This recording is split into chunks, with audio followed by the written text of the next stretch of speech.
Hey everyone, I sincerely appreciate your support. If you enjoy my audiobooks, I would be truly grateful if you could subscribe to the channel.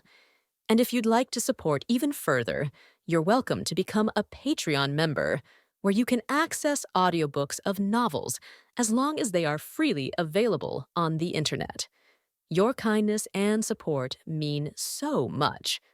Thank you.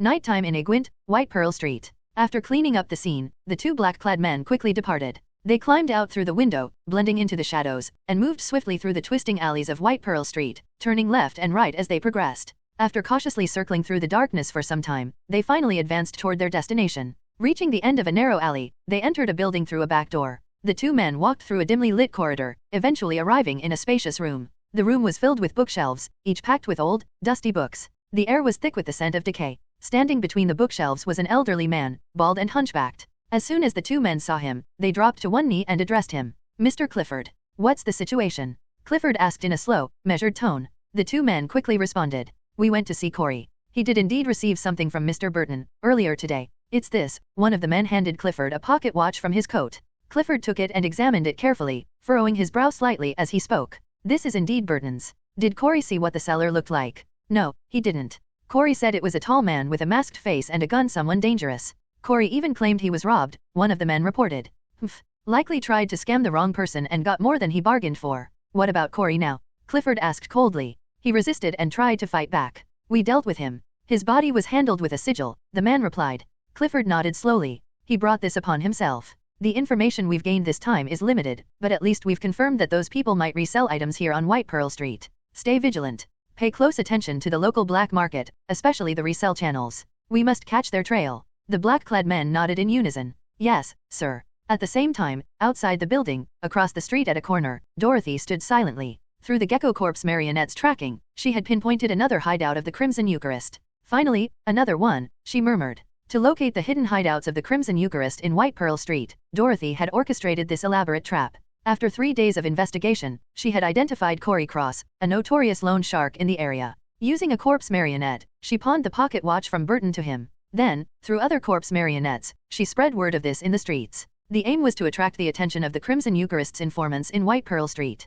Being on the same street, their hideout was bound to catch wind of the rumor. In their information-starved state after a failed divination, the Crimson Eucharist would likely seize this lead, sending someone to verify it with Corey Cross and attempting to extract information about their unknown enemy. This was exactly what Dorothy hoped for. Monitoring Corey with her animal corpse marionettes, she waited for the Crimson Eucharist agents to show up, then tracked them back to their hideout. "Now that I've found another, what should I do?" Under the moonlight, Dorothy leaned against the wall, pondering. Discovering another hideout was good, but deciding how to deal with it was another problem. She could launch a raid, as she had before, but a second assault would surely alert the remaining hideouts. Repeating the same tactic would be much more challenging, especially after weeks had passed since the previous operation. Suspicious minds would question why their supposedly missing companions suddenly returned. Without the element of surprise, Dorothy had little chance of overcoming a Crimson Eucharist hideout. Reporting it directly wasn't an option either. The Serenity Bureau had a mole, and reporting would only tip off the Crimson Eucharist, giving them time to escape. So, what should she do? Dorothy glanced at the building across the street, studying the storefront illuminated by a streetlight. Barnard's old book collection. A bookstore? Or rather, a front for this hideout, she mused. After a brief pause, an idea began to form in her mind. "Perhaps, it's worth trying," she murmured. Nodding slightly, Dorothy turned and walked away from White Pearl Street. Her reconnaissance for the night was complete. She needed rest. As dawn broke, the darkness of night faded. In the early morning light of Igwent, on the apartment stairs of Southern Sunflower Street, Gregor trudged up, his weary eyes betraying a sleepless night. His steps were unsteady. Ugh, another night of fruitless searching. Just another false lead. So frustrating. Muttering under his breath, Gregor was filled with frustration. Since the Burton Vale case, he had been swamped with work either analyzing the case in the Bureau or chasing down baseless leads. It had left him utterly exhausted. "Before I left, there was intel about stolen goods from the Burton case being sold on White Pearl Street, but how many false leads like this have we had? It's probably another dead end. Thankfully, Mr. James sent another team this time. I need a good rest today." As he reached his apartment, Gregor unlocked the door and stepped inside. In the living room, his sister Dorothy was eating breakfast on the couch. "Good morning, Gregor. Back from your night shift?" Morning, Dorothy," Gregor replied, closing the door behind him. Noticing his fatigue, Dorothy asked curiously, "You've been working overtime a lot lately. What's going on?" "It's that cursed Burton Vale case. 7 people dead, and the culprit is still at large. The wealthy are panicking, demanding better security, and it's been keeping us busy, Gregor explained as he hung his coat and slumped onto the sofa, grabbing a glass of milk. Burton Vale. I read about it in the papers. It's horrifying. Such a brutal murderer still on the loose is unsettling. Even walking home from school feels unsafe, Dorothy said, clutching her chest with a look of unease. Don't worry. The killer seems uninterested in ordinary people. I mean, they're likely targeting only the wealthy, Gregor reassured her, knowing the victims were part of a secret society. Just focus on your studies, Dorothy. Don't let the case distract you. Of course. I'm dedicated to my studies, Dorothy replied with a smile, while internally worrying about her tuition fees. After a pause, she glanced at Gregor, who was munching on bread, and asked casually, by the way, Gregor, do you know anything about White Pearl Street? White Pearl Street. Why are you asking about that?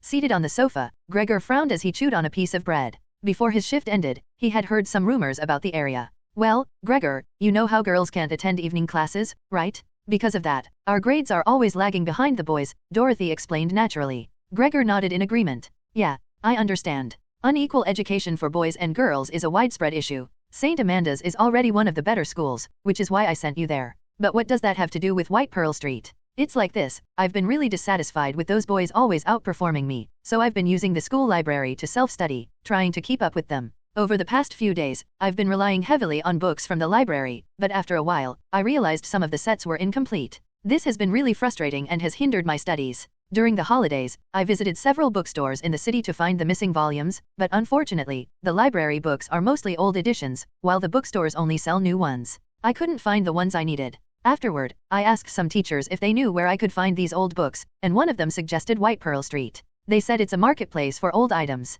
Dorothy explained earnestly, and as Gregor listened, his expression grew more serious. After finishing his glass of milk, he spoke slowly. Dorothy, I'm glad you're so motivated to improve your grades and catch up with the boys. That's great. But I have to warn you, it's better not to go to White Pearl Street. Not go? Why? Isn't it just a marketplace for old goods? Hearing Gregor's words, Dorothy tilted her head in confusion. Gregor responded in a stern tone. It's more than just a marketplace. It's also a gathering place for people dreaming of getting rich overnight, a street full of predatory loans and dangerous gangs. It's not a safe place. You, as a young girl, shouldn't go there alone.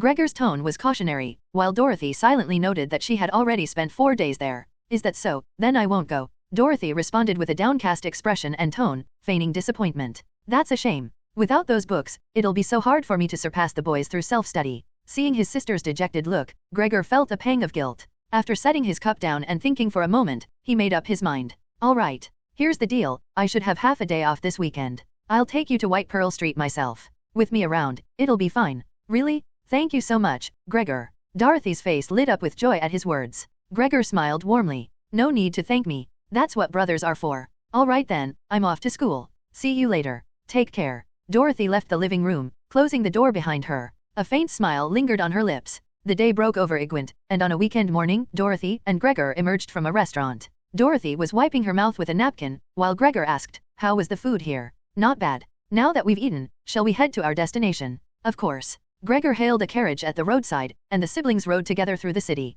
After a while, they arrived at White Pearl Street. Stepping off the carriage, Dorothy glanced around at the familiar scene and commented, so this is White Pearl Street? It seems less crowded than other streets, and the items in the shops look so odd. Yes, this is the place. Stay close to me at all times and don't wander off, understood? Gregor warned, his gaze cautious as he observed the shadowy figures loitering in the chilly street. Dorothy nodded obediently. Got it. Dressed in a completely different outfit, Dorothy followed Gregor through the familiar streets. She saw the closed door of Corey's pawn shop and a group of people gathered outside it. Listening carefully to their heated argument, she realized they were members of Corey's gang, now fighting over how to divide his remaining assets. The scene suggested a brawl could break out at any moment, yet there wasn't a single police officer in sight. No one seems to care about where that guy disappeared to, They're only interested in his stuff. I bet they didn't even bother reporting it to the police. No wonder those people could eliminate him so cleanly. Watching the gang members bicker outside Corey's shop, Dorothy mused silently. Gregor frowned at the sight and urged her to move on. Let's look somewhere else. We shouldn't stay here. Okay. Dorothy quickened her pace alongside Gregor, and soon they reached the other end of White Pearl Street. Dorothy, the atmosphere here doesn't feel right lately. If we can't find the books quickly, we should leave. Sensing the tense mood, Gregor spoke seriously. Dorothy glanced around and suddenly pointed ahead as if she had spotted something. Oh, there's an old bookstore over there? Let's check it out. An old bookstore. Gregor followed her gaze and saw a shop sign that read, Barnard's Old Book Collection. Well, there really is a place specializing in old books. Let's take a look. The siblings approached the shop. Opening the door, they entered a dimly lit space. Rows of wooden shelves filled with old books stood in orderly lines. The floorboards creaked underfoot, and a counter stood near the entrance. Behind it, a young clerk eyed the siblings warily. "Excuse me, sir, is this a shop that specializes in old books?" Looking at the cautious clerk, Dorothy asked politely. "Old books? Yes. We primarily collect books here, but we also rent and sell them," said the alert-looking clerk standing behind the counter in response to Dorothy's question. Dorothy nodded and continued. "May I ask if you have these books?" She pulled a note from her pocket and handed it to the clerk. The clerk furrowed his brows as he read through the list. The Gospel of Radiance, Volume 4. Rhetoric and Speech, Volume 3. Adolf's Logic, Volume 3. Fundamentals of Etiquette, Geometry and Arithmetic. The clerk clicked his tongue and said, "You've got quite a list here, miss. I'm not sure if we have all these in the store. Wait here, and I'll get the boss to check for you." Dorothy agreed immediately. "All right, thank you for your help." The clerk climbed the stairs behind the counter, heading to the second floor. Meanwhile, on the second floor of the bookstore, a bald old man stood in a dimly lit secret chamber. In front of him was a crimson altar made of bones. On its pulsating flesh sat an ear and a mouth. "So, in the end, you didn't manage to see the mentor?" asked the elderly man, known as Clifford, his tone grave. From the mouth on the altar, Buck's voice emerged. "No, I accessed the mentor's dream cocoon from the dreamscape, but it refused to open for me. I couldn't enter the mentor's dream or meet him in person." Sigh. The mentor's meticulousness in preparing for advancement is almost excessive. "It seems we can't count on him for now," Clifford sighed. Buck replied from the altar. "Yes, so we need to be extra cautious. Since the mysterious group can counter divination and their details remain unclear, it's best not to search for them directly in the city for now. So we're just going to let them be." "Not exactly. We could try another approach to locate them. For instance, through the Serenity Bureau." Buck's suggestion left Clifford puzzled. "The Serenity Bureau?" "Yes. That mysterious group has twice leaked our information to the Bureau. I suspect there's an unknown connection between them. Or, to be bold, maybe James has already realized there's a mole among us. That group might be an extra unit secretly requested by James from higher UPS disguised as an independent organization to investigate us while bypassing our spies in the local branch." Buck's analysis caused Clifford to pause. "You're saying that mysterious group is essentially an extension of the Bureau?" "Exactly. Otherwise, why would an external group always target us so precisely upon arriving in Egwint? If they're part of the Bureau, it makes perfect sense." Clifford nodded, contemplating Buck's reasoning. "That does seem plausible. Egwint isn't rich in rare mystical resources to attract other groups. But if they belong to the Bureau, it adds up. Still, if James had the resources to request reinforcements, why didn't he apply for divination opportunities? Divination is far harder to obtain than personnel. There are over 80 cities under Pritt's jurisdiction, each with its own Bureau branch competing for limited divination resources. Even the Central Bureau probably struggles with shortages. Compared to divination, applying for reinforcements is far easier." Buck's tone was laced with disdain, indicating his familiarity with the Bureau's operations. "You make a good point. So, if that mysterious group truly belongs to the Bureau, how should we deal with them?" Clifford asked solemnly. "For now, avoid any major moves, especially direct investigations into that group. On the other hand, deepen our infiltration of the Bureau's Egwint branch. If we can gather more spies and reach James himself, we might uncover valuable intelligence about that group."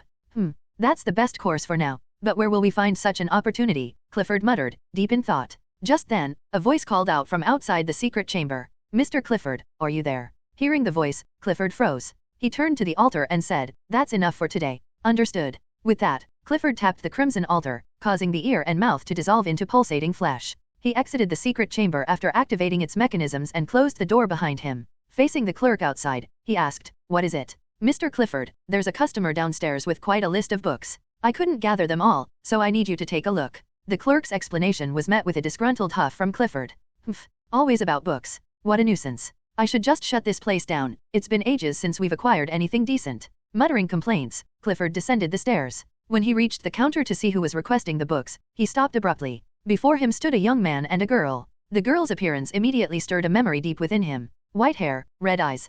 Could it be? "Excuse me, are you the owner of this store?" Dorothy asked, noticing Clifford's brief pause. He quickly regained his composure and replied, Yes, that's me. Haha, I'm the owner. May I ask which of you is here for the books?" "That would be me," Dorothy answered, raising her hand. "Do you have these books?" She handed the note to Clifford. He unfolded it and scanned the list. The Gospel of Radiance, Volume 4. Adolf's Logic, Volume 3. Rhetoric and Speech. Ah, these are all related to secondary school studies. Such a diligent young lady? Truly admirable. You're in luck, I have all these books in stock. Please wait a moment while I retrieve them. It might take some time, so make yourselves comfortable. With a smile, Clifford gestured to the clerk. "Danny, serve our guests some tea." "Tea. Got it, sir," Danny replied. While Clifford began searching through the old bookshelves, Danny hurried upstairs to prepare the tea. At a small table, he poured 2 cups of tea. Recalling a specific coded instruction, he opened a drawer in a cabinet, retrieving a small glass vial filled with a viscous red liquid. He carefully added a single drop of the liquid to each teacup before placing them on a tray. Balancing the tray, he descended the stairs cautiously and set the tea before the guests. The boss will need a little time to find the books.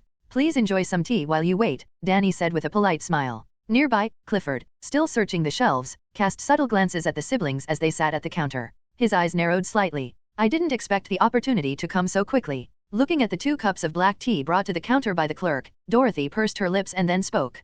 Thank you for being so considerate, but I don't think tea is necessary. My brother and I just ate and drank our fill, so we can't really have anything more for now, right, Gregor? As she spoke, Dorothy glanced at Gregor beside her. Gregor, who was casually flipping through an old magazine, snapped out of it upon hearing her and nodded in agreement. Yeah, that juice from the restaurant earlier was pretty good. I accidentally drank a bit too much. I don't feel like having anything else right now. Hearing the siblings' response, the clerk behind the counter looked a bit troubled. He glanced at Clifford, who was browsing bookshelves in the distance. Boss, this. Haha. If the guests don't want tea, that's fine. Take it back. We can enjoy it ourselves later, Clifford said with a smile from where he was looking for books. Hearing this, the clerk nodded and took the tea away. Clifford continued searching through the books, but in a corner where he couldn't be seen, his expression suddenly turned icy. Damn it. They didn't drink it. And that man turned out to be Gregor? That means using force won't work. I can't let such a good opportunity slip away. Thinking this, Clifford shot a glance at Dorothy out of the corner of his eye, then looked at an old book in his hand.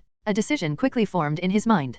Clifford then adopted a surprised expression and spoke. Oh dear. It seems a few of these books aren't available down here. My apologies, I'll need to check upstairs. Please wait a moment, dear guests. I'll be right back. Sure, we'll wait here, Dorothy replied with a nod. Clifford immediately returned to the counter and went upstairs, quickly reaching the 3rd floor. There, he approached a wall and turned a candlestick mechanism. A cabinet silently swiveled open, revealing a dimly lit secret chamber. Clifford entered, taking a thick, red-covered book from a desk. If you won't drink the drugged tea, you'll at least read the books, won't you, studious girl? Feel the temptation of the chalice. As he thought this, Clifford opened the book and tore out the first few pages, tucking them into another book he held. After closing the secret chamber, Clifford grabbed a few more books from the shelves before heading downstairs. When he saw the siblings again, he smiled. Haha. Sorry to keep you waiting. Here are all the books you requested, young lady. With a cheerful smile, Clifford placed the stack of books on the counter. Dorothy carefully checked the titles one by one and then asked with slight confusion. These are indeed the books I asked for, but why are a few missing? Ah, my apologies. Many of these books are quite rare, so they are only available for rental, not for sale. Also, there's a limit to how many can be rented at once. Please return these once you've read them, and you can rent more then, Clifford explained. Hearing this, Dorothy nodded in understanding. That's reasonable. Rare books aren't something you can just buy outright. Well then. Gregor, could you handle the payment? Sure, so it's settled, huh? My turn then. Gregor pulled out his wallet and paid. Naturally, since Dorothy didn't have the means to pay, the responsibility fell to Gregor as her guardian. Afterward, Dorothy packed the books into her bag, and she and Gregor left the bookstore together. Watching their retreating figures, Clifford smirked meaningfully. Sitting in the carriage on their way back, Dorothy touched the books in her bag and then asked Gregor. Gregor, what do you think of that bookstore? Hearing her question, Gregor pondered for a moment before responding. The atmosphere felt a bit strange. But then again, most of the shops on White Pearl Street are like that, like everyone's hiding some kind of secret. It's normal there. Also, that owner. He seemed a bit overly enthusiastic. Dorothy, are you sure the books he gave you are genuine? No counterfeits, right? As Gregor speculated aloud, Dorothy nodded and replied. Don't worry. They're all the books I was looking for. All right then, that's good. Once back at Southern Sunflower Street, Gregor went to take a bath while Dorothy carried her bag straight to her room. She locked the door, sat at her desk, and began pulling out the rented books, flipping through them quickly. Finally, as she reached the 3rd volume of the Gospel of Radiance, Dorothy found several hidden pages tucked inside. She carefully pulled them out and examined them, a faint smile appearing on her lips. Just as I thought. You've delivered the mystical knowledge to me. Indeed, the pages in Dorothy's hands were fragments of the Chalice mystic book. Upon discovering that the Crimson Eucharist stronghold on White Pearl Street was a bookstore, Dorothy had begun to devise a plan to deal with it. She knew their aim was to corrupt her as a means to corrupt Gregor. According to Aldrich, the Chalice cult had 2 main methods of corruption, drugging or using cognitive poison to tempt the victim. Seeing the bookstore, Dorothy had immediately turned her attention to the latter. It was impossible for such a stronghold not to house mystic books. Since they aimed to corrupt her, they wouldn't miss the chance to do so when she showed up to buy books. They would either drug her or tempt her with the cognitive poison. Dorothy's plan was to eliminate the possibility of drugging, forcing them to resort to the latter. This was why she insisted Gregor accompany her to the bookstore. If Dorothy had gone alone, the cultists might have used force, drugging her outright. Even if she escaped, it would expose her beyond her nature. But with Gregor by her side, the cultists, wary of him, wouldn't use force. If neither sibling consumed anything offered, drugging would be ineffective. Dorothy, aware of this, suggested they eat their fill at a restaurant before visiting the bookstore. As a result, neither she nor Gregor touched anything provided by the Crimson Eucharist. When drugging failed, the only remaining option was the cognitive poison embedding mystical knowledge within the rented books to subtly corrupt Dorothy during her reading. And that was exactly what Dorothy had wanted. Sitting in her room, Dorothy flipped through a few pages of mystical knowledge extracted from the Gospel of Radiance and began to read. With her speed reading ability as a cognizer, it took less than a minute for her to finish the pages. There's really not much, Dorothy muttered, looking at the pages in her hands. It seems like that guy is afraid I'll read too much at once and go mad from the cognitive poison. Truthfully, she was a little dissatisfied with the small amount of content from this mysticism pages. But upon reflection, it made sense. The Crimson Eucharist wanted controllable puppets, not lunatic girls. Giving an ordinary 13-year-old the entirety of a mystic book in one go would have been unthinkable. The knowledge Dorothy had just read was titled The Taste of Crimson. It described the story of an ordinary person who, after accidentally coming into contact with knowledge of the chalice, became increasingly obsessed with its spirituality, spiraling deeper into depravity. The author was unknown, and the book took the form of a novel. Unfortunately, with the limited pages given by Clifford, Dorothy could only read the beginning. Just as the atmosphere was building, the story abruptly ended. The spirituality she gained amounted to roughly 1 point in chalice, while her progress in revelation was so negligible it didn't even register a complete lack of even a single point. Sigh, it seems that guy wants to take things slow. Every time I return a book and borrow another, he'll probably give me just a bit more. If I want to finish this, I'll need to make multiple trips. Dorothy mused, her thoughts beginning to take shape. If that's the case, I'll have to interact with him often in the future. Gregor might not always be by my side, so I'll need to be cautious during those encounters. Moreover, as I continue reading the mystic books he gives me, I'll need to feign being affected by the cognitive poison. That way, when the time comes, I can't bring Gregor along anymore. Eventually, if he wants to speed things up, he'll likely try to make me take some kind of drug. As Dorothy pondered, her plans became clearer. Right now, in his eyes, I've only just started consuming the cognitive poison. His guard should be down. After borrowing books a few more times, even if I go alone, as long as I show signs of being influenced, he probably won't use force against me. If I can resist the effects of the drugs while pretending to drink willingly, he might fully believe I'm under his control. Then, not only would I infiltrate his inner circle, but I could also gather intel and possibly gain access to more mystic books. The key is, how to resist the chalice-related drugs. She sighed as she touched her wallet, noting the recent bulge from her earnings, only to let out another helpless sigh. It seemed it was time to visit Aldrich again. Shaking her head, Dorothy put the book away, pulled out her school uniform from the wardrobe, and prepared herself. The next day, at St. Amanda's School in the western suburbs of Igwent. During the day, students were in their classrooms, attending lessons. Dorothy, however, ignored the sound of lectures and quickly walked through the school gardens. Having taken leave excessively, Dorothy hadn't attended a class in weeks. By now, her classmates had probably forgotten she even existed. While Gregor paid for tuition, Dorothy paid for her absences. At this point, she was essentially a student in name only. Back in her previous life, this would have guaranteed a call to her parents, followed by disciplinary action involving both verbal and physical correction. But in this era, teachers didn't bother notifying parents. Schooling was a privilege, and whether students chose to take it seriously or not was their own problem. This indifference suited Dorothy perfectly. To Gregor, it still appeared as though his sister was diligently attending school every day. Quickening her pace, Dorothy entered a small chapel from the garden and made her way to a crypt housing the remains of the school's distinguished alumni. She triggered a hidden mechanism on an intricately carved sarcophagus, causing its heavy lid to open with a rumble, revealing a secret passage beneath. Dorothy stepped into the passage and descended the staircase, entering the underground chamber of St. Amanda's School. Upon arrival, she sneezed heavily from the dust wafting through the air. Achoo. Oh, Miss Machos? It's rare for you to come looking for me. What's the occasion? At the center of the underground chamber, Aldrich, dressed in janitor's attire, was carving a stone knight. Seeing Dorothy at the entrance, he greeted her warmly. Dorothy, while wiping her nose with a handkerchief, couldn't help but mentally comment. You're always carving stone down here. Aren't you worried about getting lung disease? Putting away her handkerchief, Dorothy looked directly at Aldrich and spoke. I'm here to follow up on our last discussion, regarding methods to resist corruption, especially from the Chalice cult. Do you have any advice? She got straight to the point, pulling out 10 pounds from her wallet and placing it on a nearby table before Aldrich could respond. Haha, looks like you've had some success recently, Miss Machos. That's good news. Aldrich put down his tools and clapped his hands, continuing with a smile. Resisting corruption. As for the cognitive poison, there's no secret, it's just about following the process to mitigate its effects. I'm sure you're already aware of this. But when it comes to drug-related corruption, there's a method using poison to counteract poison. Using poison to counteract poison. Dorothy's expression showed a hint of doubt at his words. Yes, although it's not entirely accurate to call it that. A better term would be spiritual neutralization. What I'm about to explain slightly exceeds the scope of your original question, so there'll be an additional fee. Smack. Before Aldrich could finish, Dorothy, expressionless, slapped another 10 pounds onto the table. Aldrich chuckled and continued.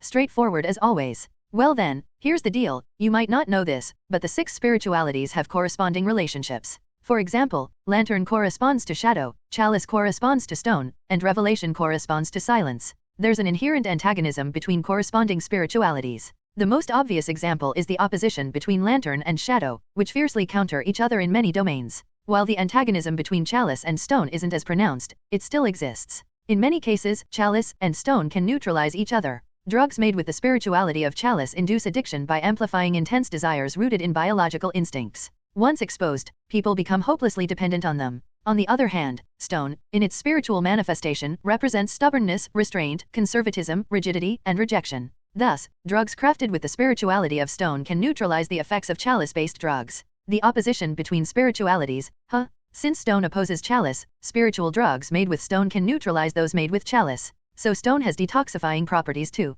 After listening to Aldrich's explanation, Dorothy contemplated this concept. Then, turning her gaze back to Aldrich, she asked directly, "Since it's a spiritual drug made with stone, I assume you must have some here." Looking at Aldrich, Dorothy posed her question again. Predictably, Aldrich nodded. "Of course I have some. Since you've asked so pointedly, I suppose you're set on getting it. Let's not beat around the bush. Stone powder, 20 pounds for 10 grams, he said, gesturing to illustrate the price. Without hesitation, Dorothy pulled out 60 pounds and placed it on the table. "I'll take 30 grams. No problem. Wait here." Aldrich walked leisurely to a corner of his workshop, retrieved a glass bottle filled with grey powder from a wooden shelf, and opened its lid. He scooped a few spoonfuls and carefully weighed it on a balance scale precisely 30 grams, no more, no less. He wrapped the powder in paper, walked back to Dorothy, and handed her the package. "Take this. Dissolve it in water before use. Remember, for every dose of chalice drugs you consume, take an equal amount of this. The standard ratio is 1:1. And if you don't want to end up with permanent brain damage, don't overdo it." Dorothy accepted the package and mentally retorted, "Chalice drugs are addictive, stone drugs cause dementia. I wonder what lantern and shadow drugs would do. If I ever learn to make drugs myself, maybe I can use revelation to develop something that boosts intelligence." With the drugs secured, Dorothy, now 80 pounds lighter, was ready to leave. However, Aldrich suddenly called out to her. "By the way, Miss Machos, I know you're busy dealing with the Crimson Eucharist and don't have time for school, but I should remind you, if you don't want your end-of-term grades to raise suspicion with your guardian, you'd better not fall too far behind in your coursework." "Don't worry, sir. I've been diligently self-studying in my spare time. There's nothing to worry about," Dorothy replied matter-of-factly. Aldrich still didn't know what kind of beyonder she was. Miss Machos, you seem confident in your self-study skills. However, I should let you know that our school calculates end-of-term grades based not only on academic courses but also on a crucial social practice score. If that score is 0, it will significantly impact your overall grade," Aldrich said with a grin. Dorothy froze for a moment. Social practice. In the garden of St. Amanda's school, Dorothy, just out of the underground workshop, was strolling with a trace of annoyance. They actually have social practice classes here? I thought I made that up to fool Gregor? They seriously have social practice in this era? Dorothy never imagined St. Amanda's would genuinely include social practice activities, let alone factor them into the main grading system. According to a certain shrewd principle, it was a rule he personally established to avoid raising students who were nothing but bookworms. Phew. Fortunately, this practice score is only needed at the end of the term. There's still enough time. For now, I'll focus on solving the Crimson Eucharist problem first. With a deep breath, Dorothy decided to set the matter aside and concentrate on dealing with the Crimson Eucharist. While thinking this, she glanced at the small package in her hand. "With this, those guys should believe I've been corrupted, right?" A few days later, in the morning, at the White Pearl Street, Barnard's old book collection, old Clifford was studying the ledger behind the counter when he suddenly heard the sound of the door opening. Turning around, he saw the white-haired girl from before, holding a book as she stepped inside. "Hello, owner. I'm here to return a book," Dorothy said directly as she entered the store. Upon seeing her, Clifford's eyes lit up, and he quickly replied, "Oh, it's the young lady from last time? Tell me, which books have you finished reading?" "This one," Dorothy replied without wasting words, slapping the book down on the counter in front of Clifford. It was none other than a copy of the Gospel of Radiance. "Oh, so it's this book. Miss, may I ask how you felt after reading it?" Seeing the book on the counter, Clifford paused slightly and cast a playful glance at Dorothy. She, on the other hand, appeared slightly uneasy as she spoke. I was wondering if, by any chance, you accidentally included some pages from another book in it." As she spoke, Dorothy pulled out a few loose pages and placed them on the counter. When Clifford saw them, he exclaimed with delight. "Ah, so that's where they were? I thought I had lost them. Turns out they got mixed in by mistake. Ah, look at how careless I am. Thank you, miss, for bringing them back. These are pages from a very rare book." As he carefully collected the pages, Clifford spoke in a tone of relief, as though he had recovered a priceless treasure. Dorothy, watching this scene, hesitated with a conflicted expression. Well, that. Seeing Dorothy's demeanor, Clifford narrowed his eyes slightly, a look of curiosity crossing his face as he asked, "Miss, is there something you'd like to say?" Actually, I wanted to ask, does that, novel, have more pages?" Dorothy asked with a nervous expression. Hearing her question, a self-satisfied smile appeared on Clifford's lips. "Got her? She's already under the influence of the poison." "Oh, yes, of course. This The Taste of Crimson is one of my prized collections. I've painstakingly gathered it page by page. I didn't expect you, miss, to appreciate it too." Clifford chuckled and continued, "Kindred spirits are rare in this world. Since our tastes align so well, miss, how about I lend you the next few pages to read?" "Really? That would be wonderful. Thank you, owner. Hehe, don't mention it. It's rare these days to find someone who truly appreciates such works." As he spoke, Clifford took out a few pages from under the counter, already prepared, and handed them to Dorothy, who eagerly accepted them. After borrowing 2 additional, ordinary books and thanking Clifford again, Dorothy left the bookshop. Watching her departing figure, the smile on Clifford's face grew even more sinister. Meanwhile, outside the shop, Dorothy held the pages tightly in her hand, her lips curving into a similar sly smile. Over the next week or so, Dorothy visited Clifford's bookstore every few days to borrow books.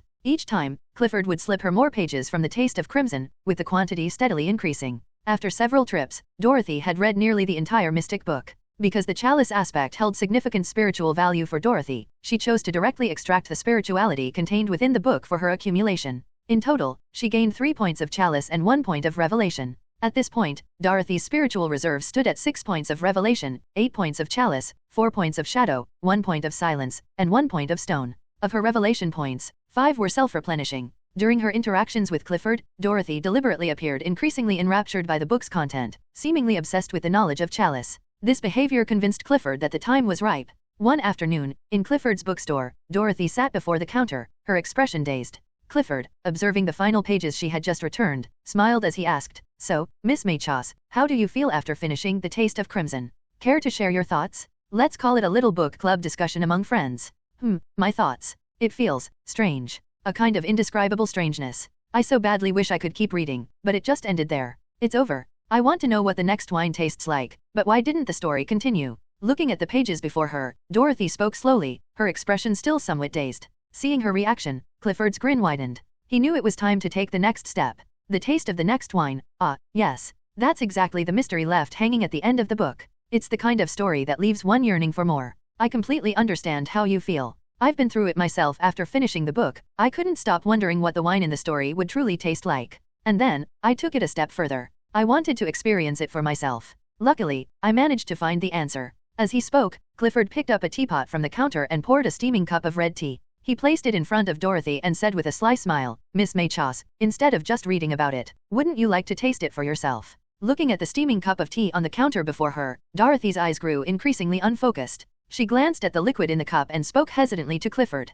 "Owner, are you saying that this cup of tea contains the flavor described in that novel?" "Yes, it absolutely does. After I unintentionally got my hands on that novel and finished reading it, I lost my appetite and couldn't sleep. I was consumed by a relentless search in the real world for that taste. Thinking back on those tormented days of yearning is unbearable. But thankfully, 6 years ago, I miraculously found it, and from that moment, I was freed from the anguish." As he spoke, Clifford nudged the cup slightly forward, placing it closer to Dorothy. "And this is the flavor I discovered. Go ahead, Miss Maychos, have a taste. I promise it will be unforgettable." Clifford's face bore a clear smile as he urged Dorothy. She stared at the teacup in front of her and muttered softly, "Unforgettable, huh?" Muttering to herself, Dorothy slowly lifted the teacup. Under Clifford's expectant gaze, she drank the tea completely. Her expression became momentarily hazy. "How does it feel, Miss Maychos?" It feels strange, yet wonderful, deeply satisfying. I feel as if I've never tasted anything this delicious before. My goodness, by the Holy Mother, this is a flavor unlike anything I've ever experienced." Dorothy's voice carried a dreamy tone of delight. Seeing her reaction, Clifford burst into laughter. "See, Miss Maychos? I wasn't lying, was I?" "Thank you, owner. You weren't lying at all. I believe this is indeed the flavor described in the novel. But, may I ask, do you have more?" Dorothy asked curiously. Clifford, seemingly prepared, pulled out a small paper pouch and placed it in front of her. This here is the secret to that flavor. Take it with you. If you want to experience that taste again, just dissolve a little in water and drink it. Of course, sprinkling it on food will give it a different texture. It's up to you to decide. Clifford elaborated. Listening to him, Dorothy hesitated momentarily before speaking. How much does this cost? Haha, it's free? How could I charge a fellow enthusiast I've been so fortunate to meet? Clifford laughed. Hearing this, Dorothy hesitated briefly before putting the pouch into her bag. Thank you, owner. No need to thank me. If it's run out, feel free to come back for more. Oh, and remember, when adding the powder, make sure no one else sees you. Clifford added a word of caution, to which Dorothy nodded in acknowledgement. Thank you, owner. I'll keep that in mind. Goodbye. With that, Dorothy gathered the books she had rented and stepped out of the bookstore. As Clifford watched her retreating figure and glanced at the empty teacup on the counter, the smile on his face grew more sinister. Haha, everything is progressing smoothly. Now I just need to wait until she's fully under control and then use her to corrupt Gregorius. With the effect of the chalice drug, it won't take long.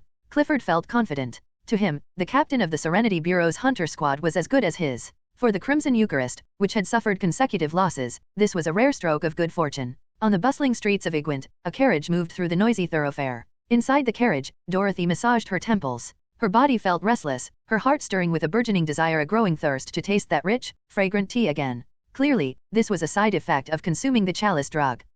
It seems my immunity to the cognitive poison from the knowledges doesn't extend to substances affecting the body. I'll have to be more cautious about eating or drinking in unfamiliar places in the future. As these thoughts crossed her mind, Dorothy glanced at her watch, making a mental calculation. 3 o'clock in the afternoon. It's been half an hour since I drank the first dose of the drug, and the thirst has already started to set in. Although it's still mild, it's clear this feeling will intensify over time. I need to determine the limit. Setting the watch down, Dorothy closed her eyes and rested, focusing on the escalating thirst within her. She remained composed, waiting for the carriage to reach its destination. When the carriage finally stopped at the side of Southern Sunflower Street, Dorothy disembarked, paid the fare, and ascended to her apartment. Inside, she sat on the sofa, continuing to endure the surging thirst until it became nearly unmanageable. At that point, she opened her eyes and quickly retrieved an item from her bag. It was a marked test tube containing a grayish-white powder. Dorothy fetched a teacup, filled it with tea, and set it before her. Carefully, she opened the test tube and began sprinkling the powder into the cup.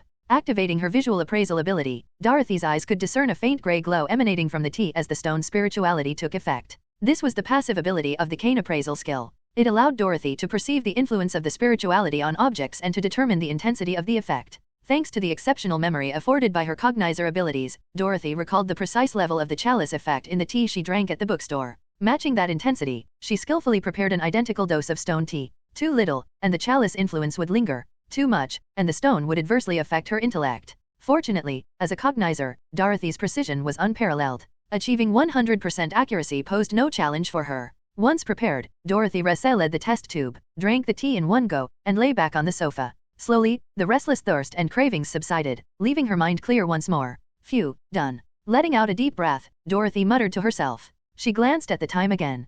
5:30 in the afternoon. I drank the tea at 2:30. Based on this experiment, the interval between doses of the chalice drug and the onset of uncontrollable cravings is roughly 3 hours. It might vary slightly from person to person, perhaps by half an hour or so. Dorothy murmured, noting down this important data. Next, she pulled out the small pouch Clifford had given her. Studying it briefly, a faint smile appeared on her lips. Now that all the conditions are in place, it's time to help my brother's company catch their mole. Morning arrived in Igwent, at the apartment building on Southern Sunflower Street. Gregor, just getting out of bed, dressed himself and yawned as he pushed open his door. Entering the living room, he noticed the large room was devoid of his sister's presence. Without giving it much thought, he proceeded to wash up and retrieve the breakfast Mrs. Harker downstairs had prepared from the door. After placing the breakfast on the table, Gregor ate a little casually and prepared to leave. Before heading out, he knocked on Dorothy's door and called out loudly, "Get up, Dorothy, or you'll be late." After shouting, Gregor waited briefly, but no response came from behind the door. Seeing this, he turned the doorknob and opened Dorothy's room. The door was unlocked, and Gregor pushed it open with ease. What greeted him was an empty room. The bed was made, the desk was neat and clean, and books were arranged tidily on the small bookshelf. The clothes and backpack that usually hung on the rack were nowhere to be seen. Already gone? Figures, her share of bread was short by 2 pieces earlier. This kid has been getting up early a lot lately. What's she been up to? Closing Dorothy's empty room, Gregor returned to drink a glass of milk before heading downstairs. He didn't give the situation much thought. Recent mornings had been like this. His sister seemed to have turned over a new leaf, waking up earlier than him and leaving in more of a rush. Maybe I'll ask her tonight if there's something special happening at school. With that thought in mind, Gregor left the apartment building and headed into the city at a brisk pace. After nearly an hour of walking, Gregor finally arrived at his workplace, situated at the base of a tall building at an intersection. The 10-story building was named Cypress Fir Tower, owned by the Igwin city government. It was once the site of the municipal building, but after the city government relocated, it was rented out to a few small companies as office space. In fact, not all government agencies in Igwin had moved out. In the building's basement, the Prit Special Division, the Prit Kingdom's Serenity Bureau, Igwin branch still operated. Phew, another day at work, hope there's no overtime, Gregor sighed before striding into the building, an action observed by a figure from a high vantage point.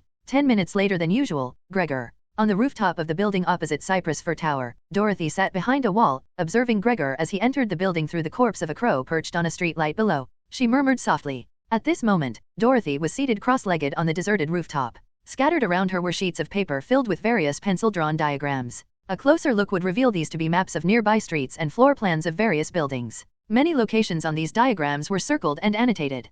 Picking up the papers around her, Dorothy began examining them one by one. Each sheet was marked with specific locations, such as the first and second floors of Cypress Fir Tower, the basement of the Wiccan Building, Cypress Fir Street, Blue Sage Street, and so on. These were detailed indoor and outdoor maps of the surrounding neighborhood, created by Dorothy over the past few days through a meticulous search using small animal corpse marionettes. The purpose of these maps was to help Dorothy pinpoint the exact location of the Igwin Serenity Bureau and all its entrances. Yes, in order to catch the mole within the bureau, Dorothy needed to identify all the personnel in the bureau. The best way to achieve this was to infiltrate it using investigative corpse marionettes. However, this carried significant risks. Dorothy surmised that an agency like the Security Bureau would undoubtedly have counter-surveillance measures against mystical detection. Sending corpse marionettes inside would likely result in their detection by the Bureau's anti-surveillance systems, which could be extremely dangerous. Her reasoning wasn't unfounded. During her occasional observations of Gregor, Dorothy had glimpsed material requisition reports from the Bureau, which clearly stated that they regularly purchased lantern spiritual materials from the Radiance Church for internal anti-surveillance purposes.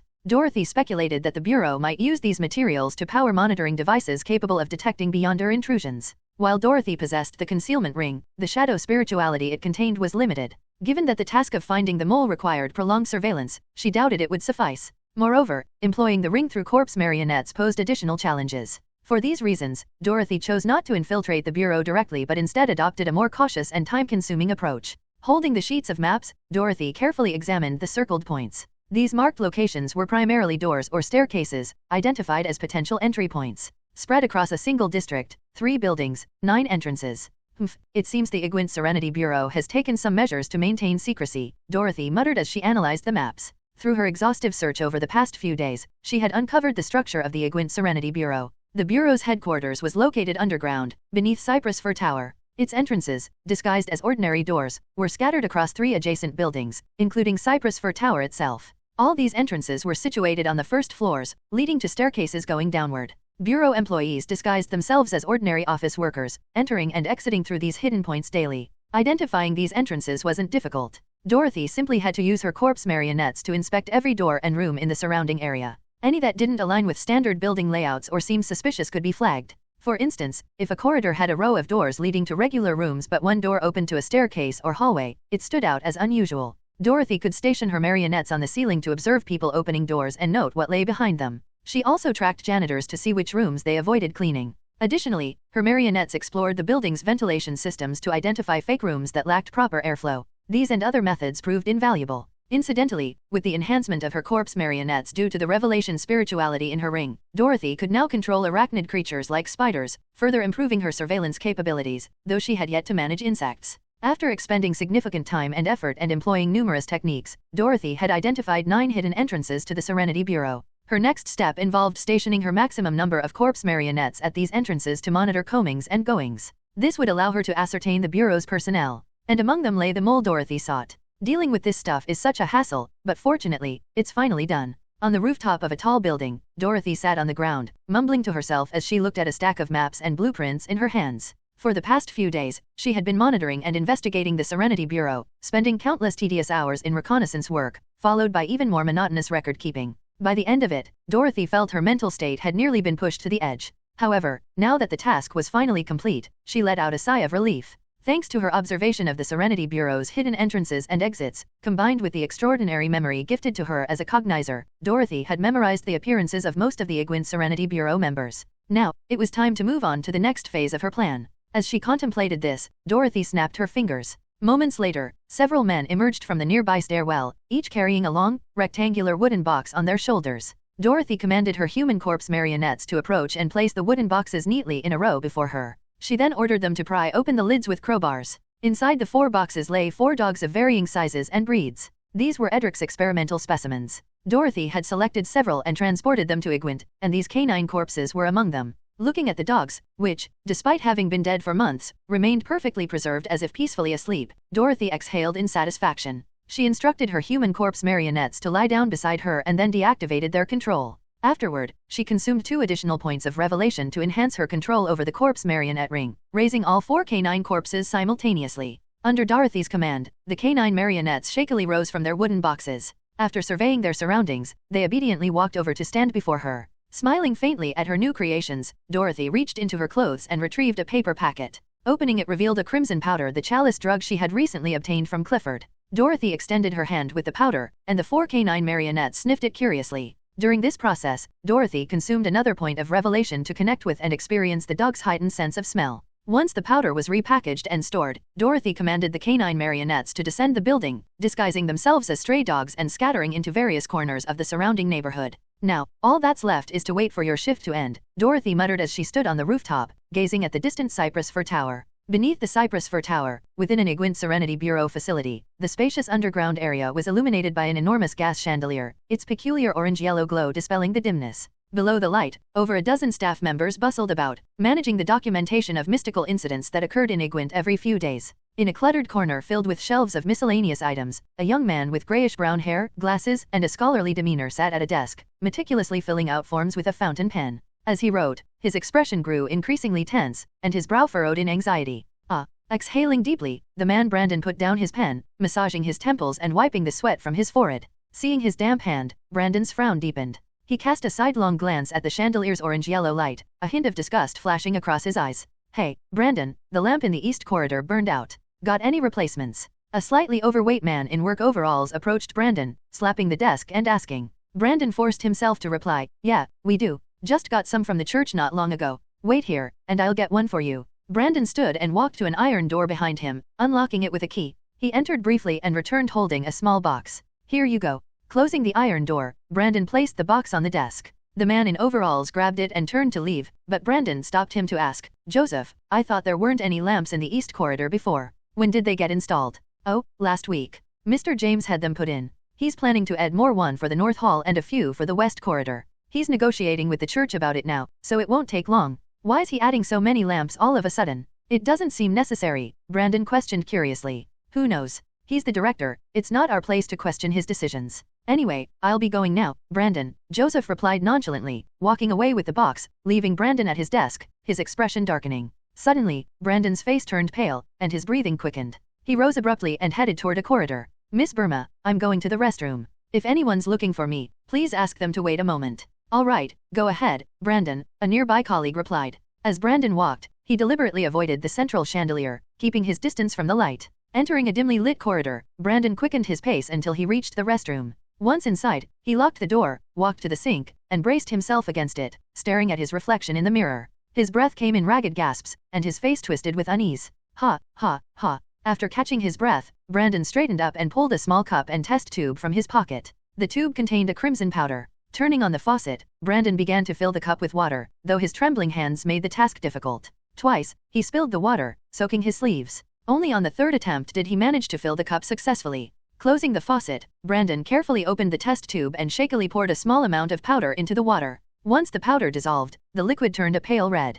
Clutching the cup tightly, Brandon raised it to his lips and drank it all in one go. Inside the washroom, Brandon set the empty cup of faint red liquid on the sink. Leaning against the mirror for support, he began panting heavily. As the ingested drug gradually took effect, his breathing evened out, eventually returning to normal. Slowly lifting his head, Brandon looked at his reflection. The twisted expression on his face had subsided, leaving him as composed as before. Praise the blood chalice, he murmured softly, standing straight before the sink. Brandon meticulously tidied up any traces left on the counter, wiped his damp cuffs, and then took out the test tube containing the crimson powder for closer examination. Engraved faintly on the test tube were inscriptions and crescent symbols. Though subtle, they hinted at the test tube's covert properties tied to the shadow.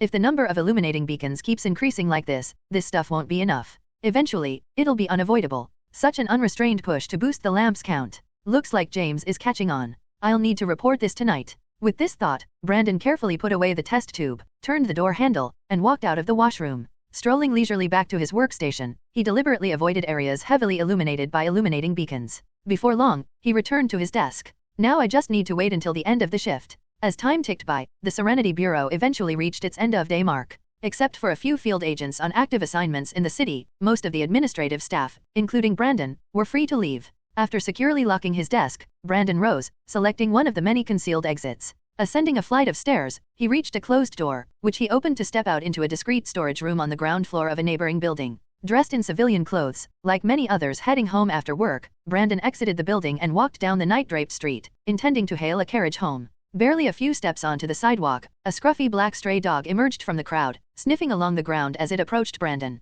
It finally stopped at his pant leg, sniffing its way up. Feeling the movement near his feet, Brandon frowned and looked down, only to lock eyes with the stray dog gazing up at him. For a moment, man and dog stared at each other. Where'd this filthy mutt come from? Get lost. Disgusted, Brandon kicked at the dog. The stray nimbly dodged and scurried off, vanishing into the crowd. Unperturbed by the dog's retreat, Brandon continued to the roadside. After about 10 minutes, he flagged down a carriage and climbed aboard. Riding through the streets of Igwent, Brandon's carriage trundled along, oblivious to the black crow perched atop it. Several dozen meters behind Brandon's carriage, another carriage followed. Its coachman, a pale-faced man in a top hat, appeared grim and somber. Inside, a white-haired girl in a black dress sat composedly, a faint smile on her lips. Finally found him, the chalice addict, Dorothy murmured, her smile deepening. The mole the Crimson Eucharist had embedded within the Serenity Bureau was now firmly within her sights. Dorothy had long pondered how the Crimson Eucharist managed to plant a spy inside the Serenity Bureau. After all, an organization like the Bureau would undoubtedly conduct stringent background checks during recruitment.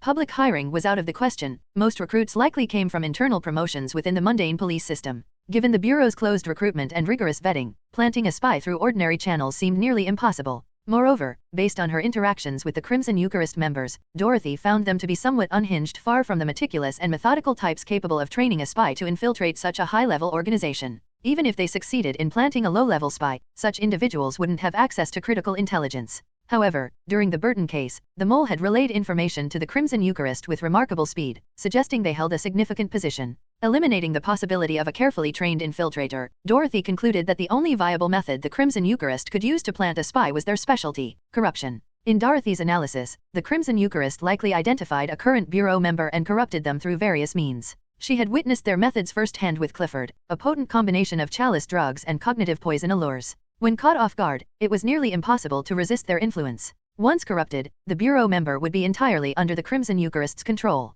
By threatening to cut off their supply of chalice drugs, they could force the spy to comply, turning them into an invaluable informant within the Bureau. Dorothy realized that the Crimson Eucharist's attempt to corrupt her and use her to manipulate Gregor was not an isolated effort. The resources and effort they poured into this plan indicated its high stakes and potential rewards. Their confidence suggested prior success with similar schemes. With this realization, Dorothy devised a clear plan to identify the mole, starting with obtaining a sample of the chalice drug. Pretending to be corrupted, she tricked Clifford into giving her a dose of the drug. Using her stone antidote, Dorothy tested its addictive properties on herself. The results were alarming. Within 3 hours of her first dose, she experienced an intense, unbearable craving. If she, a first-time user, succumbed so quickly, a long-term addict's dependence would undoubtedly be stronger, with shorter intervals between doses. Given that a workday far exceeds 3 hours, the mole would inevitably experience withdrawal symptoms during work. To manage this, they would likely carry a supply of chalice drugs for discreet use on the job. With this insight, Dorothy's plan became straightforward. Over several days, she identified the Bureau's hidden entrances and exits. During shift changes, she deployed canine corpse marionettes near these locations to sniff out the scent of chalice drugs, using the sample she acquired as a reference. Every step of Dorothy's mole hunting strategy hinged on obtaining the chalice drug from Clifford. Her calculated risk in confronting him was driven by far more than just gaining access to forbidden knowledge. Animal corpse marionettes, with their heightened senses, were tools Dorothy could precisely control through her revelation spirituality.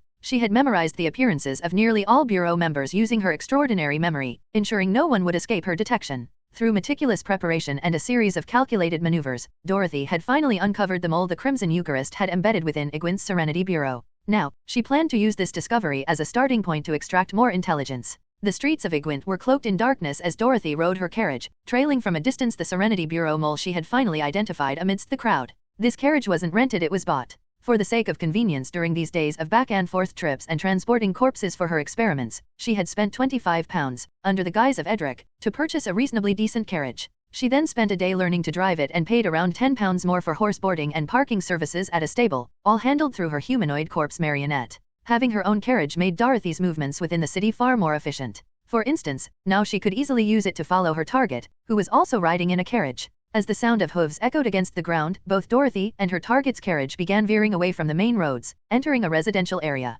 Eventually, the target's carriage stopped in front of a row of townhouses. A man stepped out, adjusted his collar after paying the fare, and then ascended the building's staircase. "We've reached the spot." From her distant vantage point, Dorothy halted her carriage and released her small scouting corpse marionettes, scattering them to weave an investigative net around the area. Walking with tired steps, Brandon reached the door to his home. After unlocking it with a key, he turned on the gas lamp, revealing a cramped and utterly chaotic living room. The sofa was askew, chairs were overturned, and items on cabinets and tables were haphazardly scattered.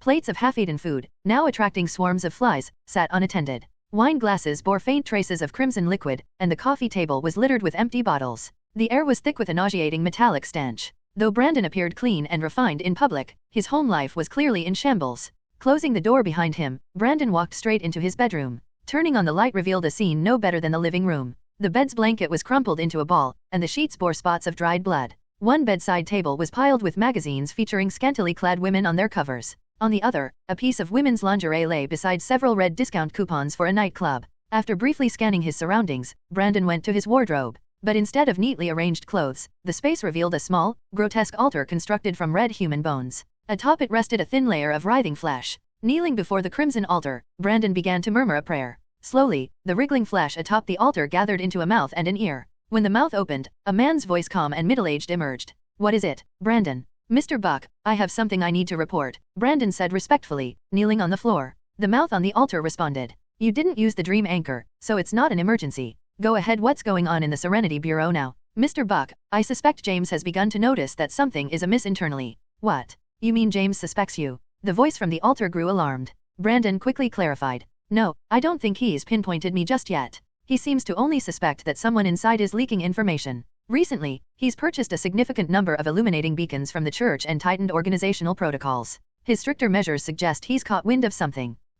That old dog James is bound to be on high alert after the Albert incident," Buck muttered thoughtfully, his voice tinged with annoyance. Brandon, growing anxious, interjected. "What should I do, Mr. Buck? If James continues ramping up internal surveillance like this, it'll only get harder for me to operate within the Bureau. I can't go without carrying the sacred medicine on me, but the concealment effect on the container you gave me is too weak. As soon as I get near an illuminating beacon, it exposes me. There used to be only 2 or 3 lamps, and I could avoid them by walking around. But now, with more lamps being installed, my movements will look suspicious. It's bound to attract attention. Also, I suspect James has already begun covered internal checks. It's only a matter of time before he gets to me. Mr. Buck, my position is becoming increasingly precarious. You have to help me. If I stay in the Bureau much longer, I'm bound to get caught." Brandon's plea was filled with desperation, his face etched with unease. After a brief pause, Buck's voice replied, calm yet decisive. "You're right. If James is onto us, it's indeed too risky for you to remain there. Here's what we'll do. Another agent in the Bureau is already being cultivated.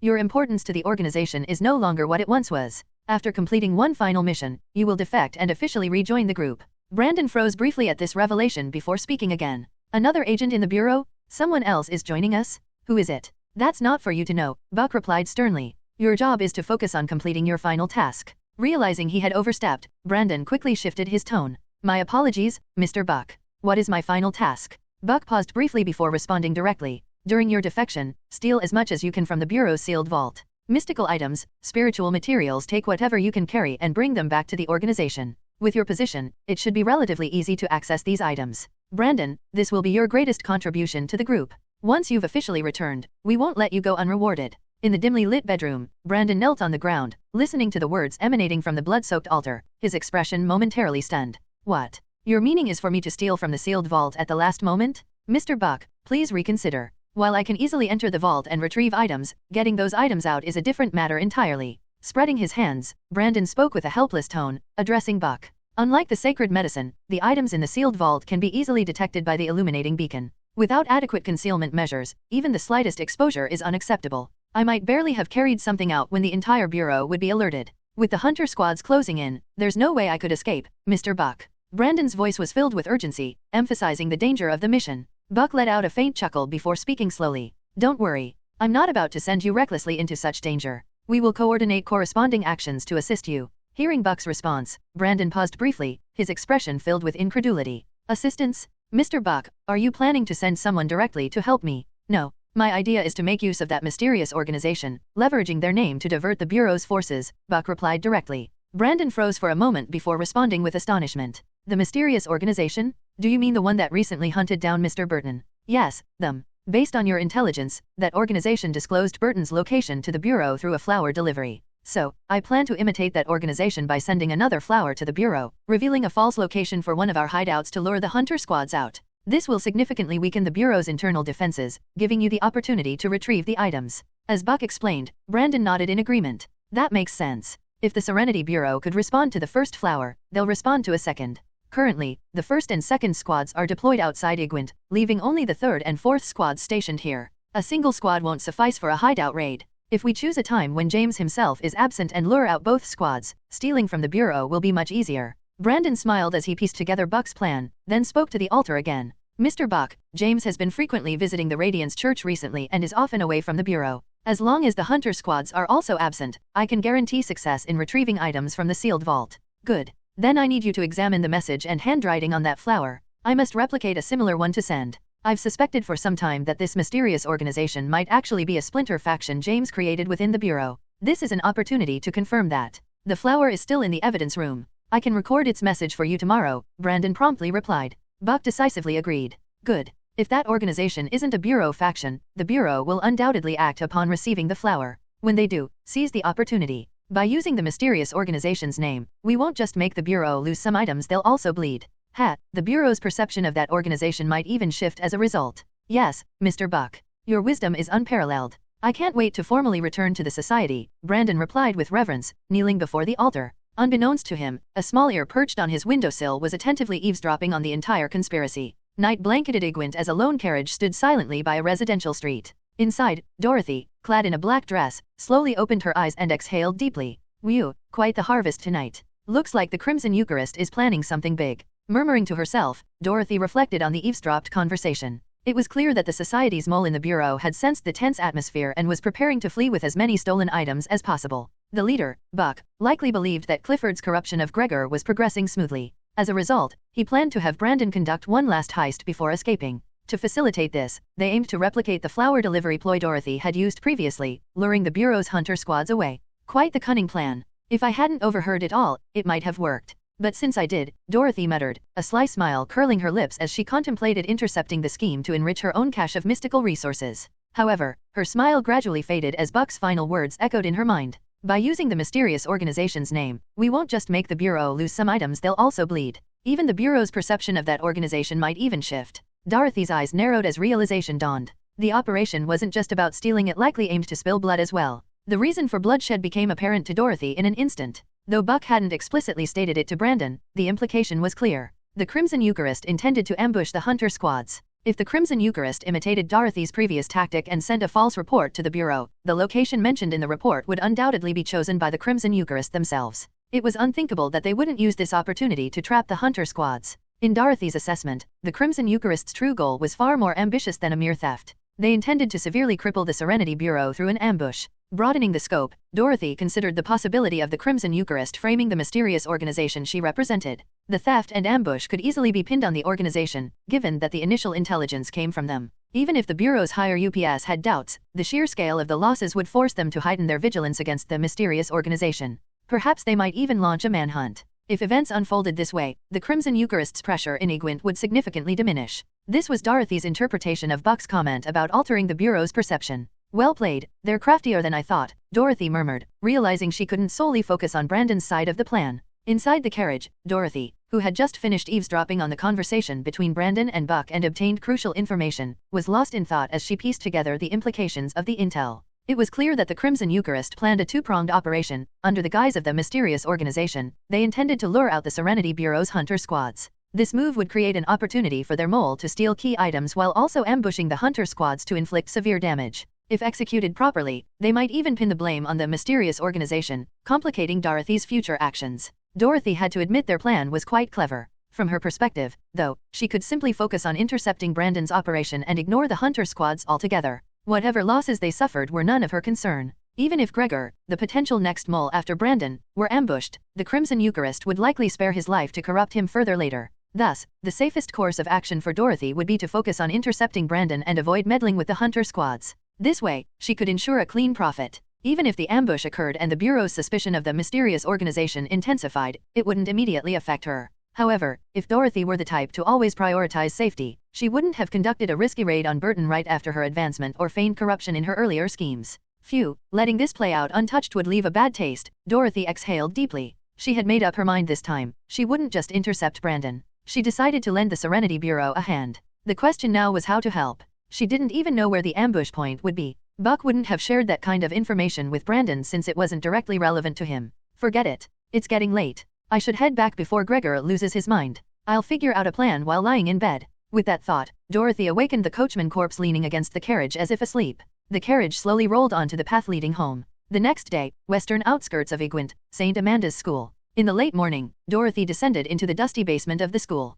Using a scarf tied over her face as a makeshift dust mask, she walked down the staircase and into the workspace where Aldrich was engrossed in carving a new piece. "Oh, Miss Machos? What brings you here this time?" "Got a new business proposition." Aldrich paused his work, setting down his carving tool, and spoke with a touch of humor. "Let me guess, consulting on mysticism issues? Or perhaps the annual leave service." So this guy has a sense of humor too, Dorothy thought wryly but didn't indulge in banter. She got straight to the point. "Do you have any containers holding lantern spirituality here?" "Lantern? Churches usually have more of that, but since I do business with them, I have some in stock." "Not much, though. How much do you need?" Aldrich answered without hesitation. Dorothy quickly responded, "Not much. Just enough for a small ritual." Aldrich nodded and turned to enter another room. Moments later, he emerged carrying a small box about the size of 2 fingers. "A container of lamb spirituality, standard minimum ritual quantity 150 pounds, he said. Hearing the price, Dorothy couldn't help but internally complain. Damn, so expensive. Buying spirituality directly like this is such a loss compared to extracting it from mystical knowledges.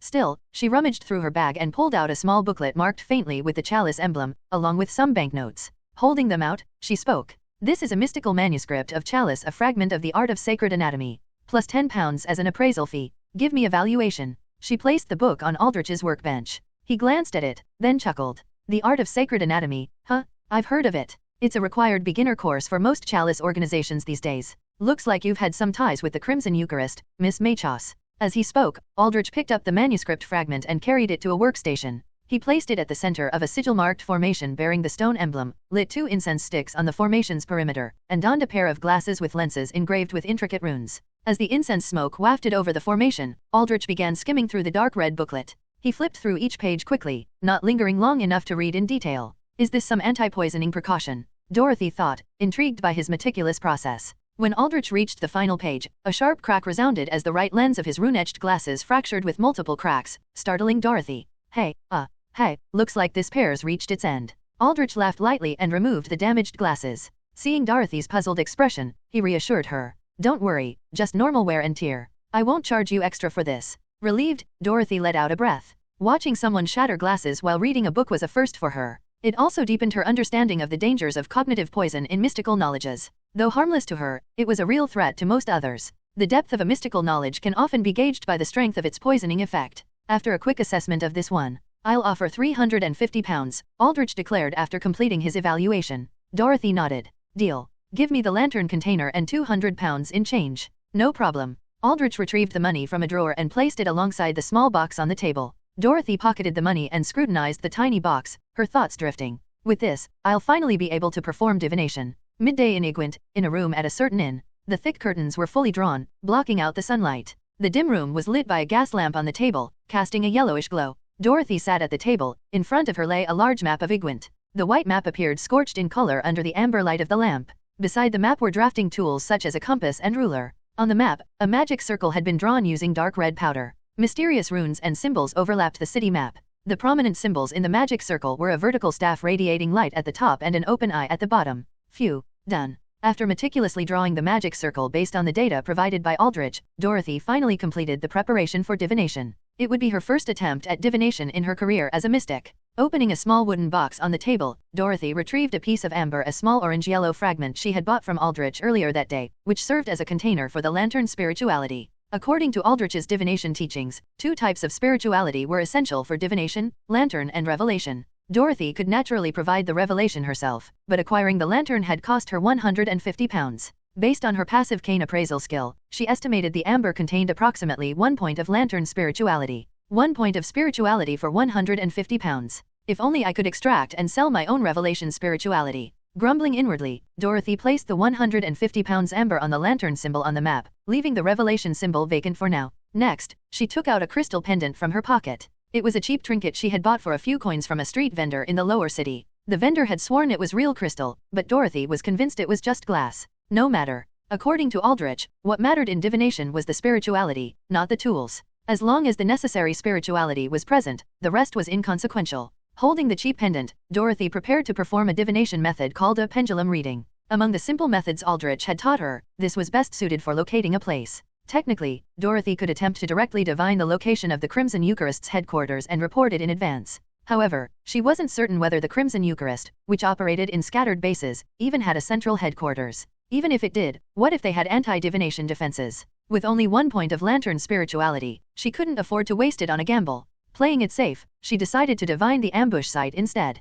Standing at the table, Dorothy held the pendant over the map, letting the tip of the fake crystal dangle. She began to chant softly, "With the all-seeing lantern, illuminate the sea of revelation." As Dorothy murmured, the amber on the magic circle cracked slightly. An invisible force of spirituality was released. Simultaneously, Dorothy felt something being drawn out from within her. According to her system's notification, her revelation spirituality had decreased by 1 point. "I seek to know the location where the Crimson Eucharist plans to ambush the hunter squads in Igwent." After speaking her divination intent, Dorothy began to swing the pendant. The tip of the pendant swayed back and forth across the map. Gradually, as if guided by an unseen force, the pendant tilted toward a specific direction. The swinging slowed, and finally, the pendant came to a halt, pointing unnaturally, defying gravity at a particular spot on the map. Dorothy followed the direction indicated by the crystal's tip. The landmark displayed on the map read, Flooded Dockyard. Flooded Dockyard. Located in the eastern outskirts of Igwent, downstream along the Ironclay River, the Flooded Dockyard was once a moderately busy riverside dock. It primarily handled loading and unloading for small riverboats and cross-river ferries. However, due to poor location, the dock often experienced severe flooding during the rainy season, hence the name. The dock wasn't an official facility but was privately built by several merchant shipping companies. This made it a hotspot for illicit activities, including extraordinary goods trafficking and even a black market. Several years ago, the Igwent authorities cracked down on the dock, arresting nearly 100 people. Since then, the area had become desolate and largely abandoned. Afternoon in Igwent, at the Flooded Dockyard. Unauthorized shacks lined the riverbank, arranged in uneven rows. Scattered among them were 3- and 4-story stone brick buildings with no external plastering. Warehouse doors gaped open, revealing empty interiors. Boats moored along the river were rusted and evidently long unused. In a secluded street corner, a carriage was parked. Inside, a white-haired girl sat with her eyes closed, resting. Dorothy's senses were connected to an all-seeing eye in the heavens. Several bird corpses animated by her control circled above the flooded dockyard, providing aerial views of the complex terrain. Well, if I were in their shoes, how would I choose the perfect ambush site? With this thought, Dorothy imagined herself as a member of the Crimson Eucharist, pondering how best to set up a trap to annihilate the enemy effortlessly. Thanks to the multiple angles offered by the bird's-eye views, Dorothy quickly identified a suitable location. It was a small, low steel frame warehouse, surrounded by 4 unfinished brick towers. One of the towers, slightly taller, resembled a clock tower. These structures were spaced far enough from the warehouse to allow for strategic positioning. In Dorothy's mind, if snipers were stationed in the 4 towers and the clock tower, any enemy entering the warehouse would be completely trapped. The warehouse's exterior walls were made of gypsum board, incapable of withstanding bullets. Many sections had holes, providing clear lines of sight inside. If the interior occupants were surrounded by snipers at 5 elevated angles, they'd stand no chance. In low-level Beyonder battles involving ordinary humans, firearms remained the dominant force. This was true for both the Crimson Eucharist and the Serenity Bureau. Considering this, Dorothy envisioned a gunfight scenario where the warehouse served as an ideal kill zone. The entire afternoon, Dorothy manipulated her bird marionettes to patrol the dockyard. She conducted thorough reconnaissance of the brick towers and the warehouse, while also waiting for something. Finally, around 3 p.m., after waiting over 2 hours, Dorothy spotted a group of men sneaking into the clock tower. From its summit, they surveyed the surroundings and engaged in heated discussion. Among them was a thin, sharp-eyed man with neatly combed brown hair and a small mustache. Holding a staff, he silently observed the scene below, issuing orders to his subordinates. "Ah, you guys are finally here to scout, huh? Seeing this, Dorothy stretched lazily in her carriage. Nighttime in Igwent, at an upper-class apartment building. In a disheveled bedroom, Brandon knelt respectfully on the floor. In front of him, a grotesque mouth formed of flesh and blood on a sacrificial altar issued commands. The trap is set. The operation will take place tomorrow. At 10:30 a.m., our gift will be delivered to the Serenity Bureau. Once they move out, you act immediately. Yes, Mr. Buck. In the early morning in Igwent, at the apartment complex on Southern Sunflower Street, Dorothy and Gregor were having breakfast together in the living room. This was one of the rare moments they had spent together in recent days. While eating breakfast, Dorothy occasionally yawned, prompting Gregor to ask with concern. Dorothy, you've seemed very tired and out of energy these past few days. You've also been coming home later than usual. Is the pressure from your studies too much? Ugh, I guess so. If I want good grades, I have to work harder. Sigh. It's exhausting, Dorothy replied while eating a piece of bread. Seeing her like this, Gregor encouraged her warmly. Looks like studying isn't easy at all. You're working so hard, Dorothy. Just make sure to balance work and rest. Don't immerse yourself entirely in studying. It's okay to relax sometimes. It's fine, Gregor. You know my goal is to get into college. As a girl, if I don't put in extra effort, how can I even hope to pass through those gates? Besides, I can't let you down, can I? Dorothy said as she finished the bread and quickly drank a glass of milk. All right, I'm done. I'm off now. See you later. Dorothy grabbed her small shoulder bag, opened the door, and walked out. Watching her leave, Gregor, still seated on the sofa, smiled with contentment. Hehe. Dorothy is really growing up and becoming more responsible. I hope she can truly get into a good college, Gregor thought to himself, feeling proud of her diligence and dedication like any parent would. Dorothy, however, was secretly relieved that St. Amanda's school was located in the western outskirts of the city. If it had been somewhere within Gregor's reach, the occasional visits he might make could have exposed her reputation as the Queen of Absences. After finishing breakfast himself, Gregor put on his coat as usual and left the apartment. About 40 minutes later, he arrived at the Cypress Fir Tower. Gregor entered the building and, after collecting a key from the receptionist, Mrs. Ada, took a hidden passageway that led to the Serenity Bureau. He greeted his colleagues enthusiastically upon arrival. Hey, good morning, Brandon. You look like you didn't sleep well last night. At the corner desk in the hall, Gregor greeted Brandon, who appeared distracted. Brandon managed a weak smile in return. Yeah, more or less, Mr. Machos. I haven't been resting well these past few days. Noticing Brandon's condition, Gregor's eyes flickered with an idea. After checking their surroundings, he leaned closer and lowered his voice. Listen, Brandon. Don't take this the wrong way, but I've heard some not so flattering rumors about you from my night patrols. Something about your personal life being a bit messy. My advice? If you can't control yourself, find a girlfriend and settle down. Constant recklessness isn't just bad for your health, it could mess up your work. Worse, catching something would be a disaster. Gregor spoke in a tone of friendly admonition. Brandon froze momentarily before forcing a smile. Haha, thank you for your concern, Mr. Machos. I'll take your words into consideration. Of course, we're colleagues, after all. Think about it seriously. Anyway, I've got to go, Gregor said cheerfully, leaving Brandon's desk to chat with others. Meanwhile, Brandon remained seated, his gaze darkening as he watched Gregor walk away.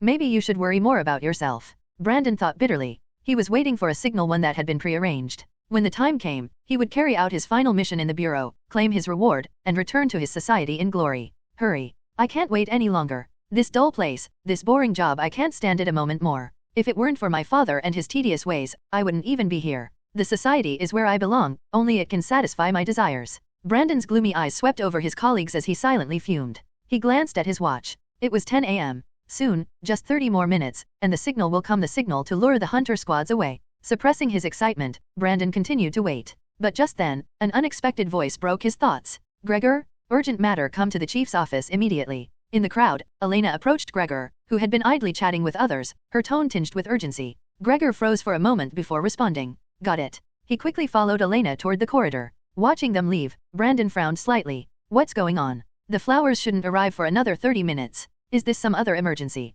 Puzzled, Brandon stopped a colleague passing by and asked. Tony, seems like there's action again. Do you know what's going on? Oh, that. Seems similar to last time. Mrs. Ada received flowers again. I just saw them upstairs. Same scenario as before. Might be another big case, Tony replied. Hearing this, Brandon's brows furrowed, confusion written across his face. So it's flowers again. Why did the action start early? Igwin's Serenity Bureau branch office, chief's office. Gregor, Elena, and Turner stood in the office. A bouquet of fresh flowers lay on the chief's desk, an eerily familiar sight reminiscent of the morning the Burton case began. The only difference was that Chief James wasn't present. Flowers again. Can't these guys come up with something new? Are we supposed to clean up their mess again? Turner complained bluntly, spreading his hands. Meanwhile, Gregor, staring at the bouquet, noticed a thick card-like note amidst the flowers. This time, it might be different, Gregor said slowly. He reached for the note, only to realize it wasn't a card but a thickly folded piece of paper. Exchanging a glance with Turner, Gregor carefully unfolded it, revealing a map. The three scanned the map, their expressions growing solemn. After a moment, Gregor turned to Elena and said decisively, "Elena, send a report to the chief immediately. Request clearance for an urgent operation at the flooded dockyard. Time is of the essence, hurry." Understood. In the Iguint's Serenity Bureau, everything suddenly became bustling. People moved back and forth as the assembly alarm reverberated continuously in the underground space. At this moment, Brandon's workstation was also in a flurry of activity. He was anxiously handling the equipment issuance process for 2 hunter squads. Looking at the task target column on the equipment requisition form, Brandon felt a surge of surprise. Flooded dockyard, really? What happened to bring this forward by half an hour? Should I confirm this with Mr. Buck using the Dream Anchor? No. Mr. Buck already instructed me to only use the Dream Anchor if the hunter squads fail to deploy or delay their operation. But this time, they moved out so quickly. Brandon was slightly uneasy as he processed these thoughts. After finally completing the equipment issuance for the hunter squads and watching them march out in formation through a secret passage, he returned to his seat, his brow still furrowed. Never mind. The hunter squads are already out, and their destination matches Mr. Buck's ambush point. According to Mr. Buck, he had set up the ambush long ago, so there shouldn't be any issues. The signal coming in early must be due to some unknown factor, but everything is still within the plan. Maybe the florist got the timing wrong. Dream Anchor sigils are precious, I only have one and can't use it recklessly. As he contemplated, Brandon's expression became more resolute. The early signal is unexpected, but everything is proceeding as planned. The hunters are out, and James isn't here. This is my chance. Mr. Buck told me to act based on the situation, so I can't be rigid. Since the signal came early, my actions must also advance. With this in mind, Brandon turned to look at the heavy iron door behind him, his gaze growing darker. Then, in a moment when no one was watching, Brandon took out a heavy iron key, walked to the door, inserted the key, and opened it, stepping inside. In the bustling lobby of the Cypress Fir Tower, Ada, a middle-aged woman with slightly graying hair and glasses, sat behind the reception desk, busily transcribing something. As she wrote, she muttered to herself. Last month, 1 bouquet. Today, another. When did this place turn into a flower collection service? Young people these days. Can't they just send letters properly instead of hiding them in flowers? Is this supposed to be romantic? Adjusting her glasses, Ada sighed wistfully. If only one of these bouquets was meant for me. Ma'am, delivery from Bud Flower Shop scheduled for 10:30 this morning. Right on time? Please confirm receipt. Before Ada could dwell further on her thoughts, a cheerful voice interrupted her. She looked up to see a young man holding a bouquet of fresh flowers. Just leave it here. Thank you, young man. You're welcome, ma'am. The order has been delivered. I'll take my leave now. The young man quickly jogged out of the lobby, leaving Ada staring curiously at the flowers on the desk. Another one? It's only been half an hour. At this rate, the bureau might as well open a flower shop. Murmuring to herself, Ada turned her attention to the small envelope tucked among the flowers. She pulled it out, opened it, and read the message on the card inside. Her expression immediately turned serious. To the esteemed guardians of Iguint, the Crimson Eucharist will hold a gathering today at 11:30 a.m. in warehouse number 2, East Storage Zone, flooded dockyard. Ada pondered the message briefly, then muttered to herself with a touch of concern. But, the young men have already gone out. Late morning, Iguint's eastern outskirts, downstream of the Ironclay River. The flooded dockyard was a desolate area inhabited only by vagrants and a few impoverished residents. Most of the space was in a state of decay and disrepair, especially the eastern storage zone. This area, filled with abandoned, half-constructed buildings, was eroded by repeated flooding, making it dangerously unstable. Few dared to settle there, making it the most desolate part of an already desolate dock. From a covert perspective, however, this made it an ideal hideout, perfect for conducting illicit activities. Around warehouse number 2 in the storage zone stood 4 abandoned buildings and a derelict clock tower. Members of the Crimson Eucharist had taken positions in these structures, each armed with firearms and aiming at the central warehouse through concealed firing points. The ambush was already set. All they had to do now was wait for their prey to arrive. Buck. What time is it now? When are they coming? In a room atop the abandoned clock tower, an elderly man with a hunched frame, Clifford, asked impatiently. Beside him, Buck, impeccably dressed in a suit and holding a ruby-topped cane, glanced at his wristwatch before replying. It's 11:20 now. Our flowers were delivered at 10:30. The Serenity Bureau is far from here, and they'll need time to prepare. They won't arrive so quickly. Prepare? These fools think they're coming to hunt but don't realize they're the ones being hunted. Clifford chuckled darkly. Buck continued, his tone calm but wary. Don't celebrate too soon. If that mysterious organization is truly a front created by James' Serenity Bureau, the hunter squads might not take the bait. They might either refuse to engage or prepare an elaborate counter-ambush. That's why I told Brandon to use the Dream Anchor if they show any signs of hesitation or delay. Buck glanced at a nearby Crimson Eucharist member, currently in a dreamlike state. This man served as their conduit for dream-based communications. But since there's been no message, it means we were overthinking. James likely knows nothing about this organization, and their hunters are on their way as we speak. Clifford nodded. Let's hope they hurry up and come to die. I'm tired of waiting. Even the sentries haven't signaled yet. They must not be at the dockyard yet. Patience. It won't be long before the sentries spot them. Focus and wait for their sig. Bang. Before Buck could finish, a gunshot rang out. In the blink of an eye, a burst of blood erupted from Buck's head, and he collapsed lifelessly. From a third-floor window in a building 700 meters away, Elena lowered her rifle, ejecting the spent casing. Smoke wafted from the barrel of her gun, which lacked any optical sights. Praise the lantern, praise the Holy Father, for granting me illumination and guidance. Murmuring softly, Elena chambered another round and turned to Gregor, standing nearby. Looks like I just took out their leader. We can begin the assault. Impressive as always, Elena, the beacon of light. Gregor smiled, planting his blood-stained sword into the ground as he examined a detailed hand-drawn map laid out before him. The map depicted the flooded dockyard in meticulous detail, marking every building and road. Numerous symbols annotated ambush points, sentry positions, disguises, and more, all centered around warehouse number 3. Many sentry points had already been crossed out. The marks were Gregor's handiwork, accomplished with his blade. Eastern outskirts of Igwent, on the banks of the Ironclay River, at the flooded dockyard. Late morning, the usual tranquility of the flooded dockyard was shattered by the sharp sounds of gunfire. The residents turned their startled gazes toward the storage zone in the distance, their expressions filled with unease. Their conversations buzzed with speculation. Was this another gang shootout? In the storage zone itself, an ambush was unfolding. However, the identity of the ambushers and the ambushed turned out to be somewhat different from what some might have expected.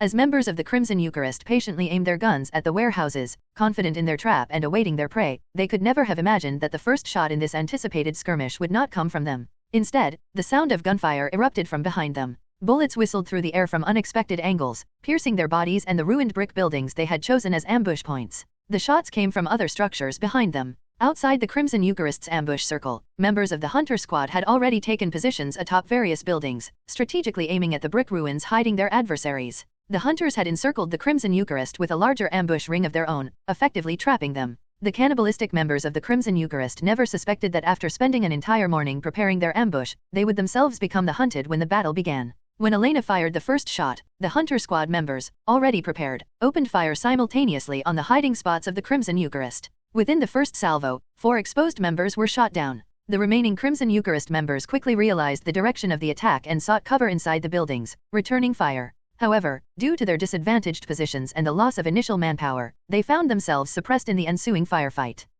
It's just like this map depicted. Those guys' hiding spots, firing positions, and even their sentries are all marked perfectly. Fighting with this map, it's hard not to have the upper hand. From atop a 3-story building, Gregor observed the Crimson Eucharist struggling to return fire and couldn't help but remark. As he spoke, he glanced at the map spread out on the floor beside him. Their ability to take the initiative and gain such a decisive advantage was almost entirely thanks to this map. The map had been delivered to the Serenity Bureau earlier that morning at around 10 a.m., disguised as a flower delivery. A similar incident had occurred the previous month, leading to the Burton case. Remembering that outcome, the Bureau treated this delivery with utmost urgency, immediately examining the accompanying information. What they hadn't expected was that this time, the information included not only the Crimson Eucharist space but also a complete map detailing their military deployment. Upon receiving the map, Gregor and his team immediately recognized the urgency of the situation. They sent a telegraph to their director, who was not in the office, requesting permission to act. After receiving approval, they swiftly moved to the flooded dockyard. Verifying the map's accuracy by apprehending 2 sentries along the way, they advanced stealthily and launched a counter-ambush on the Crimson Eucharist, catching them completely off guard.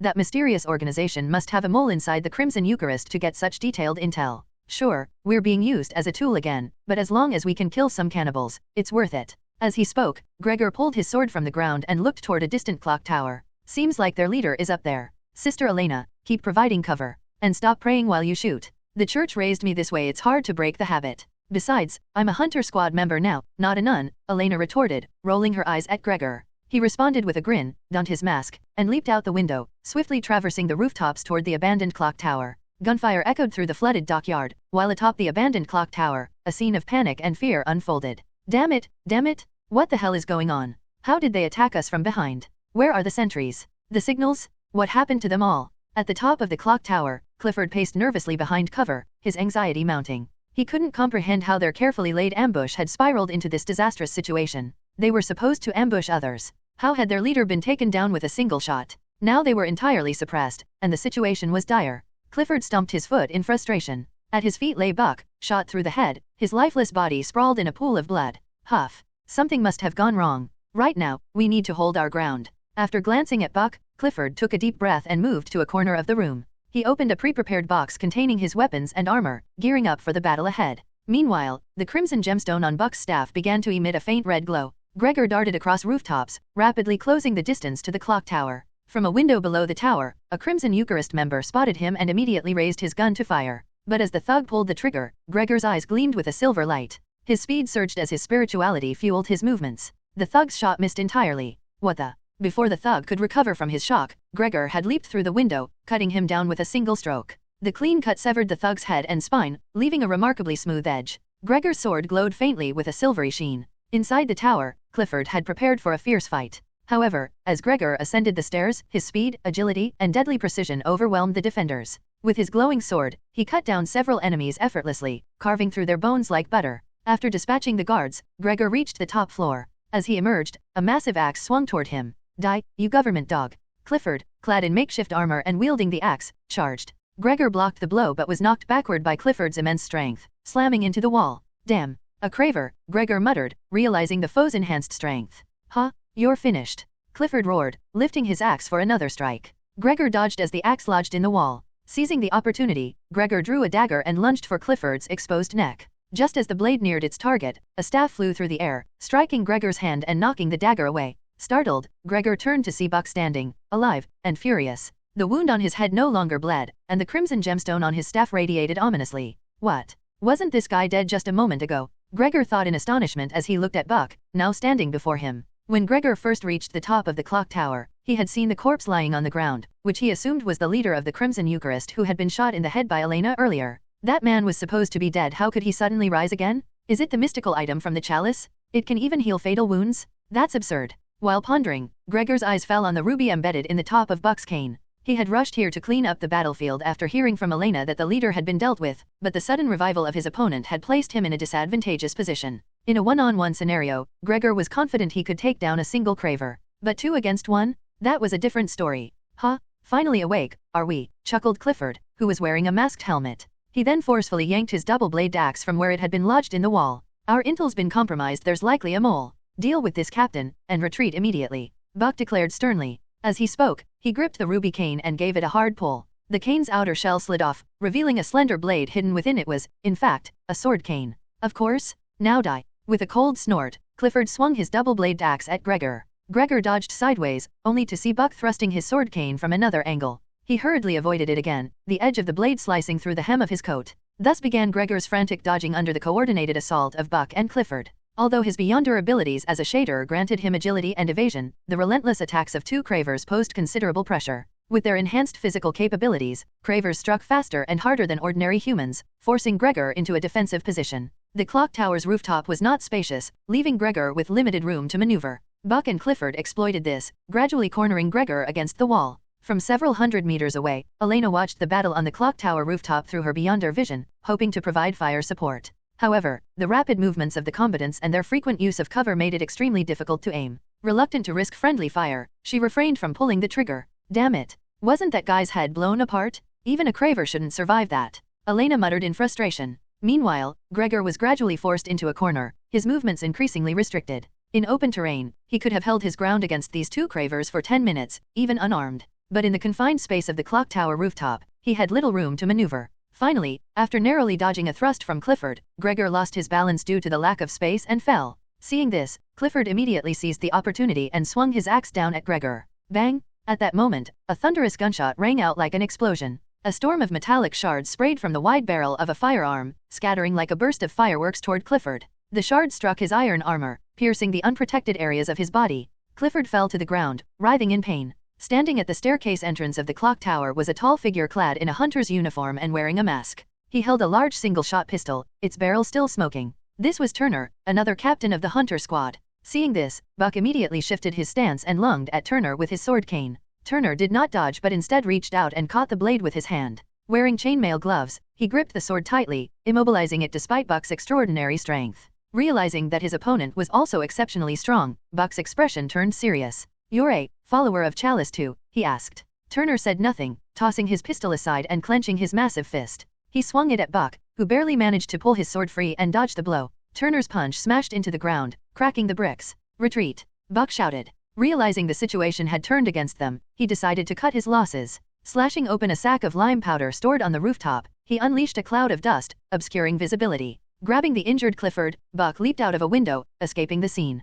Cough, cough. What the hell is this stuff? Turner muttered, waving away the dust. Once the lime powder settled, he found that Buck and Clifford were already gone. Damn it! Where did they go? Turner growled. They jumped out over there, Gregor said, pointing to a window as he leaned against the wall, struggling to his feet. Turner shot him a displeased look. You saw them? Why didn't you jump after them? You're pretty fast, aren't you? Give me a break. I'm not like you Craver who can shrug off falls. Jumping from that height would leave me half dead if I didn't die outright. My speed comes from being a shader, which makes me lighter, but not light enough to fly, Gregor replied, shrugging. Turner shook his head in disappointment. TCH. What a waste. I thought we had them. I was looking forward to smashing their skulls. No worries. I've got a backup plan, Gregor said with a smirk. While fighting them, I managed to tag one of them with a marker sigil. If we can get to a lighter, we can track them right away. Turner's expression brightened. A marker sigil? Not bad. You managed to do that while being attacked by two of them? All right, let's go find that nun. We're not letting those Crimson Eucharist scum get away today.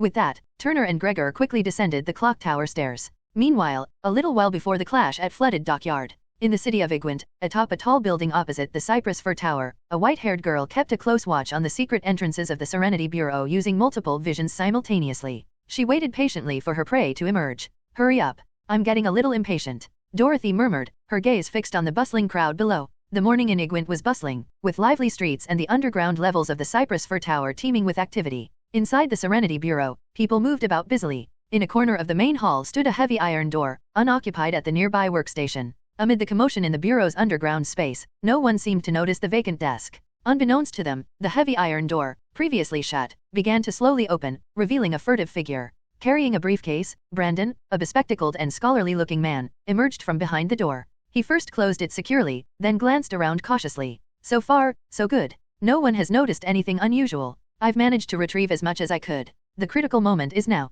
Clutching the heavy briefcase, Brandon thought to himself. He had taken everything he could from the Bureau's sealed vault, classified documents, spiritual storage items, and mystical artifacts. These items would serve as his future foothold and capital within the organization he was defecting to. This mission, entrusted to Brandon by Buck, was to steal as much as possible from the Bureau's vault while the Bureau director and the Hunter squad were away. The mission was now halfway complete. The final step was to leave the Bureau with the briefcase undetected, a task fraught with danger. The Bureau's exit points were all under the watch of illuminating beacons. These lamps could penetrate objects to reveal traces of spirituality. If unregistered traces were detected, the lamps would trigger alarms that would alert the entire Bureau. Because of these lamps, external Beyonder forces couldn't infiltrate the Bureau, and mystical items couldn't easily be taken out. Usually, Brandon carried a vial of chalice drug on him. Its spiritual traces were minimal, and its effects were contained within a shadow-repelling test tube, allowing it to evade detection as long as he avoided proximity to the lamps. But today was different. The items in the briefcase radiated spiritual traces 100 times stronger than the drugs. Crossing the lamp's detection range would undoubtedly trigger an alert. Brandon, however, had a plan. Taking a deep breath, he reached into his pocket and retrieved a small, severed human finger. This was a chalice spiritual storage item, confiscated during a raid on Burton's base and stored in the vault. Brandon had stolen it and kept it on him instead of placing it in the briefcase. It was his key to escape. Casting another glance at his oblivious colleagues, Brandon seized a moment when no one was watching. He discreetly placed the severed finger into his mouth, chewed it without hesitation, and swallowed. Then, gripping the briefcase, he headed toward one of the exits. This particular exit was the farthest from any illuminating beacon. While passing through the detection zone was inevitable, delaying the moment of exposure to the last second would buy him precious time. Brandon quickened his pace toward the chosen exit. As he neared the detection zone, he pulled out a devouring sigil from his pocket, another item taken from the vault. This sigil, once seized by the Hunter squad, was now pressed against his forehead. As it burned, the symbol of the chalice appeared on his brow. "Grant me your protection, O great blood chalice," he muttered under his breath. At that moment, the chalice spirituality within him surged. Brandon's physique became stronger, and with a burst of speed, he dashed through the detection zone. The nearest illuminating beacon flickered wildly, and moments later, alarms blared throughout the Bureau, startling everyone. Those in the hall turned toward the flashing lamp in surprise. They saw Brandon, clutching his briefcase, disappearing through the exit. "Someone's smuggling restricted items.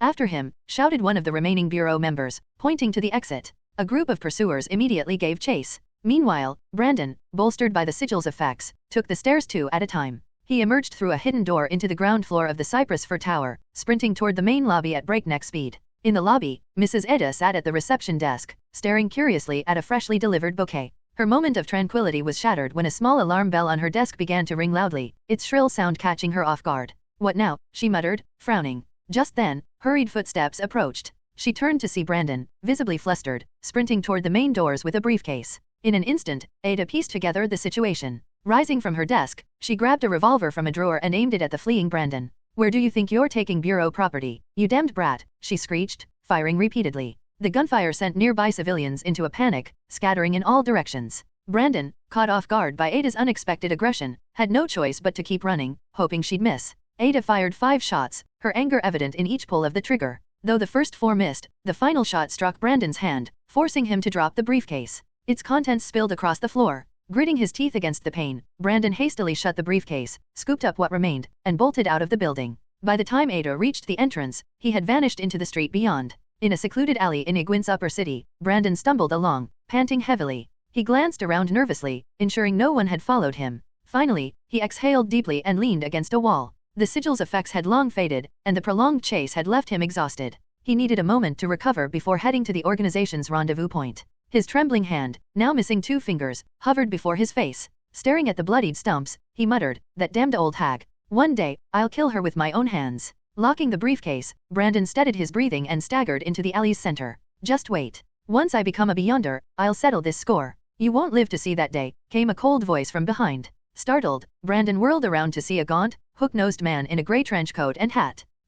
Brandon began, but the man interrupted, plunging a knife into his heart. Brandon's eyes widened in disbelief as he collapsed into a puddle. Standing over the lifeless body, Edric lit a cigarette, exhaling smoke as he spoke. "Traitors meet only one end, don't they, Mr. Brandon?" From the puddle, Brandon's body stirred. He rose, pulling the knife from his chest and returning it to Edric. "Of course. It's what I deserve," Brandon replied calmly. Edric smirked and walked away, with Brandon following close behind, briefcase in hand. The alley returned to silence, leaving only faint traces of blood in the water. Morning in Iguint, upper city. The street was quiet, with sparse pedestrians passing by. At the entrance of a small alley, a carriage stood parked by the roadside. Inside the carriage, Dorothy sat quietly, while opposite her sat Brandon, his expression vacant and wooden. Things seem to be progressing quite smoothly. I wonder how Gregor's side is doing? But with such detailed intel provided, there shouldn't be any problems, right?" Letting out a long breath, Dorothy murmured to herself. Judging by the current situation, her plan had encountered minor issues but was still progressing, albeit roughly. Up to this point, it was about halfway to success. After divining the ambush site of the Crimson Eucharist flooded dockyard using her pendulum, Dorothy had wasted no time in scouting it out. There, as expected, she encountered the Crimson Eucharist's leader and members during their preparations. Planning an ambush without first scouting the site, deploying setups, and confirming positions would have been impossible. This gave Dorothy the opportunity to track the Eucharist's movements once more, and this time, she caught quite a haul. Yesterday afternoon at the flooded dockyard, Dorothy observed their preparations and deployments from a hidden vantage point, carefully noting every detail. After hours of surveillance, she memorized their ambush points and hidden sentries. Using her exceptional memory as a cognizer, she mentally recorded a bird's-eye view of the entire flooded dockyard and the Eucharist's defensive layout. Later, she returned home to draft a detailed map, which she then sent, along with a bouquet, to the Serenity Bureau via a florist. Dorothy knew the Eucharist's bouquet delivery schedule and intentionally arranged for her flowers to arrive 30 minutes earlier. This ensured the Bureau received her map first, allowing the hunter squad to act before the Eucharist's bouquet arrived. Meanwhile, Brandon, the mole within the Bureau, would also begin his actions early, as per Dorothy's plan. Dorothy had considered what might happen if Brandon used the so-called dream anchor to warn Buck upon noticing the discrepancy in timing. But even if he did, it wouldn't matter much. The forewarned hunter squad would avoid the ambush, and at worst, Buck might order a cautious retreat, leaving the hunters empty-handed. Meanwhile, Brandon would still seize the opportunity to steal and flee while the director and hunter squad were absent. Dorothy, having prepared for this scenario, could intercept him regardless. While the hunters might not achieve their goal, they wouldn't suffer devastating losses from the ambush. Thus, Dorothy's objectives would still be met, albeit partially. Moreover, based on her previous eavesdropping, Dorothy had overheard Buck instruct Brandon to only notify him if the hunters didn't move or delayed their actions. This led Dorothy to conclude that Brandon was unlikely to raise an alarm over a small scheduling error, which could easily be attributed to the florist's mistake. The half-hour discrepancy wasn't significant enough to warrant wasting the sigil's power, and even if he did notify Buck, it wouldn't change much. Finally got my hands on the goods. But unfortunately, there were some unexpected complications, and a lot is missing, Dorothy muttered as she shook the blood-stained briefcase in front of her. The contents were far less than she had anticipated. Who would have thought that old lady could be so fierce, pulling a gun and firing without hesitation? The Bureau sure is full of hidden talents. Dorothy sighed. She hadn't expected the seemingly ordinary old receptionist to suddenly display such prowess, single-handedly salvaging a significant portion of the Bureau's losses with 6 shots. However, this also meant that Dorothy's gains were significantly reduced. Still, thankfully, today's harvest won't end with just this, Dorothy murmured as she glanced at Brandon sitting before her. Well then, I'll be counting on you next, Mr. Brandon. Of course, miss, replied the marionette Brandon. He turned, picked up another briefcase, opened the carriage door, and stepped out into the alley. Carrying the briefcase, Brandon hurried through the alley, his expression anxious and his breathing labored. He glanced behind him from time to time, as if fearing someone might catch up. Huff, huff, huff. Panting heavily, Brandon ran forward with the briefcase, weaving through the city's alleys until he emerged onto a quiet, deserted street. By the roadside, a carriage stood still. Beside it stood a coachman. You're here? How did it go? Do you have it? Seeing the breathless Brandon, the coachman quickly asked. Brandon paused to catch his breath before responding. Huff, huff. It's all here. Let's get moving, they could catch up at any moment. Oh, and, do you have bandages? I'm injured. There are bandages and medicine in the carriage. Get in quickly, we're leaving now, the coachman replied, then climbed onto the driver's seat. Brandon said no more, opened the carriage door, and climbed inside, where he began treating his wounds with the prepared medical supplies. Once Brandon boarded, the coachman urged the horses forward, and the carriage rolled down the deserted street. Shortly after Brandon's carriage left, another carriage came into view from the opposite end of the street. Driving this carriage was the marionette Edric, while Dorothy sat calmly inside. Dorothy was simultaneously tracking the marionette Brandon's location and controlling her carriage to follow from a safe distance. The carriage Brandon had boarded was designated to pick him up as part of the plan devised by him and Buck. After shaking off any pursuers, Brandon was to take this carriage to Buck's hideout and await the triumphant return of Buck and his men. Now, Dorothy intended to use this carriage to lead her to Buck's hideout. While she had roughly identified the location during her reconnaissance at the dockyard, using the carriage as cover would allow her to infiltrate the hideout more effectively. Dorothy believed that Buck and his key subordinates were still engaged in battle with the Hunter squad at the flooded dockyard. Given the Hunter's detailed intelligence, it was likely that the Crimson Eucharist at the dockyard had already been wiped out. Buck's hideout, devoid of any Beyonders, would be defenseless. This was the perfect opportunity for Dorothy to strike, loot the place, and recover some extra spoils to make up for the losses caused by that formidable old receptionist. A hideout without Beyonder defending was well within Dorothy's current capabilities. If Buck perished at the dockyard and the Bureau identified him, they would eventually trace the hideout and confiscate everything, leaving Dorothy with nothing to gain. Thus, timing was critical, she had to act now or risk missing her chance. And so, Dorothy followed the carriage carrying Brandon as it weaved through the city, heading toward Buck's hideout. Igwent Upper City, north bank of the Iron Clay River, midstream. At noon, on a riverside street, a carriage moved slowly. Inside it sat the corpse marionette Brandon, being escorted by a contact from the Crimson Eucharist as they headed toward the organization's stronghold. Meanwhile, far behind, Dorothy's carriage followed at a discreet distance. Seated in her carriage, Dorothy controlled her marionette and observed the surroundings. The streets were tidy, lined with flourishing street trees. The houses on either side were exquisite standalone buildings, each with a small garden. Iron gates marked the entrances to these properties, and passers-by dressed in elegant attire added to the affluent air. This is White River Riverside. Seems like Buck has some status after all, Dorothy thought. The White River Riverside area was Igwent's affluent district. As the Iron Clay River flowed through the city, industrial and domestic waste heavily polluted its waters downstream, turning them murky and foul-smelling. Only the mid to upper sections of the river remained habitable, and White River Riverside was the most desirable part. This attracted Igwent's wealthier residents to settle there. Living in this area symbolized a degree of prosperity, and Buck was no exception. Dorothy, ready to act, set her sights on getting ahead of the Bureau to raid Buck's residence. Under Dorothy's pursuit, Brandon's carriage finally stopped in front of an exquisite 3-story riverside mansion. Wow, this guy's house is massive, at least 3 times the size of that Burton place. That rundown bookstore on White Pearl Street can't even compare. Among all the Eucharist leaders so far, Buck seems to hold the highest position, Dorothy mused as she observed Buck's mansion through Brandon's perspective. The carriage passed through iron gates into the courtyard, eventually stopping at the grand entrance. Brandon stepped out with his briefcase and, under the guidance of a gatekeeper, entered the ornately decorated foyer. Per Lord Buck's instructions, Mr. Brandon, please wait for him in the study. He'll be back shortly after handling those hounds. Allow me to escort you, a butler-like figure said to Brandon. Much appreciated, Brandon replied, following the butler upstairs while surreptitiously observing the surroundings under Dorothy's control. There's minimal defense here. Including the coachman, there seem to be only 3 or 4 people left. Most of their grunts must have been sent to the ambush at the flooded dockyard.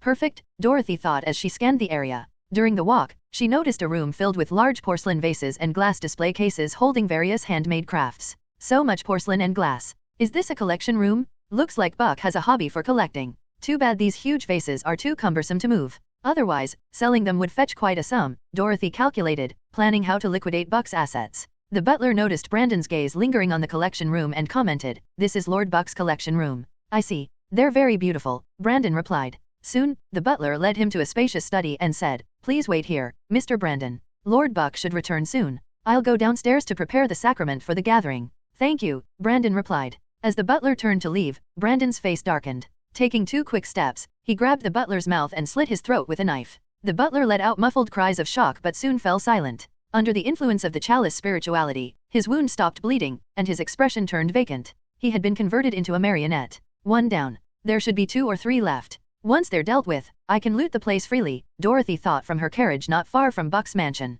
Just as she prepared to use her 2 marionettes to clean out the entire stronghold, an unexpected voice reached her ears through Brandon's hearing. "Lord Buck has returned." A servant's voice echoed from downstairs, startling Dorothy. "He's back? So soon? No. Wasn't he supposed to be caught in the ambush by the Bureau's hunters at the flooded dockyard? Did they fail to eliminate him?" Dorothy thought in alarm, though her hands never stopped controlling her marionettes. She made the butler adjust his tie to conceal his neck wound and had Brandon sit casually in the study. Meanwhile, she directed the butler marionette to head downstairs. Before long, she saw Buck and a dust-covered Clifford ascending the stairs. Phew, finally back. But everyone else must be dead, right? Damn it! Who the hell leaked the information? Since when did the Bureau plant a spy among us? Ugh, Clifford muttered while leaning on a cane, his face contorted in pain. His body was bloodied, and his injuries from close-range shrapnel wounds had left him severely debilitated. Damn, I need to find a place to get these shards removed, he groaned. It might not be a Bureau mole, Buck said, walking steadily despite his own battered state. If the Bureau had truly planted a spy, we'd have faced an ambush upon returning. The fact that our stronghold remains intact suggests the Bureau didn't know about this place beforehand. It's likely that mysterious group leaked the intel to them again. Buck's expression was stern. Unlike Clifford, he appeared relatively unscathed. But this place isn't safe anymore. The situation has been off recently. Gather the essential items, we'll temporarily evacuate Igwent and lay low for a while, Buck commanded. As Buck spoke, the marionette butler passed nearby and deferentially greeted him. Lord Buck. You smell heavily of blood, Buck remarked, eyeing the familiar figure. Oh, that's because Mr. Brandon was injured while fleeing. I was just helping him dress his wounds. He's waiting for you in the study now, the marionette butler replied smoothly. Buck nodded and instructed, good. Notify everyone left here to prepare the carriages for evacuation. I'll come down in 10 minutes. Yes, sir, the butler replied, descending the stairs as Buck and Clifford entered the study. Inside, they found Brandon resting in a chair, wrapping his bandaged right hand. Mr. Buck, Brandon greeted. In the study, when Buck and Clifford entered, Brandon stood up and greeted them. However, upon seeing their slightly disheveled appearance, his expression turned a bit puzzled. Mr. Buck, how are things at the docks? Did those lapdogs get a taste of our strength? Buck frowned slightly at Brandon's words before responding in a steady tone. This morning, did the hunter squad only move out after receiving the flowers we sent? They didn't have any prior lengthy discussions or meetings. Buck didn't directly answer Brandon's question, instead asking this with a serious expression. Brandon was momentarily taken aback before replying. Yes, Mrs. Ada at the front desk sent out the hunter squad as soon as they received the flowers. It was as per our plan. Everything happened suddenly. Many people had just arrived for work and had no time to prepare. Is there a problem with that, Mr. Buck? Brandon asked with confusion. Buck pondered for a while, but he couldn't immediately figure it out. Initially, he suspected Brandon of betrayal, leading to their ambush. However, if Brandon had indeed defected, another hunter squad would have been waiting for him here, instead of just the butler and servants. Buck had been cautious when returning, ensuring that the base was still manned by his own people before entering. Buck wanted to figure out how their intelligence had been leaked to the Serenity Bureau but decided to set the question aside for now. Instead, he addressed Brandon. There's been an unexpected situation at the docks. Things are urgent, and now isn't the time for explanations. Let's retrieve everything from the secret chamber and withdraw from Igwent immediately. Oh, and you've retrieved the Bureau's items, haven't you? Brandon nodded immediately, patting the briefcase he was holding. Yes, they're all here. But I'm sorry, Mr. Buck. On my way out, there was a little accident. I lost a bit of it. As he spoke, Brandon's tone grew weaker, and his gaze wavered. Seeing this, Clifford, standing nearby, grew anxious and spoke up urgently. You lost some? How much? Know how much is left?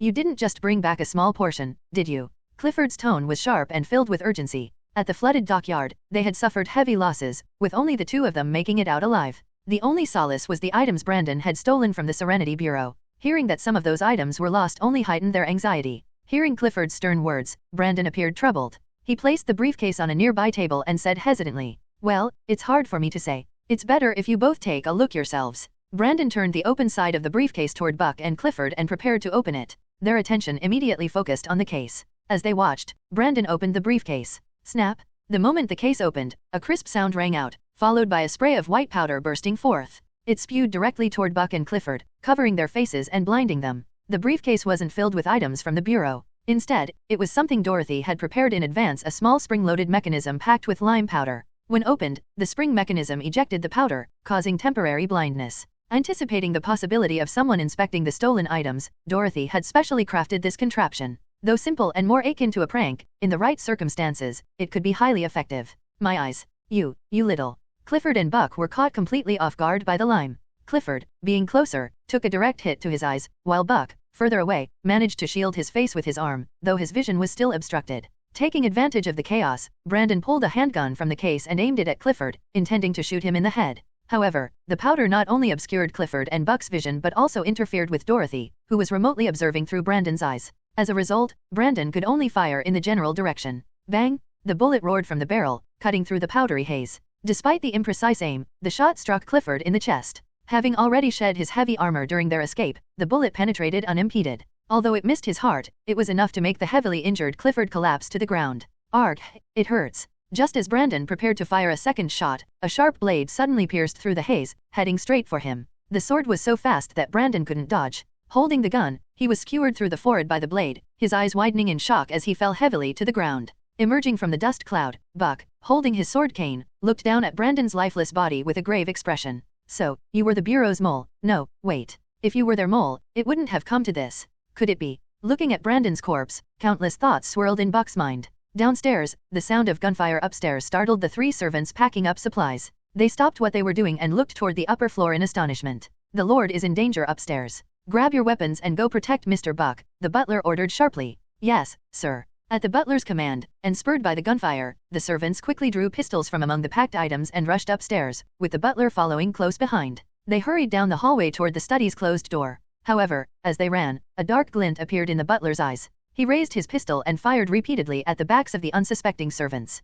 Bang, bang, bang, bang. Emptying his clip, the butler gunned down the three servants at close range. The servants collapsed in shock, riddled with bullets. At that moment, inside a carriage outside the mansion, Dorothy's expression hardened. She expended 2 points of revelation to increase the control limit of her corpse marionettes to 4. The recently fallen servants suddenly rose to their feet, their expressions now eerily blank, just like the butler's. They picked up their guns in unison and turned to fire relentlessly at the study's wooden door, filling the mansion with the thunderous echo of gunfire. In the upper city of Igwent, on the north bank of the middle upper reaches of the Iron Clay River, intense gunfire erupted continuously above Buck's mansion. The residents of the White River Riverside district were startled awake, throwing the entire area into a state of panic. Inside the third-floor corridor of the mansion, Dorothy commanded 4 corpse marionettes, firing repeatedly at the wooden door at the end of the hallway. High-speed, dense bullets pierced through the door and into the study. Buck, standing inside, quickly dodged to the side but still took 2 shots to his body, causing blood to seep from the corners of his mouth. Enemies outside as well?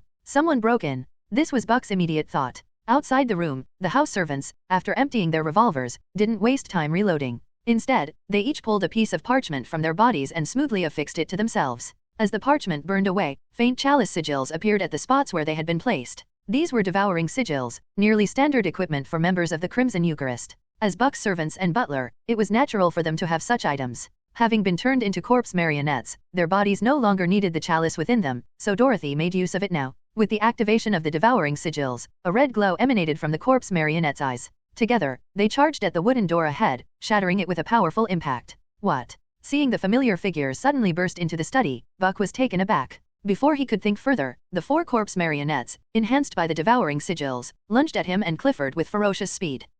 What's going on with these guys? Aren't they your subordinates, Buck? Clifford yelled. I don't know. They must have been controlled by something, just like Brandon earlier. Buck replied. In no time, both Buck and Clifford were besieged by the enhanced corpse marionettes. Buck, though wounded with 2 gunshots, could still manage to fight back due to the remarkable resilience of a craver.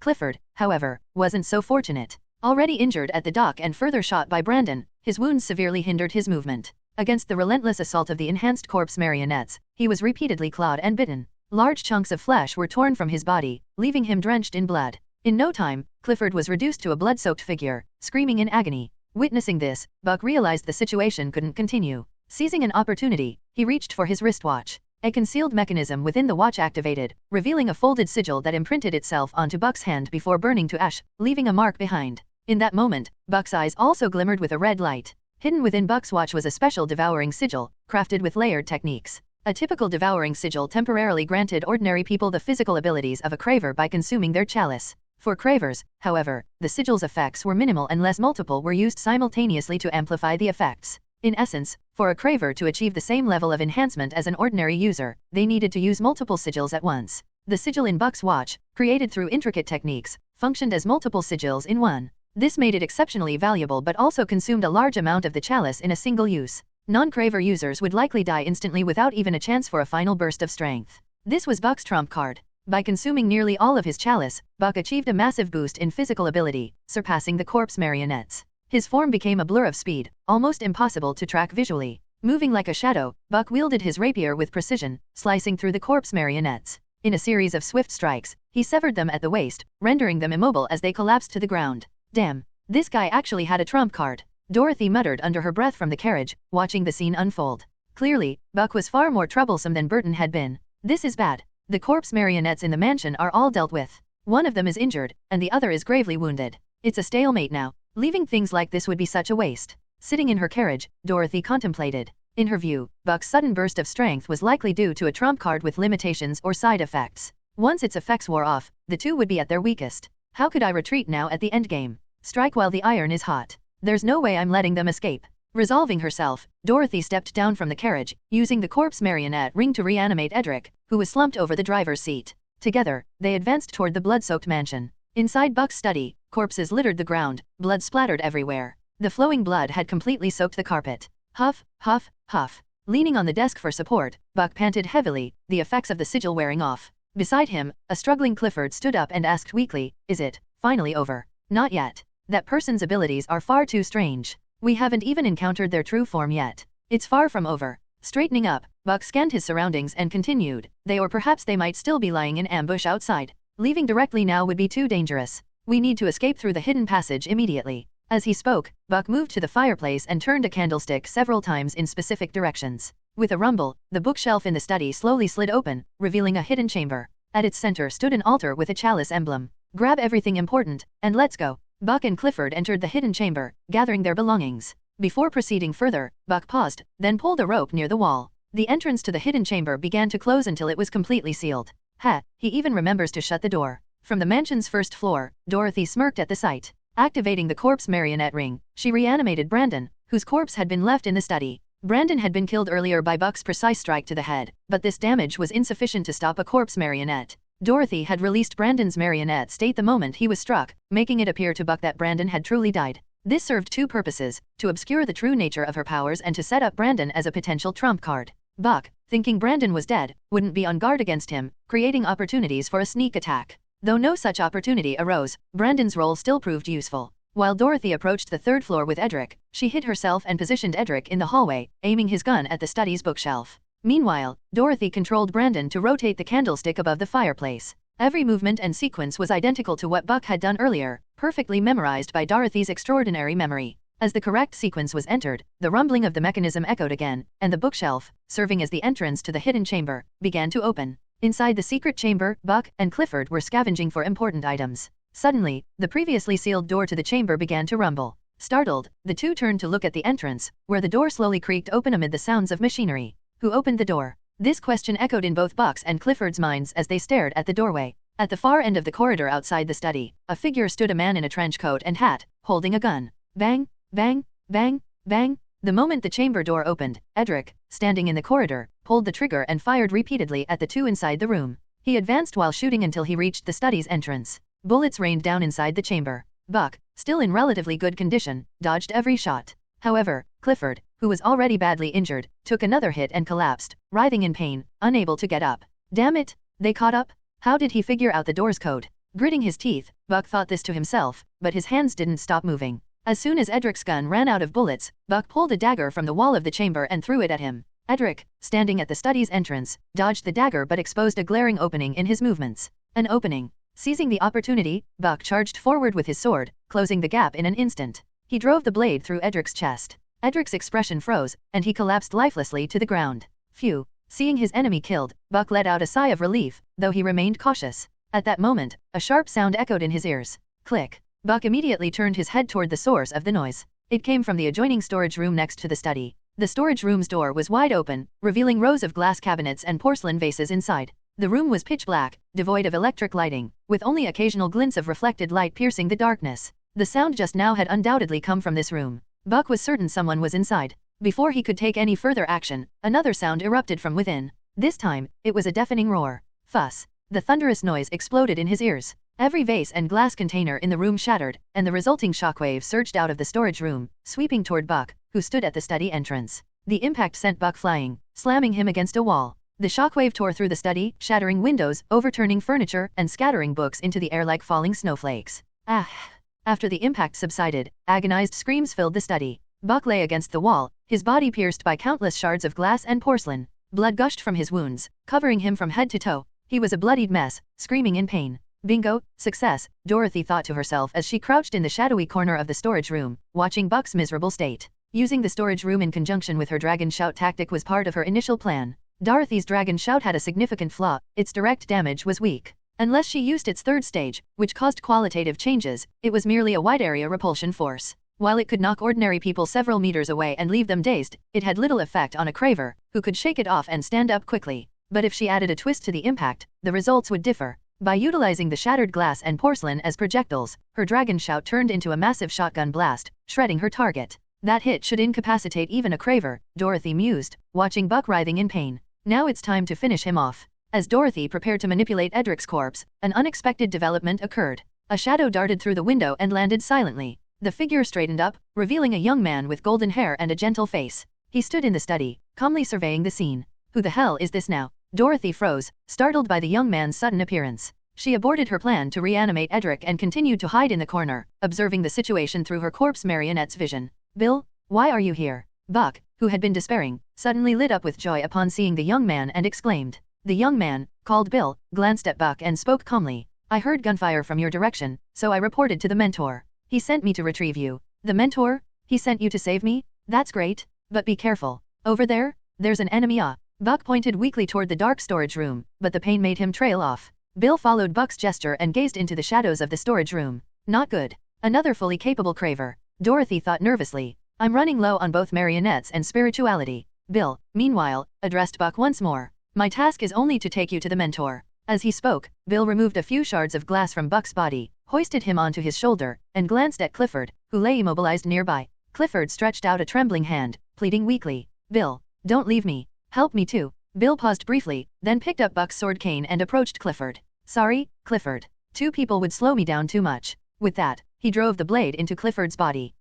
Bill, what are you doing? No, Clifford's screams echoed as his body began to rapidly wither. His flesh shrank until he became a skeletal husk, then a mummified corpse. Finally, Clifford fell silent, his face frozen in a grotesque expression of terror. Bill extracted the sword cane, now glowing with a vibrant red light from the gem on its hilt. They're draining the chalice? An internal conflict. Dorothy watched in shock. Even Buck, still on Bill's shoulder, stared in disbelief. Bill, you. Nothing personal. This just makes it easier to bring back, Bill said, examining the glowing red gem. With that, Bill carried Buck and leapt out the window. Moments later, Dorothy emerged from the shadows of the storage room, surveying the wreckage. Edric's corpse marionette stood silently beside her, scanning the area. Among the debris, a faint glimmer of light flickered from a torn piece of fabric near Clifford's remains. The light faintly revealed the mark of a lantern. Meanwhile, on a quiet riverside near the Iron Clay River, several large, 2-horse carriages stood parked. Hunters in uniform gathered in clusters. Among them was Elena, her mask removed. Elena held a compass in her hand, its needle spinning erratically.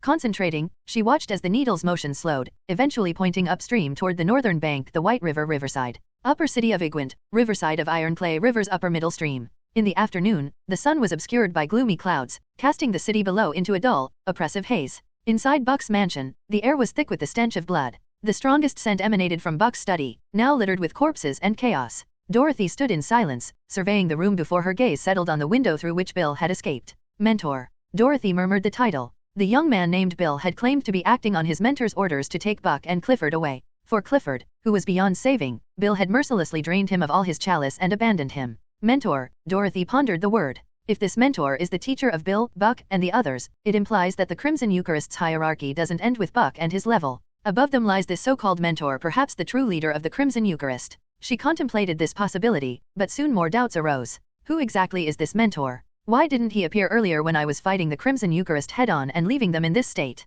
And now, why suddenly send someone to save them? More importantly, why drain someone into a chalice before taking them away? Was the mission to rescue the chalice or the person? As various thoughts swirled in her mind, Dorothy shook her head, dismissing them. She knew it wasn't the right time to dwell on such questions. Her priority now was to gather what she could and escape quickly. Dorothy moved decisively into the secret chamber, searching for anything valuable. With the aid of her appraisal ability, she could easily discern items with spiritual trace, mystical properties, or mystical knowledge, making her search much easier. She retrieved the suitcase previously used for the lime trap, emptied it, and began packing items. Most of the valuable possessions had already been taken by Buck, leaving her with only a few sigils, some spiritual relics, ritual materials, and 2 pieces of mystical knowledge. One was a novel she had already read, The Taste of Crimson. While there was little of mysticism significance, the chamber held mundane treasures. Dorothy found several pieces of jewelry resembling precious metals and a stash of cash. She continued scavenging the secret chamber for hidden treasures. As she packed the suitcase and prepared to leave, the sound of rapid hoofbeats suddenly echoed from the street.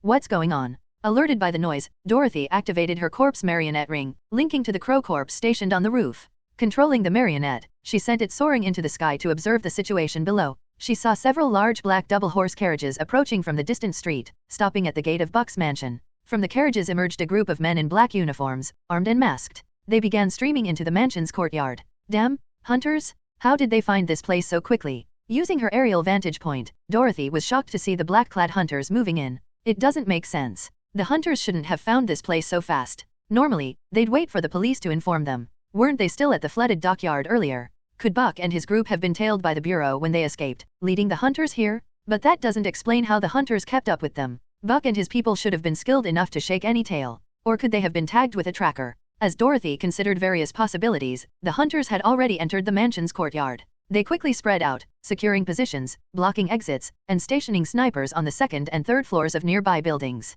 Within less than a minute, the entire mansion was completely sealed off. Oh no, I'm doomed. Seeing the scene, Dorothy slumped against the wall, her face pale with despair. After clearing out the remnants of the Crimson Eucharist at the flooded dockyard, the hunter squad had tracked their targets along the river to the White River riverside. Their black carriages now stood firmly at the gates of Buck's mansion as black-clad hunters moved swiftly to seal the premises. From one of the carriages, a masked man, Gregor, stepped down into the courtyard. He glanced at the grand mansion before sneering. White River riverside. Such a lavish home. Impressive, truly impressive. Who would have thought the leader of the Crimson Eucharist would live so grandly? I bet the combined value of the 3 houses we own in Igwent doesn't even match this. Gregor's tone dripped with sarcasm. Next to him, Elena, who held a compass in her hand, responded coldly. Many upper-class figures within society have ties to cults and heretical groups. Their wealth is often the target of these groups, which go to great lengths to corrupt and recruit them. After all, the resources needed for mystical research are bottomless. And these so-called nobles, bored with their decadent lives, often seek out novelty, she said with disdain. But judging by the Crimson Eucharist's current behavior, they seem to be a relatively straightforward cult. Their heretical or deviant traits aren't too pronounced. Otherwise, the church would have had to intervene directly, and I wouldn't have been merely assigned here, Elena added thoughtfully. Meanwhile, Turner, a towering figure, sniffed the air and directed his gaze toward the heavily damaged 3rd-floor windows. There's a strong scent of blood in this mansion, especially upstairs. There might have been an intense battle with significant casualties, Turner remarked, his voice steady. Gregor frowned slightly at this. A battle? Are you saying those 2 returned here and fought someone else? Gregor asked. It's unclear, but something feels off inside. Be cautious when entering, Turner warned with a serious tone. Hearing this, Gregor and Elena nodded in agreement. Gregor drew his blade, Elena readied her pistol, and Turner clenched his iron fists. Leading the hunters, the 3 entered the grand mansion with heightened vigilance. It was afternoon in Igwent. The sky was overcast, and the atmosphere at the Bucks mansion at the White River riverside was tense, heavily guarded. The hunters who had tracked their prey from the flooded dockyard had completely surrounded the Bucks mansion. Guns aimed at every entrance and exit, snipers occupied vantage points on surrounding rooftops, and all teams stood poised for the inevitable clash. Inside the mansion, 2 hunters, Gregor and Turner, along with Elena, an emissary from the church, led a group of their squad members in a methodical search. The lower 2 floors revealed nothing unusual except for one anomaly. Nearly all the windows showed varying degrees of cracks. Window glass cracked all over. Could this be some kind of mystical phenomenon? Turner muttered, frowning as he examined the intricate fissures on a 2nd-floor window. Gregor, standing beside him, responded grimly. Not sure. Maybe they were performing some kind of ritual. We heard strange noises coming from here earlier. Stay sharp.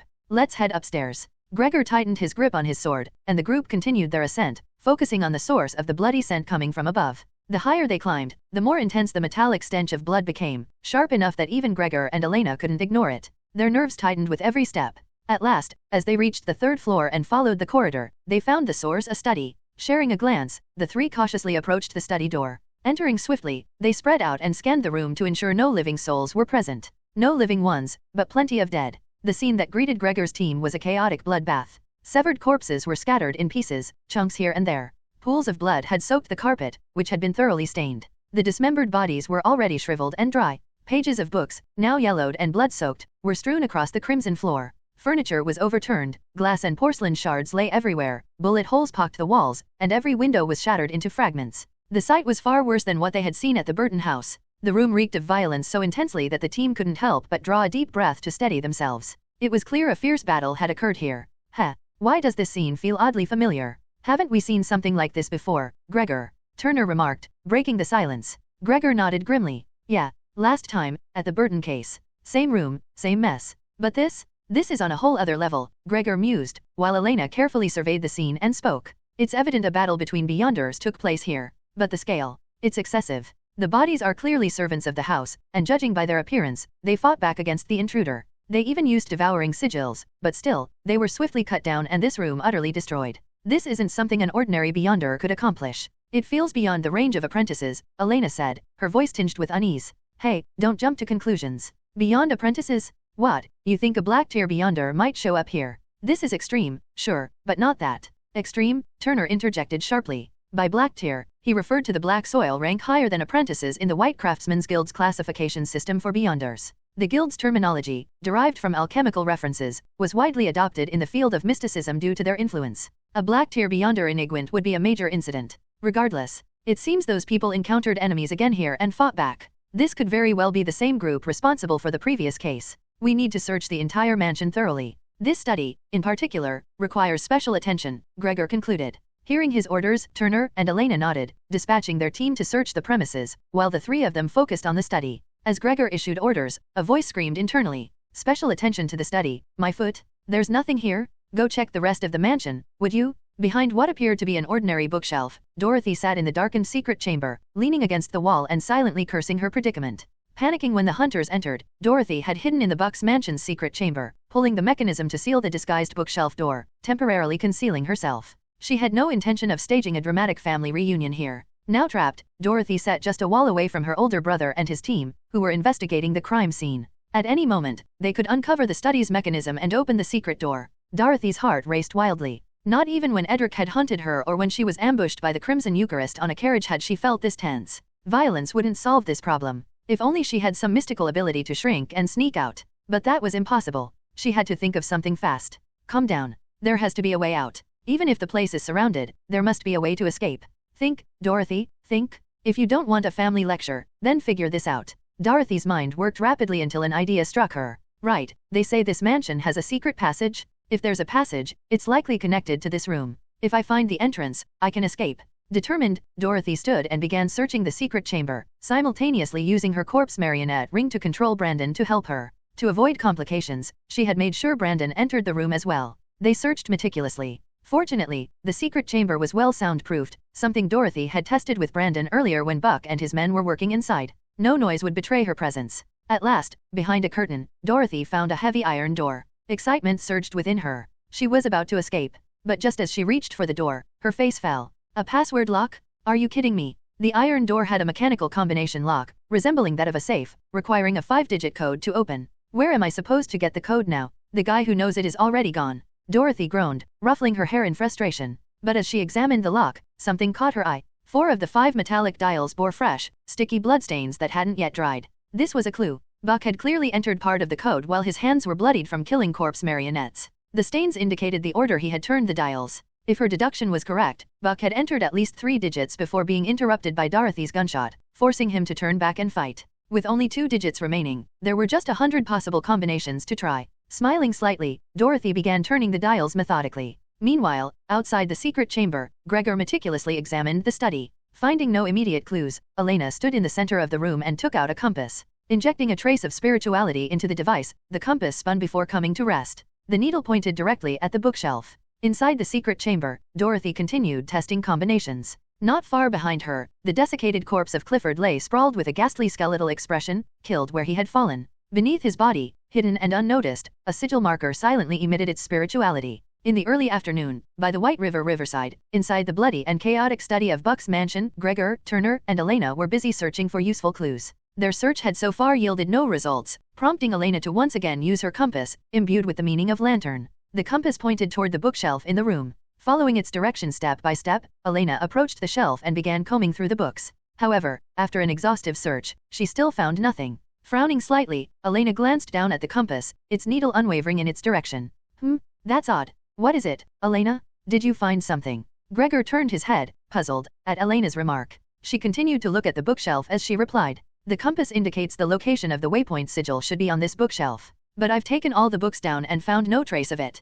Perhaps, the sigil is behind the shelf. Her tone carried a hint of speculation. Hearing this, Gregor nodded in understanding. You mean a hidden room? It's true, these kinds always like to have secret chambers in their homes. If there's one here, there must be a mechanism to activate it nearby. Let's look around. As Gregor spoke, his words were transmitted via a corpse marionette to Dorothy's ears, sending a newfound wave of alarm through her. Damn, how did they figure out there's a secret chamber so quickly? Waypoint sigil? Could it be some kind of transmitter placed on Clifford by them? What a blunder. And now he's dead in the secret chamber, conveniently marking its location for them. Her thoughts raced as she glanced at Clifford's mummified corpse nearby. Based on Gregor's words, Dorothy deduced the likely scenario. Clifford had been marked with a transmitter-like sigil at the docks, which led the trackers straight to this place. Now, his death inside the secret chamber had inadvertently revealed its position. This string of misfortunes was utterly unforeseeable. At that moment, Dorothy's tension grew. She was still attempting to crack the lock's code, which required turning the doorknob to confirm each input. This significantly slowed her progress, as she had only tried about 30 combinations so far. The good news is that entering the secret chamber isn't that easy. They'll need to find the candelabra mechanism and operate it correctly, which should take over an hour. I've still got time. Dorothy reassured herself, but her thoughts were abruptly interrupted by a rough voice from the study. Looking for a mechanism? That's way too slow. What if someone's hiding inside? We don't have time for that. Gregor and Elena turned toward the voice and saw Turner, his imposing figure looming as he approached the bookshelf, a sledgehammer casually slung over his shoulder. Turner, where did you get that hammer? What are you planning to do? Gregor exclaimed in surprise. Turner stopped before the shelf and smirked. What am I planning? Taking the faster approach to open the secret chamber, of course. With that, Turner gripped the hammer with both hands and swung it hard at the bookshelf. The impact sent shockwaves through the floor, and with a loud crash, the shelf broke open, revealing a pitch-black cavity behind it. Well, there really is something back here. Nice guess, Elena, Turner chuckled. Elena and Gregor, meanwhile, were momentarily dumbfounded. Should it be this simple? Well, it's a bit crude, but it's certainly quicker. Gregor and Elena couldn't help but feel awkward about Turner's method. Compared to carefully searching for a mechanism, brute force was undeniably faster and more convenient. Of course it's faster. Now that there's a hole, we just need to make it bigger, Turner declared confidently. He raised the hammer again, smashing the bookshelf repeatedly. Each strike shook the floor and sent reverberations through Dorothy's nerves. Seriously? This isn't a puzzle-solving game to you? You're ruining the experience. Hiding behind the curtain, Dorothy couldn't help but vent her frustrations as she watched the situation spiral further out of control. Gregor's group had decided to abandon the intellectual approach entirely, opting instead for brute force. Despite her complaints, Dorothy's heart was pounding in her chest. She knew that if things continued at this rate, Gregor's team would soon break through. Though reinforced, the structure behind the bookshelf couldn't withstand such relentless hammering. No choice. I'll have to use that plan. Taking a deep breath to steady herself, Dorothy activated the spiritual threads of her corpse marionette ring, linking them to the attic. There, a previously hidden corpse marionette began to rise. Back in the study, Turner was still hammering away, rapidly enlarging the breach in the bookshelf. Gregor and Elena waited behind him, ready to enter as soon as the opening was large enough. Just as the hole grew wide enough to glimpse inside, a squad member rushed into the room, urgently reporting. Captain, we've got a situation. What kind of situation? Gregor stopped Turner mid-swing, silencing the cacophony of hammer strikes. Turning to the squad member, he asked intently. On the rooftop. We've spotted a suspicious figure. He appeared out of nowhere and is smiling at our hidden sniper. We didn't act without orders and came to inform you first. Hearing this, Gregor exchanged glances with Elena and Turner. Elena spoke first. This could be trouble. Let's check it out. We can leave someone to guard this spot. Agreed. Let's move. Gregor assigned 2 squad members to stand watch at the study door before following the informant, along with Elena and Turner, to the rooftop via a ladder. The mansion's slanted roof made standing difficult, save for a small pavilion that offered a stable platform. Climbing onto the pavilion, Gregor and his team scanned the roof. Near the edge overlooking the river, they spotted a lone figure. Under the gray, dim sky, the figure's black-gray trench coat fluttered in the wind. Despite standing on a precarious incline, the man remained steady, holding his short-brimmed hat to keep it from flying off. The lower half of his face was obscured by a scarf, leaving only piercing eyes visible beneath the brim of his hat. He gazed at Gregor's group, his expression calm yet sharp. "Greetings, hunters of Igwent," he said with a faint smile. Gregor's team tensed instantly, gripping their weapons tightly. "Who are you? Why are you here?" Gregor demanded sternly. The man replied with ease. "Me? Just someone carrying out destiny. As for why I'm here, it's because this is where I'm meant to be." "Carrying out destiny? Meant to be here? What does that mean?" Elena frowned, trying to decipher his cryptic words. Turner, however, interrupted impatiently. "Hey, quit with the riddles. Are you one of the remaining members of the Crimson Eucharist?" The man chuckled softly at Turner's question, adjusting his hat as his eyes glinted with a trace of coldness. "If I were with the Crimson Eucharist, all of you would already share the fate of the corpses in the study below. If I were with the Crimson Eucharist, all of you would already share the fate of the corpses in the study below." Under the overcast sky on the spire of the Buck Mansion, a man in a grey-black trench coat stood silently, uttering these dangerous words. Hearing them, Gregor and his team grew even more vigilant, gripping their weapons tighter. "Are you threatening us?" Turner shouted in response to Edric's words, his tone loud and accusing. Edric, however, replied calmly. "Threaten? No, I have no need to threaten you. I'm merely stating facts." "You." Turner, unable to restrain himself, was about to act but was immediately stopped by Gregor. "Hold it. Don't be rash." After restraining Turner, Gregor carefully observed the man not far away. Then, he turned to Elena and whispered, "Elena, do you have enough spirituality? Check his status." "Understood." Elena fixed her gaze firmly on Edric. Her expression became focused, and faint orange-yellow rings of light began to ripple at the edges of her pupils. After a moment of intense focus, Elena furrowed her brows slightly. I can't see anything. There's no trace of spirituality. I can't determine what type of beyonder being he is. He's either a shader, or he possesses a mystical artifact related to the shadow. His spirituality is beyond my current capacity to perceive." Elena's serious tone made Gregor and Turner even more grave. If Elena's detection failed, it meant the opponent's counter-detection ability was exceptionally strong, far beyond what Elena could penetrate with her current spiritual reserves. In such a situation, every decision had to be made with extreme caution.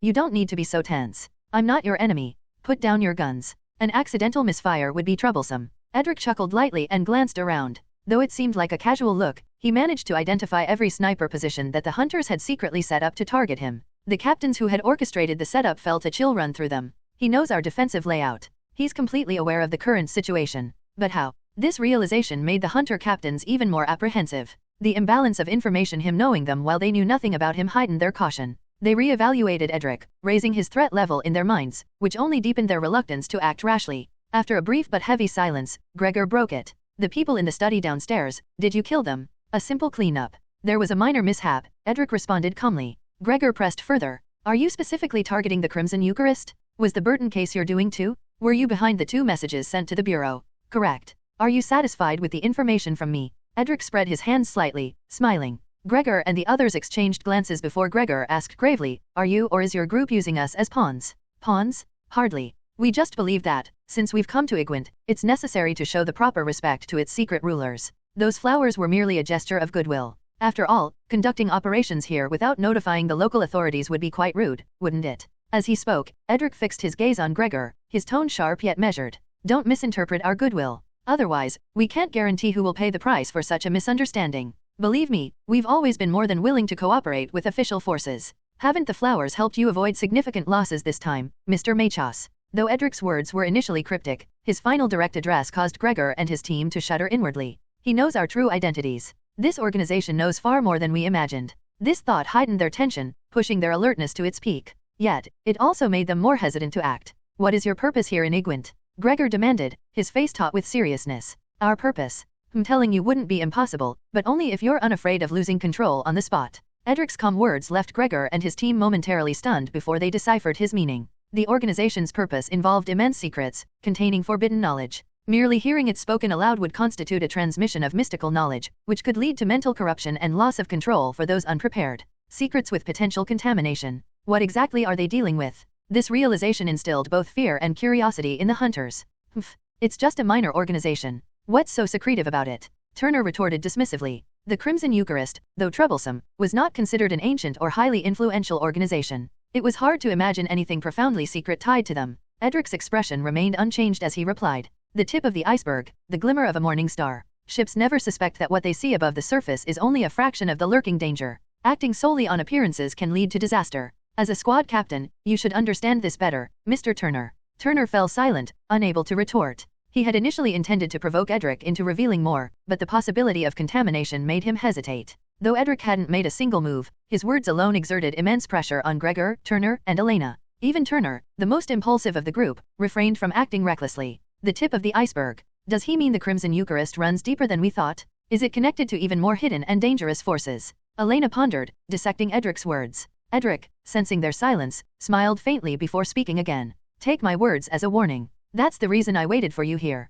Now, I must take my leave. Until we meet again. With that, Edric turned to leave. Gregor quickly called out, wait. What's the name of your organization? Edric paused, then, with his back to them, answered slowly. You can call us Rose-Cross Order. With those words, Edric leaped from the spire, vanishing into the distance toward the churning iron clay river below. Elsewhere, near the White River, a hidden riverside location obscured by dense underbrush concealed the entrance to a dried-up sewer pipe. The faint sound of rusted metal groaning echoed as a small hand pushed aside the corroded iron bars covering the entrance. Dorothy crawled out of the pipe with difficulty, dusting herself off before exhaling deeply. She glanced toward the distant silhouette of the Buck mansion. Phew, talking in riddles is exhausting. I'd better scram. She grabbed her suitcase and dashed away from the mansion. Moments later, Brandon emerged from the sewer pipe, trailing close behind her. Through a hidden passage within the Buck mansion, Dorothy finally escaped to a secluded beach by the banks of the White River. Using the corpse marionette ring, she remotely activated a backup corpse marionette stationed inside a carriage hidden in a nearby alley. The marionette drove the carriage back to Buck Mansion and then picked up Dorothy and the corpse marionette Brandon at the beach's entrance.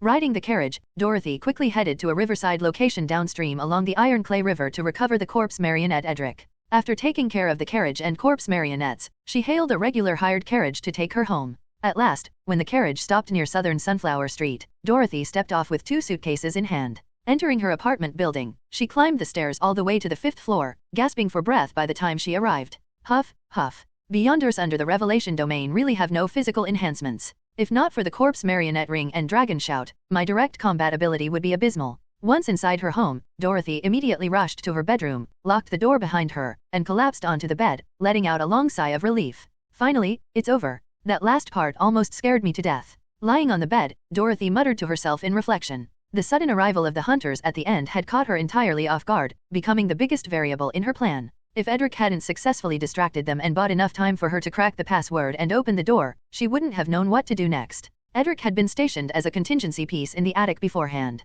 When Turner started smashing the door, Dorothy had no choice but to use Edric as bait to lure the trio away from the secret chamber and up to the rooftop, where she could stall them. As for her method of stalling, it was, of course, bluffing, misleading, and riddling. Her goal was to confuse her opponents, create a mysterious aura, and make them wary of acting rashly, all to buy herself some precious time. Dorothy had a significant advantage in intelligence. Through the corpse marionette's reconnaissance, she could discern the hunter's movements. Additionally, she had given Edric the concealment ring to mask him from the hunter's mystical detection. Moreover, Gregor and the others believed that the gruesome scene in the study was Edric's doing. The information disparity was the foundation of Dorothy's riddles. By weaving convoluted, cryptic, and nonsensical riddles, she successfully unsettled the hunters. This experience made Dorothy realize just how exhausting it was to play the role of a cryptic riddler. After this ordeal, she couldn't help but admire certain characters in stories who maintained their enigmatic demeanor from start to finish, speaking in riddles even when a few straightforward sentences would suffice. How tiring that must be. They'd probably run out of saliva in the process. When Gregor asked for the name of her organization at the end, Dorothy had made one up on the spot.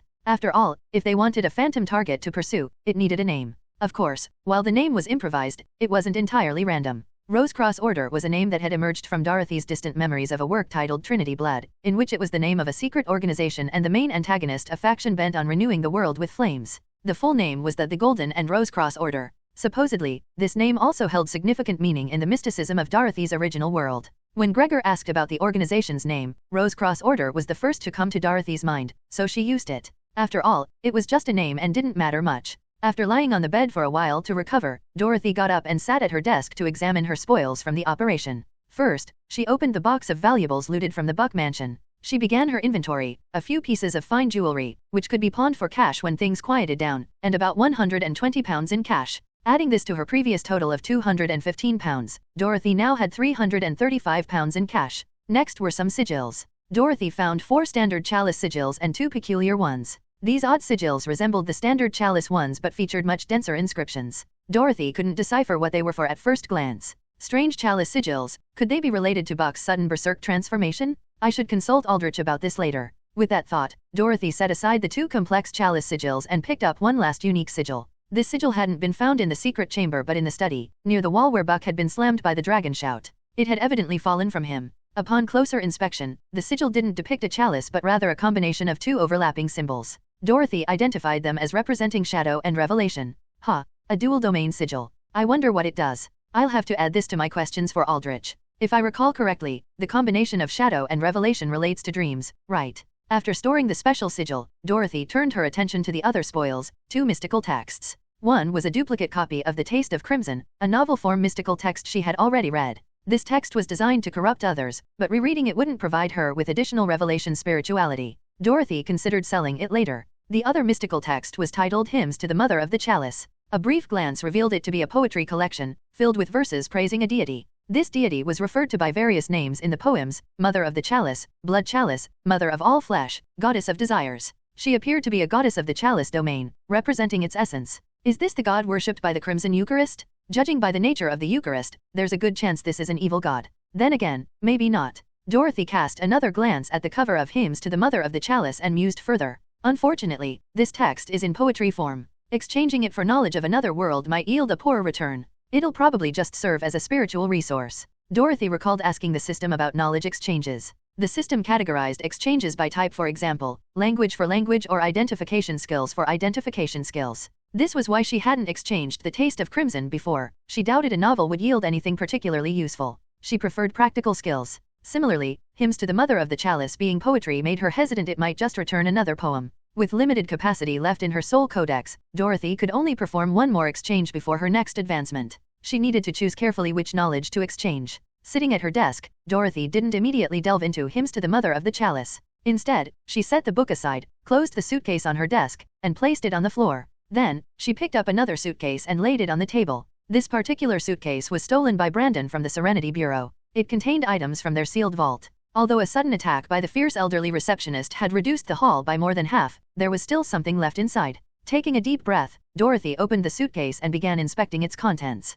As expected, there wasn't much aside from a few containers of spirituality. There was only a single mystical item. First, Dorothy discovered 6 gold coins engraved with sun symbols, 2 silver coins with moon symbols, and a thumb-sized stone carving. Based on her passive appraisal skill, these were spirituality containers. Each gold coin held 1 point of lantern, each silver coin held 1 point of shadow, and the stone carving held 1 point of stone. 6 points of lantern, 2 points of shadow, and 1 point of stone. Not bad. Both lantern and shadow are highly practical for me. Detection and concealment are always critical. After examining the containers, Dorothy turned her attention to the mystical item remaining in the suitcase. It was an old book with a copper cover, completely devoid of markings or text on the front or back. After inspecting it thoroughly, Dorothy opened it and found yellowed, blank pages, as though it were merely a notebook. Well, this is quite something, a book of blank pages. Dorothy couldn't help but make a sarcastic remark. However, she knew that anything stolen from the Serenity Bureau's archive wouldn't be ordinary. Activating her passive appraisal skill, she noticed faint traces of purple light around the book, indicating it was a mystical item related to revelation. An item related to revelation? Interesting. Looks like I need to figure out what this thing does. Thinking this, Dorothy grabbed one of the gold coins from the suitcase, preparing to conduct an appraisal ritual on the mysterious book. Armed with paper, pen, and drawing tools, Dorothy sketched a ritual diagram associated with lantern attribute based on her knowledge of appraisal magic. Placing the book in the center, she methodically prepared the ritual. If Dorothy had stored lantern spirituality within herself, she could have used the appraisal skill directly. Since lantern was external, the ritual was necessary. Fortunately, the ritual wasn't complicated. Dorothy completed it quickly and activated her appraisal skill. As lantern spirituality was consumed, the gold coin on the diagram dimmed, and information about the book appeared in Dorothy's mind. Literary Sea Logbook. Words written in this book can set sail within its pages. When revelation spirituality is infused, the words can navigate the literary sea. The written text will remain linked to the book. What kind of nonsense is this? A book that makes words set sail. Puzzled by the appraisal result, Dorothy frowned and began contemplating its meaning. So, it lets words undergo some kind of unusual transformation and set sail?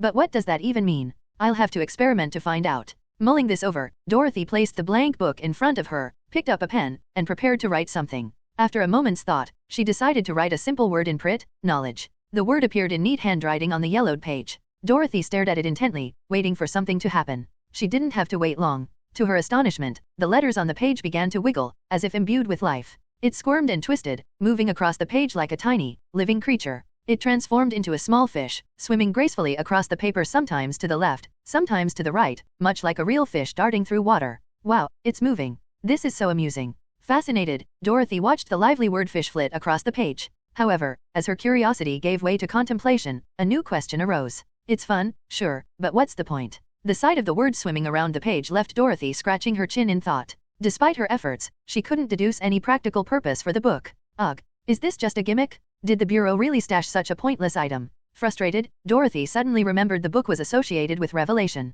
Perhaps infusing it with revelation spirituality would reveal more functionality. Good thing I still have spare revelation spirituality today. Let's give it a try. With that, Dorothy placed her hand on the book and infused it with 1 point of revelation spirituality. As she pulled her hand away and looked back at the page, she noticed that the wordfish began swimming faster. So adding revelation makes the words swim faster. More entertaining, sure, but what's the use? Disappointed, Dorothy continued to observe. Just then, the wordfish suddenly accelerated and darted toward the edge of the page. Dorothy thought it would stop, but it passed right through the page's edge and disappeared. What the heck? Startled, Dorothy quickly flipped to the next page and saw the wordfish swimming there. After a few movements, it darted to the next page. It can swim between pages. Dorothy continued flipping through the book, watching the wordfish traverse one page after another. When it reached the final page, it swam off the edge and vanished entirely. She flipped back and forth through the book but found no trace of the word. Then, out of the corner of her eye, she noticed something on a nearby newspaper. The word knowledge was swimming among the lines of text on the paper. It darted out from the newspaper's edge and reappeared on Dorothy's notebook, then swam across the pages before disappearing into her bookshelf. This thing can jump into other texts. Realizing this, Dorothy was struck by the book's deeper functionality. As she prepared to investigate further, the wordfish swam out of the notebook, moved into other books on her shelf, and eventually swam beyond her sight, leaving her room, her apartment, and even the southern Sunflower Street. It swam faster and faster, heading into the vast, boundless literary sea. Staring at the now empty book, Dorothy's lips twitched slightly as she thought, "This is way too ridiculous." Inside the apartment, Dorothy watched the words she had written swim into the vast literary sea and vanish without a trace. Shrugging her shoulders, she mused curiously. Who would have thought the words I write could end up swimming into other books? This opens up some possibilities. If I can control how these words move, perhaps I could use this as a communication tool. It's not needed right now, but it might come in handy someday. With that thought, Dorothy closed the Literary Sea logbook on her desk, resolving to study it further when she had the chance. But come to think of it, is it really okay for the word I just wrote to have wandered off like that? What if someone happens to see it while reading their book? Worried momentarily about the runaway word, Dorothy quickly reassured herself. Even if someone sees it, it doesn't matter. It's not like they can trace it back to me. Feeling more at ease, Dorothy carefully put away the Literary Sea logbook. After going through everything she had obtained from the Serenity Bureau, she began reading the newly acquired mystical book, The Hymns to the Mother of the Chalice.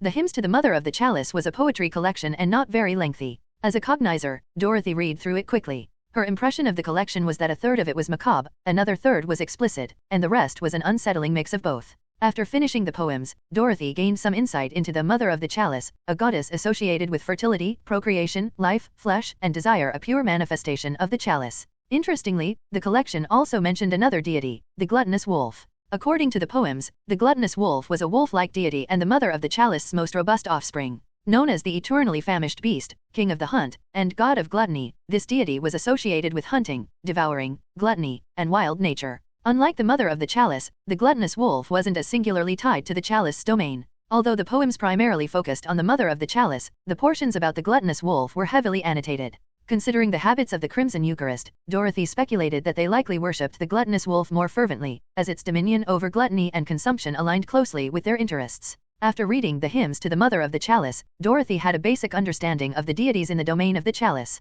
Rather than using the last knowledge exchange opportunity, she opted to extract the spirituality from the book for future use. The book contained 4 points of chalice spirituality and 2 points of revelation.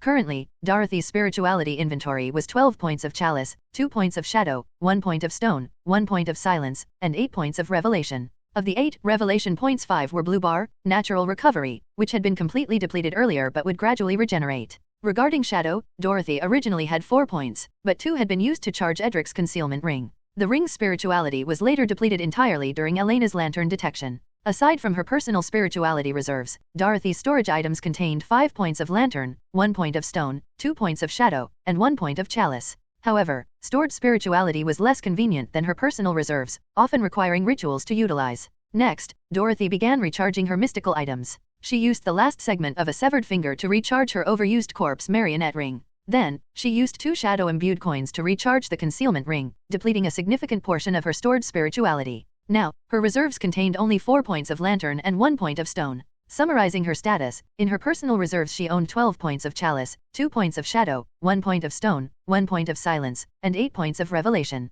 Meanwhile, her external storage reserves contained 5 points of lantern and 1 point of stone. Additionally, she had monetary asset amounted £335. Lastly, Dorothy noted that after her promotion, her spirituality capacity had increased. She could now store up to 20 points in each category, excluding her inherent blue bar spirituality. Currently, her revelation, progress bar, was at 3 points. To advance further, she needed to accumulate at least 20 points, leaving her 17 points short. Sigh. It feels like I still have a long way to go. After a sigh, Dorothy packed away the mystical items on her desk, heading to the washroom to take a bath. She planned to rest, enjoy a solo outing for some good food and leisure, and then return to sleep.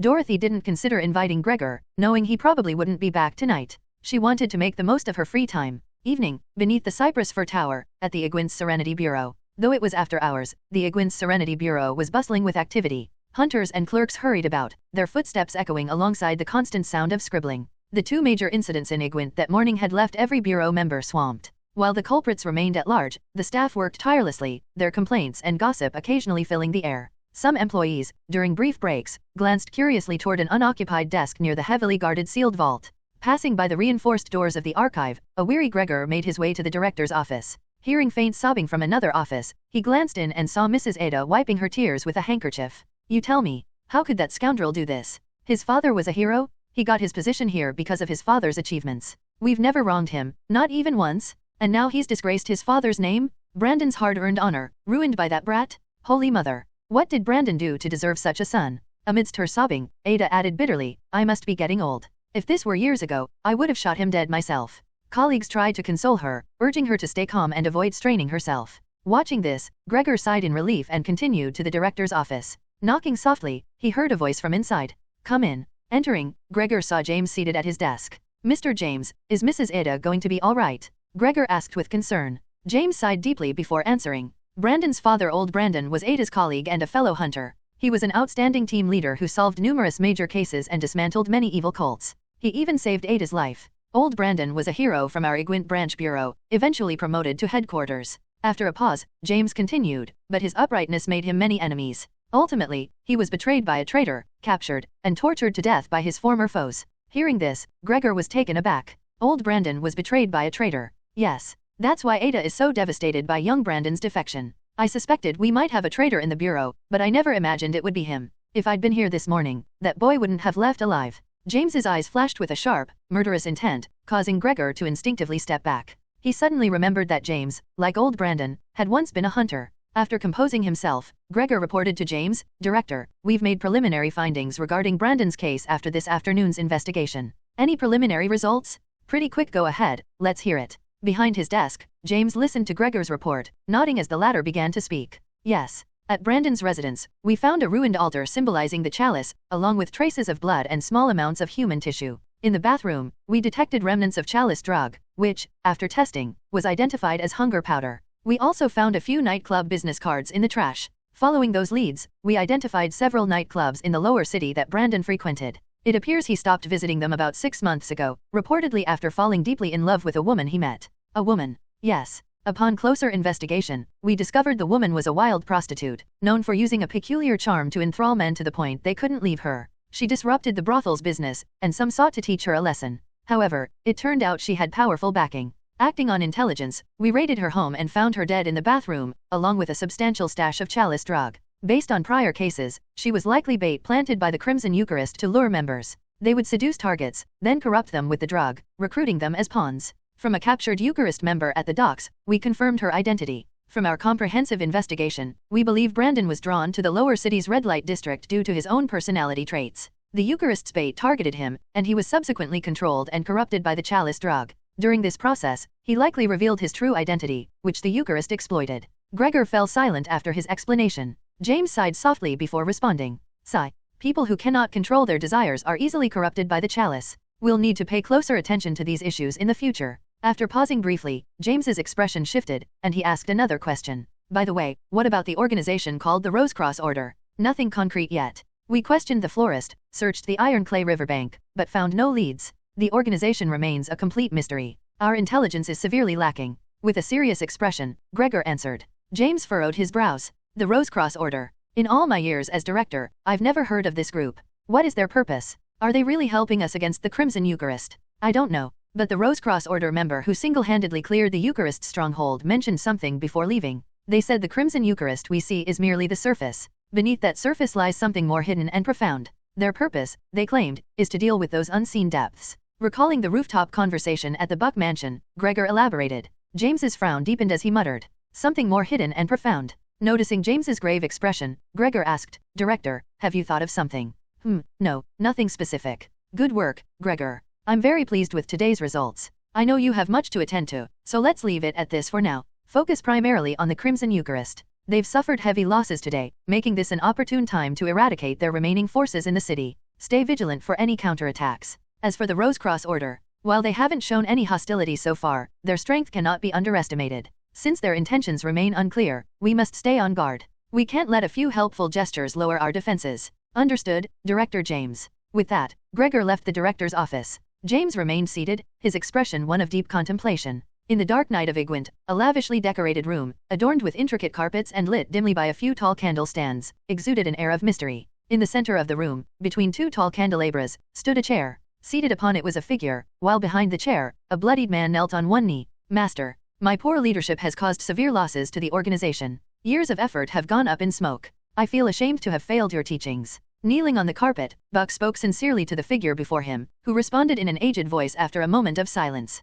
It's all right. I understand you encountered unexpected difficulties. Even I hadn't anticipated interference from another faction in Igwent. Hearing the leniency in his master's tone, Buck was momentarily stunned before speaking again. Though unforeseen circumstances played a role, the root of the issue lies in my incompetence. Had I been more cautious, today's losses could have been avoided. There's no need to place all the blame on yourself. Man proposes, but the gods dispose. I think your plan was quite sound. In your position, I might have acted similarly. Letting out a soft chuckle, the figure referred to as Master spoke. Buck froze at the words. Master, are you not going to hold me accountable for today's catastrophic losses? Accountable? It was I who abruptly left the organization in your hands. If blame is to be assigned, it falls first and foremost on me. How could I shirk my responsibility onto you? The figure's words of magnanimity left Buck momentarily dazed. After a while, he expressed his gratitude. Thank you, Master, for your understanding. I will strive to rebuild the organization and avenge today's losses. Rebuilding won't be necessary. The history of the Crimson Eucharist ends today. Buck, who had just spoken fervently, was stunned by his master's unexpected words. What? Master, what did you say? The Eucharist's history ends today. Buck's face was filled with disbelief as he muttered, but the figure continued. Yes. Perhaps I never clarified my intentions with you all. I'll explain now. The Crimson Eucharist was never about savoring supreme indulgences, as I once claimed. Its true purpose was to gather spirituality and materials for my advancement. Previously, I was hunted by troublesome adversaries, making it inconvenient to act directly. So, I founded an organization in an inconspicuous place like Igwent to prepare for my advancement. The figure spoke unhurriedly. The more Buck listened, the more astonished he became. You mean to say, the organization wasn't created to lead us in experiencing ultimate pleasures, but as a tool for your advancement? Exactly. Thanks to your efforts over the years, I'm now only a tiny step away from completing my advancement. However, the mystical resources I need have surpassed what Igwent can provide. Therefore, the Eucharist no longer serves a purpose. If the Eucharist collapses now, it would actually be ideal for me. The figure's calm voice continued. Buck, after a long moment of stunned silence, slowly asked, You're leaving Igwent, then, did you bring me back to leave with you? No. You misunderstand, Buck. I mentioned earlier that I still lack a small portion for my advancement. That missing portion includes. The figure paused briefly, then concluded, roughly the equivalent of 2 chalice thirsters. Before Buck could respond, a cold sensation pierced his chest. His eyes widened as he looked down, seeing a sharp blade protruding from where his heart was. Blood gushing from his mouth, Buck collapsed forward. Standing behind him, Bill pulled out the blood-stained cane sword and stepped forward, respectfully handing it to the figure. Taking the cane sword, the figure gently caressed the glowing red gem embedded within its hilt. Daytime in the western suburbs of Igwent, at St. Amanda's school. In the morning, Dorothy, clad in the St. Amanda student uniform, slowly made her way into the underground workshop of the school. Upon entering the door, she saw Aldrich leisurely sipping tea while seated in a chair. At the moment, he didn't appear to be working on any carvings. These past few days, the city seems to have been in a bit of chaos, so I had a feeling you'd come to see me again, Miss Machos. Looking at the white-haired girl in front of him, Aldrich smiled as he put down his teacup and spoke. Hearing the words of this kindly elder, Dorothy shrugged, then casually pulled up a chair and sat across from him.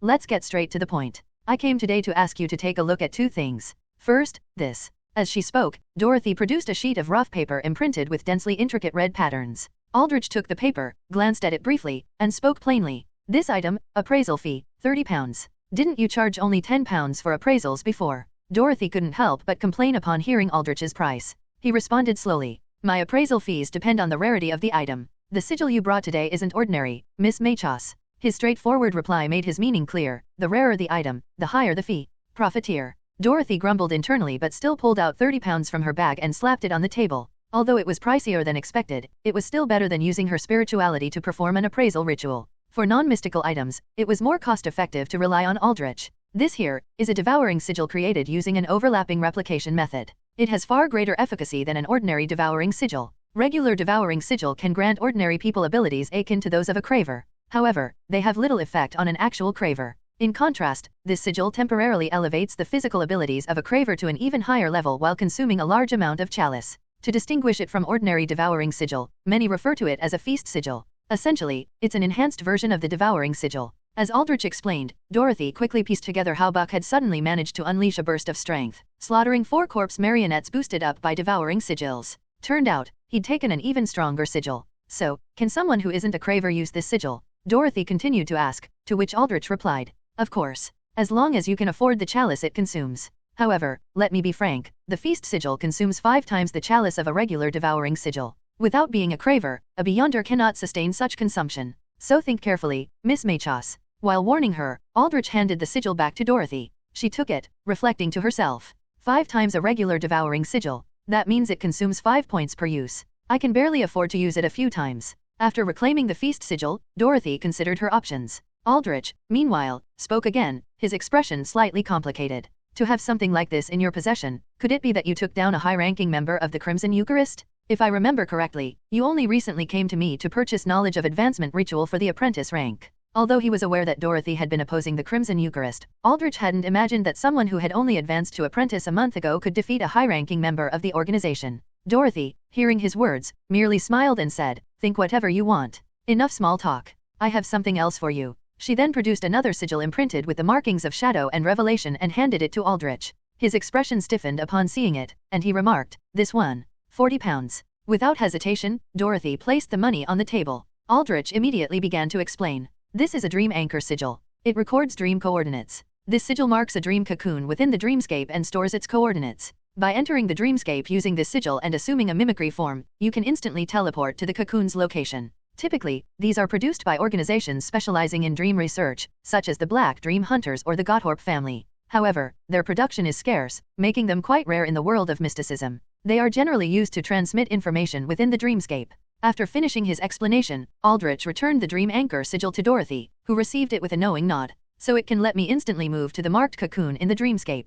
A means of transmitting information, huh? Who could this dream anchor sigil's cocoon belong to? Dorothy pondered, narrowing her options down to 2, either Brandon, the mole, or the so-called mentor. I didn't expect you to get your hands on such a thing, Miss Machos. But let me caution you, until you've developed a strong enough mimicry form, it's best not to venture into the dream world. It's dangerous there. Aldrich's tone was serious as he warned Dorothy. After all, he had sold her the Dream Seeker's Chronicles several months prior, and he figured she had finished studying it by now. Hearing his warning, Dorothy's lips curled in slight annoyance, and she retorted, I was going to ask you about that. That mystical book you sold me, it clearly said the mimicry spell could transform me into a bird, but it ended up turning me into a fish. How am I supposed to move around a forest like that? Faced with Dorothy's complaints, Aldrich calmly sipped his tea before replying, I'm a firm believer in getting what you pay for. The mystical book I sold you was priced at £500 precisely because of the translation error that restricted the mimicry spell to fish. If it could turn you into a bird, I wouldn't have sold it in Igwent, and the price would have been far beyond £500. His message was clear. It was sold cheap because it turned you into a fish. If it could turn you into a bird, it wouldn't be for sale here or at that price. Exhaling deeply, Dorothy put away the dream anchor sigil. She then turned to Aldrich and asked, Next, Mr. Aldrich, can I purchase some information from you? You can. As long as it doesn't concern my clients, I'm willing to sell. But I have a lot of clients in Igwent, so you might not get much out of me. Aldrich responded nonchalantly. Dorothy immediately placed a £10 note on the table and asked, I want to know if there are any White Ash rank chalice beyonders in Igwent. There aren't. Why would someone of White Ash rank come to a place like this? Without much thought, Aldrich pocketed the money and replied. Dorothy placed a second £10 note on the table and asked, Then are there any Black Earth rank chalice beyonder in Igwent? This I can't. Aldrich was about to continue when he suddenly realized something. He fixed a serious gaze on Dorothy, who returned his look with a smile. After a moment of silence, Aldrich chuckled and said, "You're quite clever, Miss Machos. And you're very principled, Mr. Aldrich." Dorothy smiled. By now, she had more or less confirmed the mentor's rank.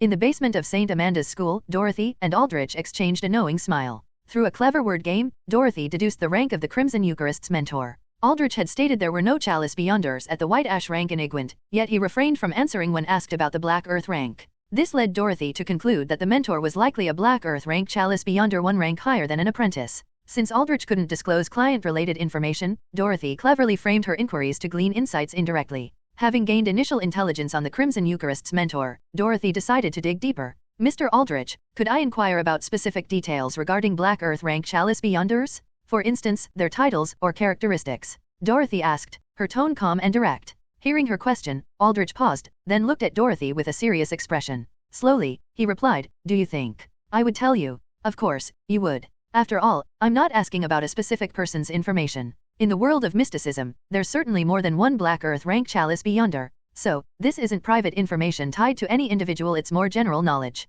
Naturally, you'd tell me since I'm not breaking any of your rules by asking," Dorothy answered confidently, her reasoning impeccable. She was playing a game of semantics with Aldrich, knowing he harbored a subtle disdain for the Crimson Eucharist. While he had to remain neutral due to professional rules, she counted on him being willing to cooperate within those boundaries. Rules were rigid, but people were flexible. As expected, Aldrich chuckled at her reasoning and replied, "You're right. This kind of information doesn't violate any rules. But for your question, I'll need to add a condition. You must specify which kind of Black Earth rank chalice you're asking about." "Which kind of Black Earth rank chalice? Wait, are there many?" Dorothy asked, surprised. She hadn't expected there to be multiple variations. "Of course. You don't yet understand the distinction between ranks and pathways, do you? Well, explaining that will cost £50, Aldrich said, smiling slyly. Without hesitation, Dorothy slapped the money onto the table. Pocketing the cash, Aldrich began his explanation. "You're already familiar with the concept of ranks: stone, black earth, white ash, red completion, and gold. At the stone rank, or apprentice level, there are 6 pathways corresponding to the 6 spiritualities.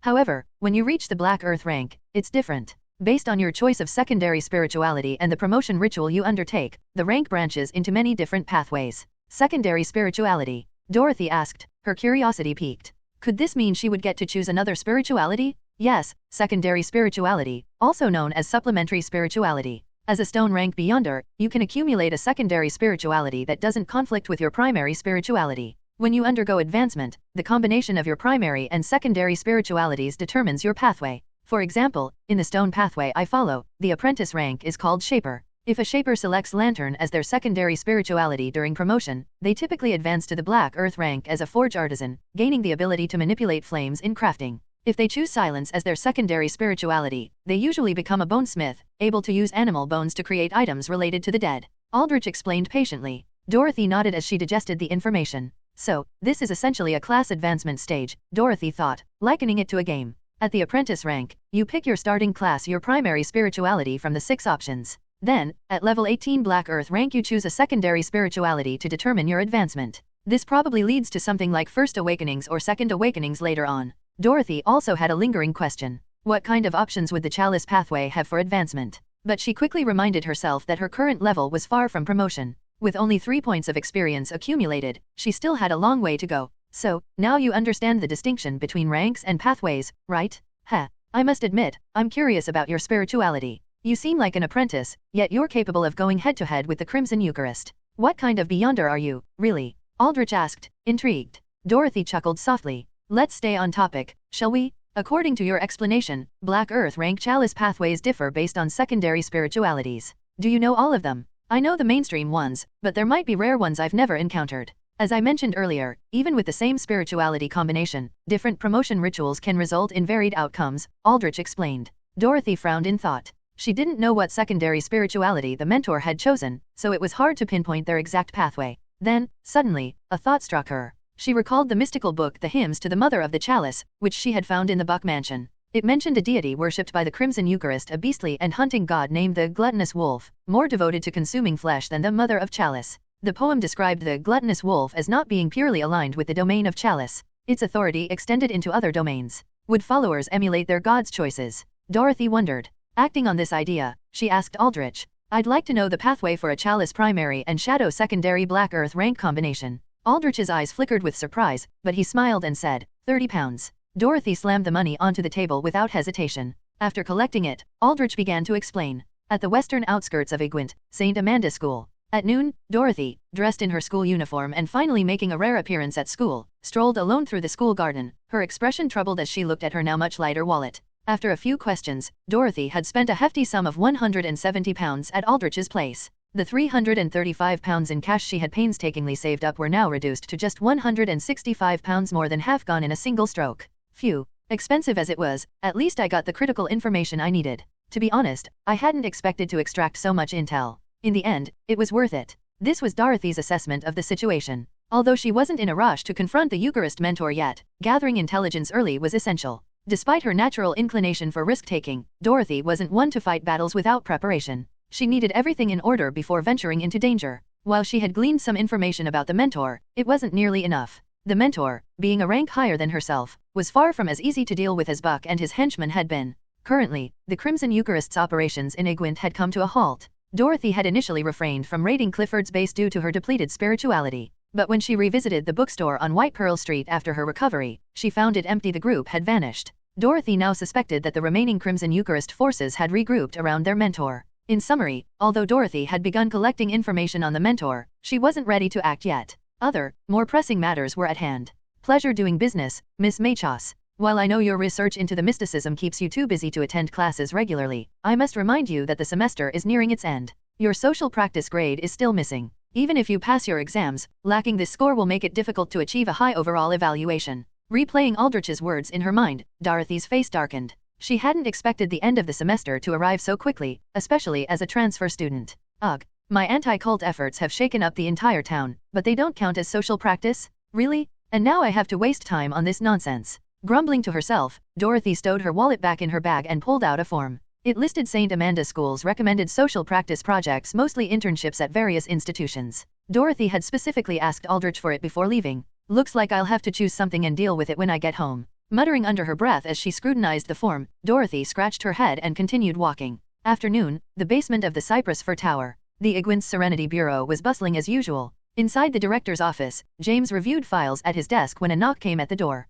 Come in. At his response, the door opened, and Turner, a tall man, stepped inside. Director, the investigation into the house on White River Riverside is complete. Standing before James' desk, Turner reported. James nodded, adjusted his glasses, and asked, what's the situation? The house belongs to a man named Buck Stahl, a member of the Iron Clay Shipping Company's board of directors. His family originates from the Irland territory, and his ancestors were knighted. The family rose to wealth by selling off their ancestral estates. Buck holds some reputation in Igwent's upper society. A knightly lineage, huh? What about the mummified corpse? James pressed, and Turner promptly replied. The corpse found in the secret chamber bears the marking sigil that Gregor planted, confirming it as one of the Eucharist leaders we encountered at the docks. The body is severely mummified, nearly a full-fledged mummy. Restoring its facial features would be almost impossible. Based on prisoner testimony, we know his name was Clifford, but nothing more. The surviving captives were all tied to Buck's operations and had no information on other leaders. Clifford. That name isn't exactly rare. It'll be tough to narrow things down, James muttered, frowning. At this moment, Turner raised another question. Director, I noticed the sealed vault is still undergoing security upgrades. Was the theft particularly severe? Not terribly, thanks to Ada. We only lost a few spiritual storage items and a single mystical artifact. A mystical artifact falling into the hands of the Eucharist, isn't that dangerous? Turner asked, visibly concerned. James replied with an air of nonchalance. No need to worry. The stolen artifact is more of a toy fun to play with but practically useless. If Brandon knew its true function, he wouldn't have bothered stealing it. To be of any real use, it needs to be fed with revelation. But if we had revelation approved for use, it'd be consumed for divination cases, not feeding trinkets. James chuckled as he spoke, setting down the file in his hand. Still, a loss is a loss for the Bureau. What a pity. If I hadn't been at the church that morning, none of this would have happened, James lamented. Turner, however, grumbled in annoyance. Those zealots. All that trouble just to purchase more lantern materials? And they insist on dragging you into their red tape. It wasn't just about acquiring spiritual materials, there were other matters to negotiate as well. Other matters? Turner asked, puzzled. James slid a document across the desk for him to read. As Turner's eyes scanned the paper, his brow furrowed. Notice of deployment, relics retrieval team from the Tivian Diocese to Igwent County. Last month, a martyr site belonging to the Archbishop of Glorious Light, Swift Radiance Sword Dietrich was discovered in Red Creek Town. The Tivian Diocese is dispatching a relics retrieval team to collect Dietrich's remains and belongings. Since Red Creek Town falls within Igwint County, they had to notify us in advance. That's why I went to negotiate. James explained gravely. Turner considered this for a moment before responding. Red Creek Town. That's far right at the county's edge. Are they asking us to assist with the retrieval? We're already stretched thin, and that place is miles away. No, it's merely a routine notification. They also want some intel support. The southwestern part of the kingdom has recently shown signs of renewed activity by Glorious Light heretics. Heretics from Glorious Light. Based on intelligence, it's likely the Savior's Advent sect. Though there's no evidence in our county yet, neighboring areas have reported significant activity, prompting the church to take this seriously. James stood and turned to a large map of Igwint County pinned to the wall. His gaze settled on a marked location near the county's edge. Their team should arrive today. Let's hope everything goes smoothly. Red Creek Town lies on the outskirts of Igwint County, far from the county's capital, Igwint. Due to its isolated location and poor accessibility, it has never been a bustling place. Compared to towns like Vulcan or Purple Hill, it lags behind in prominence. Even many of Igwint's own residents are unaware of its existence, let alone those from outside the county. It's a place of low visibility, to say the least. Yet, a month ago, this obscure little town became the center of an astonishing discovery. This discovery drew unusual visitors to its modest chapel, setting the stage for an equally unusual and tragic event. Nightfall outside Red Creek Town. Thick black clouds obscured the moonlight, and the air was heavy with the smell of smoke and blood. The echo of gunfire and explosions had subsided for a moment, signaling the end of a brutal battle. The site of this fierce clash was none other than the small chapel where the villagers usually came to pray. The once peaceful and serene chapel was now in ruins, littered with corpses. Some wore strange white robes, while others were dressed as clergy and nuns. Blood flowed freely, soaking into the soil. The chapel's fences were shattered, tombstones smashed, and walls riddled with holes. Debris from broken stones was scattered across the ground, mingling with blood and bodies, a grim and brutal sight. Inside the chapel, the charred and bullet-ridden body of a priest lay lifeless on the cold floor. Nearby, a pale, bloodied elderly man in white robes, barely clinging to life, was being propped up by two masked men in similar white attire. Lord Houghton, we've succeeded. Those desecrators from Tivian have been annihilated. Our strategy of using hostages proved effective. Providence was on our side in this battle, one of the masked men said, supporting the gravely injured elder. The old man trembled as he weakly raised his hand, his voice faltering. Good, very good. Their steward is dead. But I won't last much longer. Still, it's fine. In the end, our side survived. Blood trickled from his lips as he struggled to breathe, using his remaining strength to speak. Take the desecrator's relics back. The radiance is eternal with us. May the Savior lead us to ascension. With those words, the elder's eyes widened, and his breathing ceased. The two men called out to him. Lord Houghton, Lord Houghton. After a few attempts, they confirmed his death. Gently placing him on the ground, they slowly stood up, their movements stiff due to their injuries. Lord Houghton has martyred himself, but our mission must continue. Let's proceed. Exchanging a nod, the two masked men moved to a staircase at the edge of the chapel, descending into an underground chamber. At the center of the chamber stood a massive stone coffin, its lid slightly ajar. The chamber itself was a small crypt, surrounded by smaller side rooms. Only the two of us remain. Let's gather everything quickly and leave before anything else happens. All right. The two men began scavenging items from the coffin and the smaller rooms. Unbeknownst to them, a frightened girl was hiding in one of the side rooms. That voice. It's those heretics? What happened to Mr. Rodri and the others? Have they all been killed by these people? In the corner of a side room, a young girl in a nun's habit, with platinum blonde hair and round glasses, clutched a book as she trembled. She appeared to be around 15 or 16 years old. Her name was Vanya Chafferen, a nun from the historical archives of Tivian's Radiance Church. She was part of Bishop Dietrich's relic recovery team. A month ago, villagers repairing the chapel's floor tiles accidentally discovered an underground chamber beneath the chapel. Upon exploring it, they found a crypt containing a massive stone coffin. The name inscribed on the coffin identified it as the resting place of Dietrich, a bishop martyred 3 centuries ago during Igwint County's heresy purges. The local priest quickly reported this to the Igwint Cathedral, which in turn informed the Tivian Diocese, the ecclesiastical center of the Prit capital. A relic recovery team was dispatched, including Vanya. However, just as they began their recovery work, heretics attacked. The attackers were members of the Savior's Advent sect, a heretical sect of the Radiant faith that denied the mainstream doctrine of the Trinity. They believed solely in the Radiant Savior and claimed the Savior never had 3 divine incarnations, leading to their condemnation as heretics by the Trinity. Although previously suppressed, they had recently resurged. The sect aimed to seize Bishop Dietrich's relics, launching a surprise attack on the recovery team. Despite their victory, it came at great cost. Their high-level combatants were mostly killed, leaving only 2 wounded survivors. The recovery team fared worse. Vanya was the sole survivor. As an apprentice-rank lantern guider, Vanya was a non-combatant. Her role in the church was entirely clerical, focusing on studying scriptures and relics. She had no training for battle. When the attack began, Vanya, who was in the crypt extracting relics, instinctively fled into a side room, clutching a confidential scripture taken from the coffin.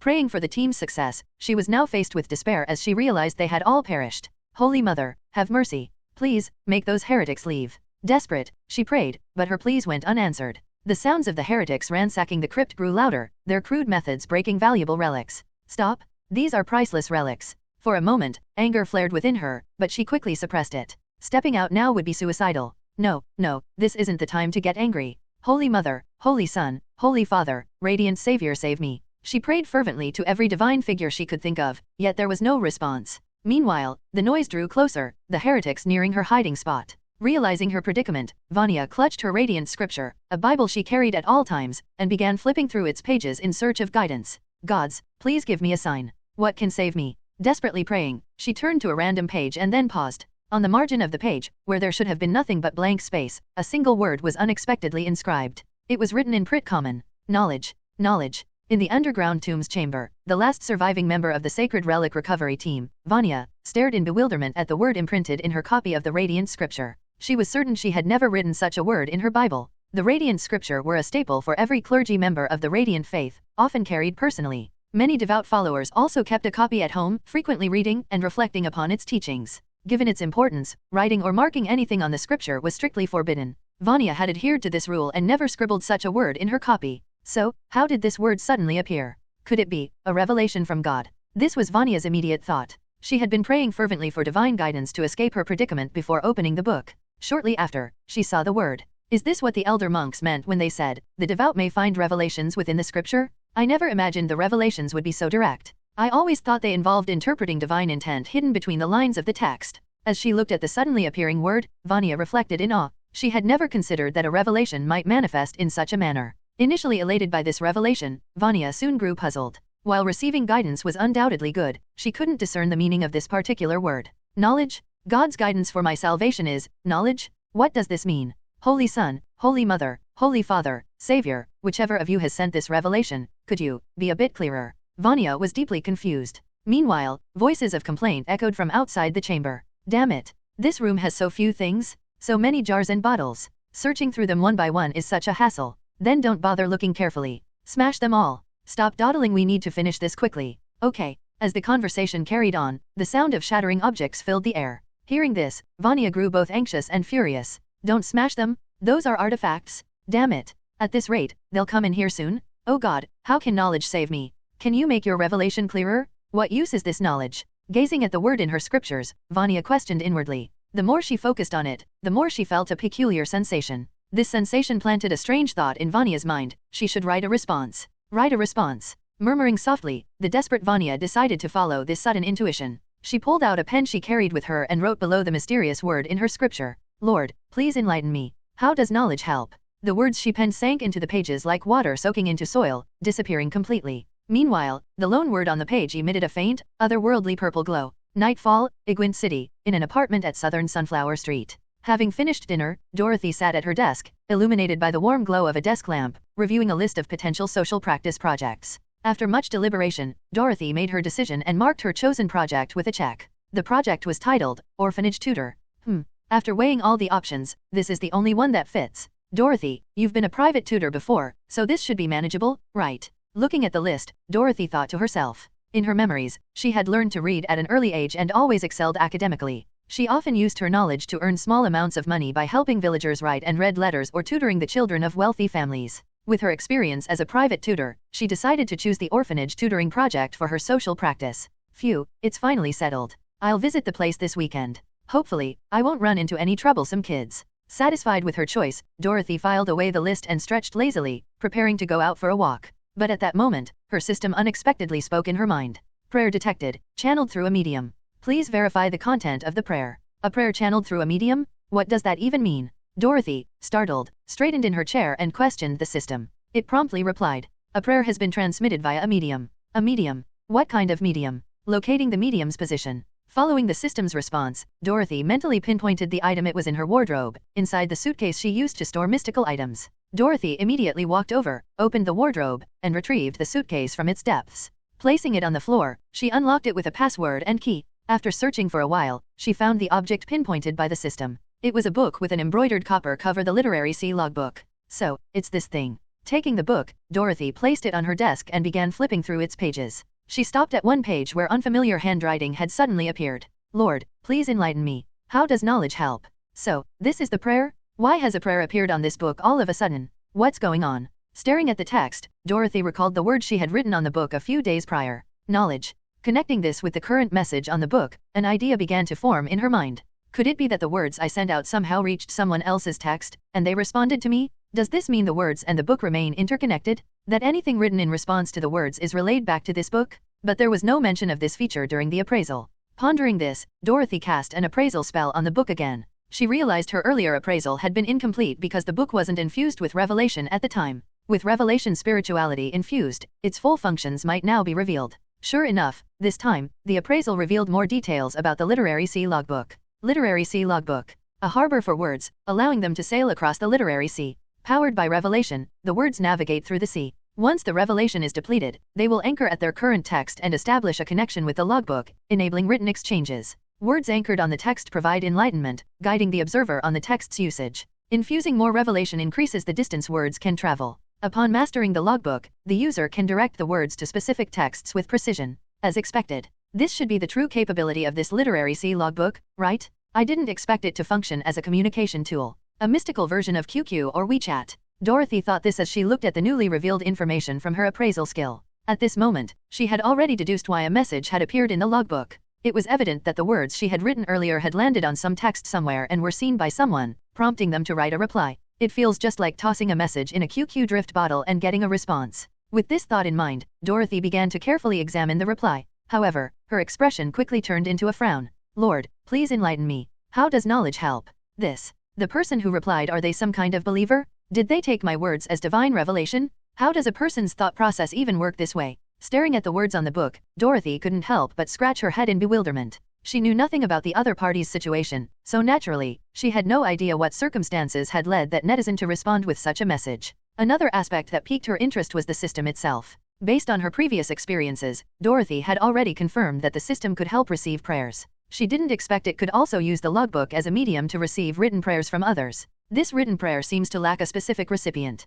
It probably traveled along the network cable of the logbook and was detected by the system, which then notified me. After a moment of reflection, Dorothy roughly pieced together the current scenario. It was the result of a synergy between the logbook and the system. The logbook acted as a medium to convey prayers from afar, while the system intercepted the unaddressed prayer. The question now was, how should she respond to this prayer? Although I don't know why you wrote a prayer in a book, since you're asking me about how does knowledge help, I can only answer. Muttering to herself, Dorothy pondered for a moment before picking up a pen. Beneath the reply, she wrote down something she had been taught by her teachers in elementary school. Knowledge changes fate. Knowledge is power. With that, the words Dorothy had written dissolved into the pages of the book. In the underground crypt of a church in Red Creek Town, Vanya, curled up in a corner, stared anxiously yet hopefully at the sacred tome in her hands. Her gaze was fixed on the spot where the characters she had written earlier had disappeared. Gone? The words disappeared? What does this mean? Could it be that my prayer has reached the Lord? Just as Vanya was puzzling over this, ink stains began to form out of thin air on the scripture she held. The stains coalesced into sentences beneath the word knowledge. Seeing these new words, Vanya froze. Knowledge changes fate. Knowledge is power. Is this the Lord's teaching? Vanya thought, her mind racing. It seems to make sense. By learning more, one can indeed change their fate. Moreover, knowledge is an invisible force that plays a role in all aspects of life. My work also requires accumulating knowledge. Truly, this divine revelation is full of philosophical insight. Wait, no. Now is not the time for theology and philosophy. My lord, can't you give me some practical help? Vanya shouted inwardly, then picked up her pen again to write in the book. Oh Lord, please guide me. What practical use does knowledge have? Can it save me from my current peril? Peril? Save. Sitting at her desk, Dorothy's expression grew serious as she read the new words that had appeared on the book. Based on the description, the person on the other end seemed to be in some kind of crisis and was praying to a deity for help. Although Dorothy had no idea why the prayer was directed to her, she felt it wasn't something she could ignore. System, can I know the current situation of the one praying? Dorothy asked the system in her mind. The system quickly responded. Analyzing the state of the praying party. Please wait. Analysis complete. Connection to the praying party is too weak to present an image. Additionally, it has been detected that the praying party possesses highly spiritual knowledge. Study is advised. The system's reply made Dorothy pause. The praying party holds mystical knowledge? But I don't even know where they are. They could be very far away. How am I supposed to study their mystical knowledge? Dorothy questioned the system further, and the reply was concise. By expending revelation or silence spirituality, you may establish an information exchange channel with the praying party, enabling the exchange of mystical knowledge through sacrifice and bestowment. Note, the channel can only carry information. The material vessel of the sacrificed knowledge will be destroyed. An information exchange channel. Sacrifice and bestowment. Hearing the system's answer, Dorothy froze momentarily, then suddenly had an idea. She immediately asked another question. Hey, system, can I use this channel to imprint a soul codex for others and grant them knowledge? Confirmed. Upon hearing the system's response, Dorothy thoughtfully stroked her chin. Now, she wanted to conduct an experiment. System, teach me how to instruct the praying party to perform a remote sacrifice. In the crypt beneath the small church in Red Creek Town, Vanya continued anxiously watching the scripture before her, waiting for the Lord's response. The longer the wait stretched, the more restless she became. What's going on? Why haven't the words appeared yet? My lord, have you abandoned me? Please, no. Just as Vanya was descending into despair, new words finally appeared on the scripture. Sacrifice knowledge. Receive blessings. Place your hand on the mystical text and meditate on the act of sacrifice. Sacrifice knowledge. Receive blessings? Sacrifice the mystical text. The Lord needs the mystical text. Vanya was momentarily stunned. In her understanding, the Trinity of Radiant Light did include routine sacrifice rituals, but these were mostly ceremonial and rarely involved actual sacrifices. Sacrifices weren't a core tradition in the Radiance Church, unlike the greedy cults of evil gods. Moreover, even the cruel and bloody sacrifices of the cults usually involved living creatures or sinister objects. Vanya had never heard of anyone sacrificing mystical texts. The Lord I'm praying to seems a bit different. Not quite like what's described in the Bible. Maybe I should ask who exactly they are, one of the Trinity? Or perhaps an angel under their command? Or, are they the Savior's will itself? While Vanya was deliberating, a loud crash echoed from the adjacent crypt, the sound of a bottle shattering. Frightened, she dared not waste any more time. She immediately placed a tattered, yellow-covered book on the ground before her. This was a mystical text she had retrieved from the coffin of Dietrich. She hadn't even had the chance to read it before chaos erupted outside, forcing her to flee with the book. Now, it was this text written by a bishop of Radiance Church 3 centuries ago that Vanya intended to sacrifice. She didn't even know its contents. Lord Dietrich, please do not blame me. It is your honor that your text has been chosen by the Lord. It is also my privilege. Murmuring this in her heart, Vanya closed her eyes, placed her hand on the mystical book, and meditated. Sacrifice. At that moment, using the literary sea logbook as a medium, Dorothy sensed Vanya's act of sacrifice and expended a sliver of revelation to establish a direct information exchange channel. This bypassed the logbook, creating a direct connection. Suddenly, beneath Vanya's hand, a glowing, intricate magic circle appeared, layered with complex runes. If Vanya had opened her eyes, she would have noticed that the sigil on the circle wasn't the usual lantern symbol she was familiar with, but an open eye, the symbol of revelation. The mystical book at the center of the circle began to disintegrate under the mysterious force. Its physical form was gradually destroyed, while its knowledge was transmitted through the information channel to Dorothy, far away. Back in her room, Dorothy received the sacrificed knowledge and immediately used the system to process it. Now then, what kind of card will this draw? Whether it can save you from your crisis depends on your own fortune, devout believer. Dorothy sat in her room, her expression focused as she awaited the results of the system's exchange. Through the information channel opened by the system, Dorothy received the secretive sacrificial offering transmitted from an unknown believer on the distant end. Without so much as glancing at it, she used the system to exchange it for knowledge. Shortly after, the result of the exchange appeared. Swordsmanship, blazing quick strike sword, exchanged, Laron swordsmanship. The system's response surfaced in Dorothy's mind. Hearing this voice, she paused momentarily, immediately recalling the origin of what had been exchanged. Laron swordsmanship originated from the game League of Legends, specifically from the noble Laron family's martial heritage in Demacia. Known as a deadly dueling art, it was epitomized in the game by the Demacian hero, Fiora, the grand duelist. Swordsmanship, it turned out to be swordsmanship, huh?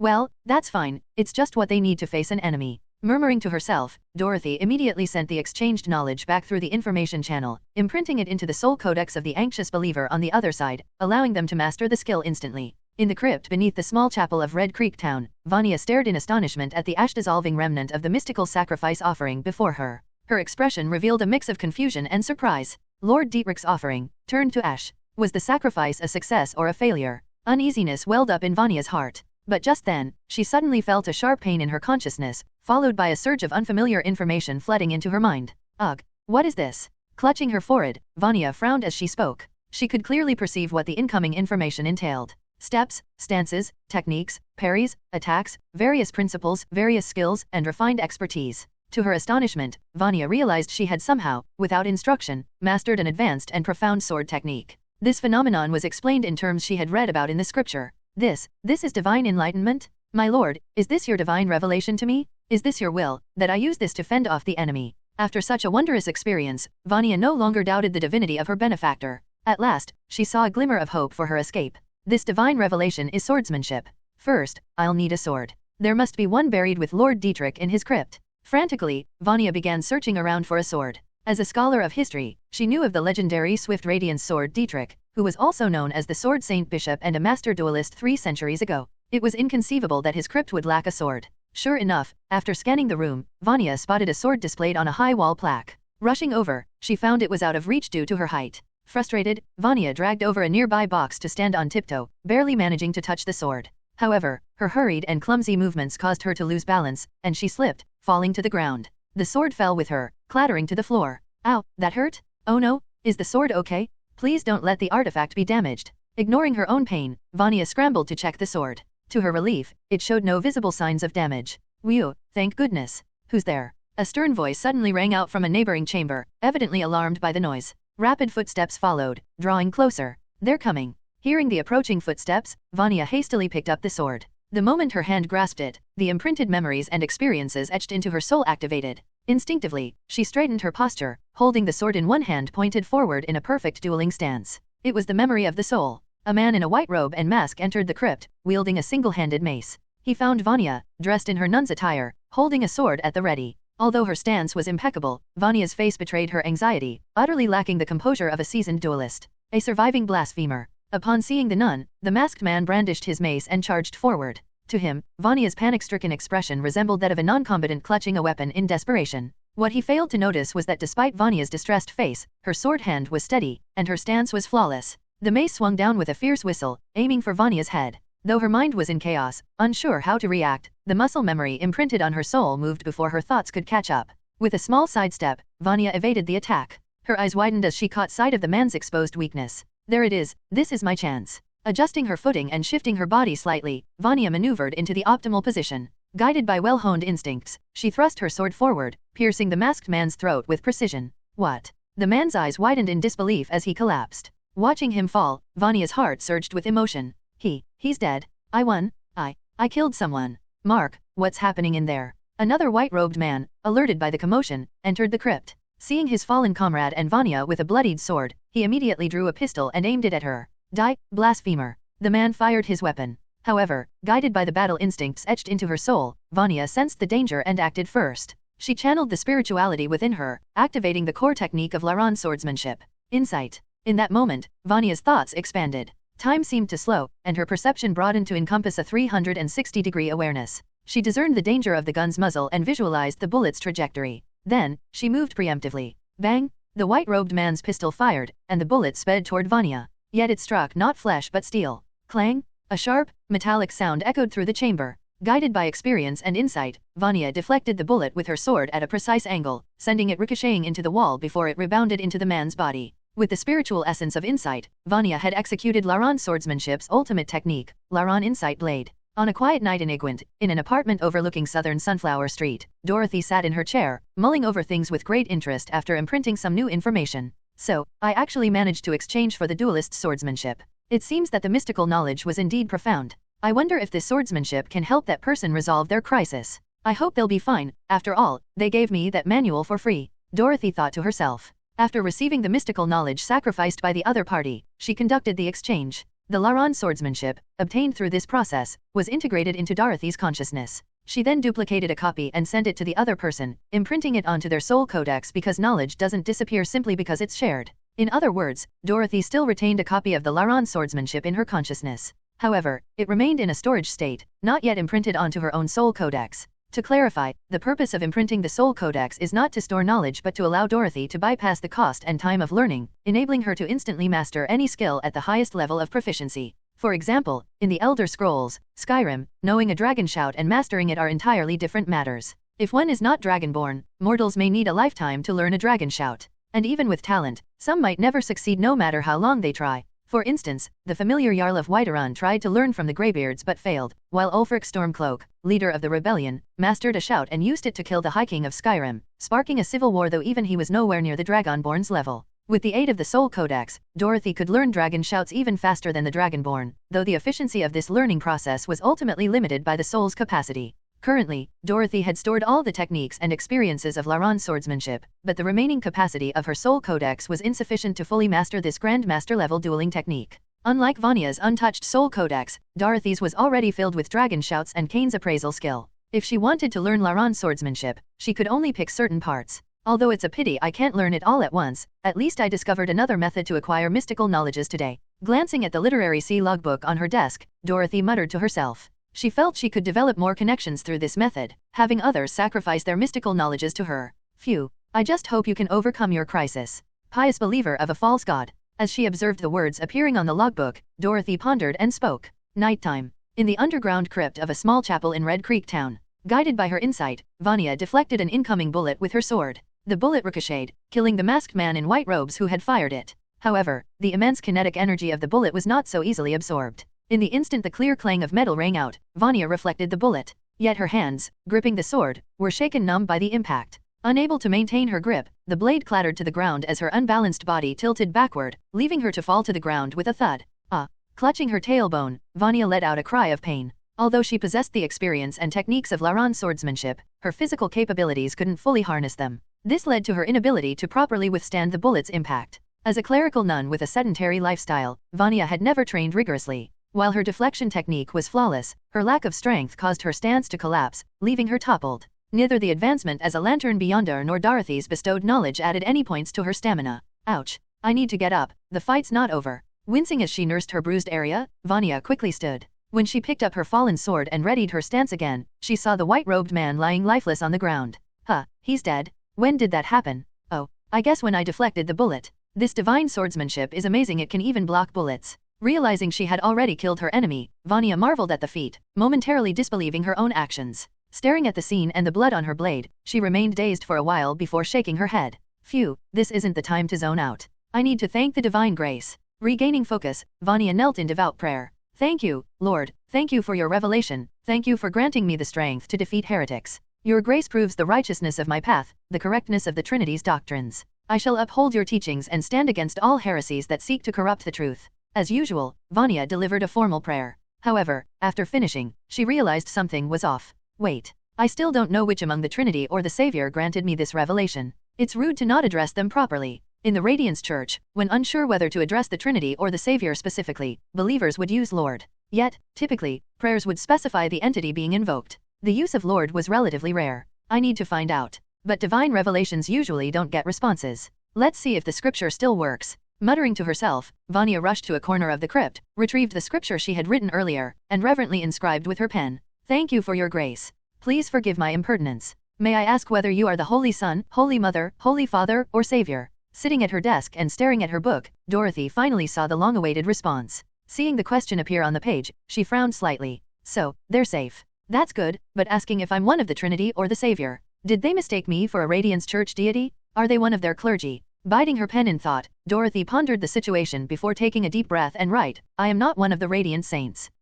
Seeing the words appear on the page of her Bible, Vanya screamed in terror, trembling so violently that she dropped the scripture. She stood up, clutching her chest, eyes wide with panic. Not one of the saints? This means it's a foreign god. A heretical deity. Suddenly, Vanya's mind descended into chaos. Her breathing quickened, and her heart raced. What do I do? What do I do? I accepted the revelation of a foreign god. I'm a heretic now. No, not just a heretic, an apostate. I've betrayed the faith. Her dazed gaze shifted to the white-robed man lying dead on the ground. Though he was a heretic, at least he still followed the radiant faith. Yet she had outright defected to a foreign faith. If the Inquisition found out, it would be over for her? At that moment, Vanya saw her future collapse into bleakness. Hello, everyone.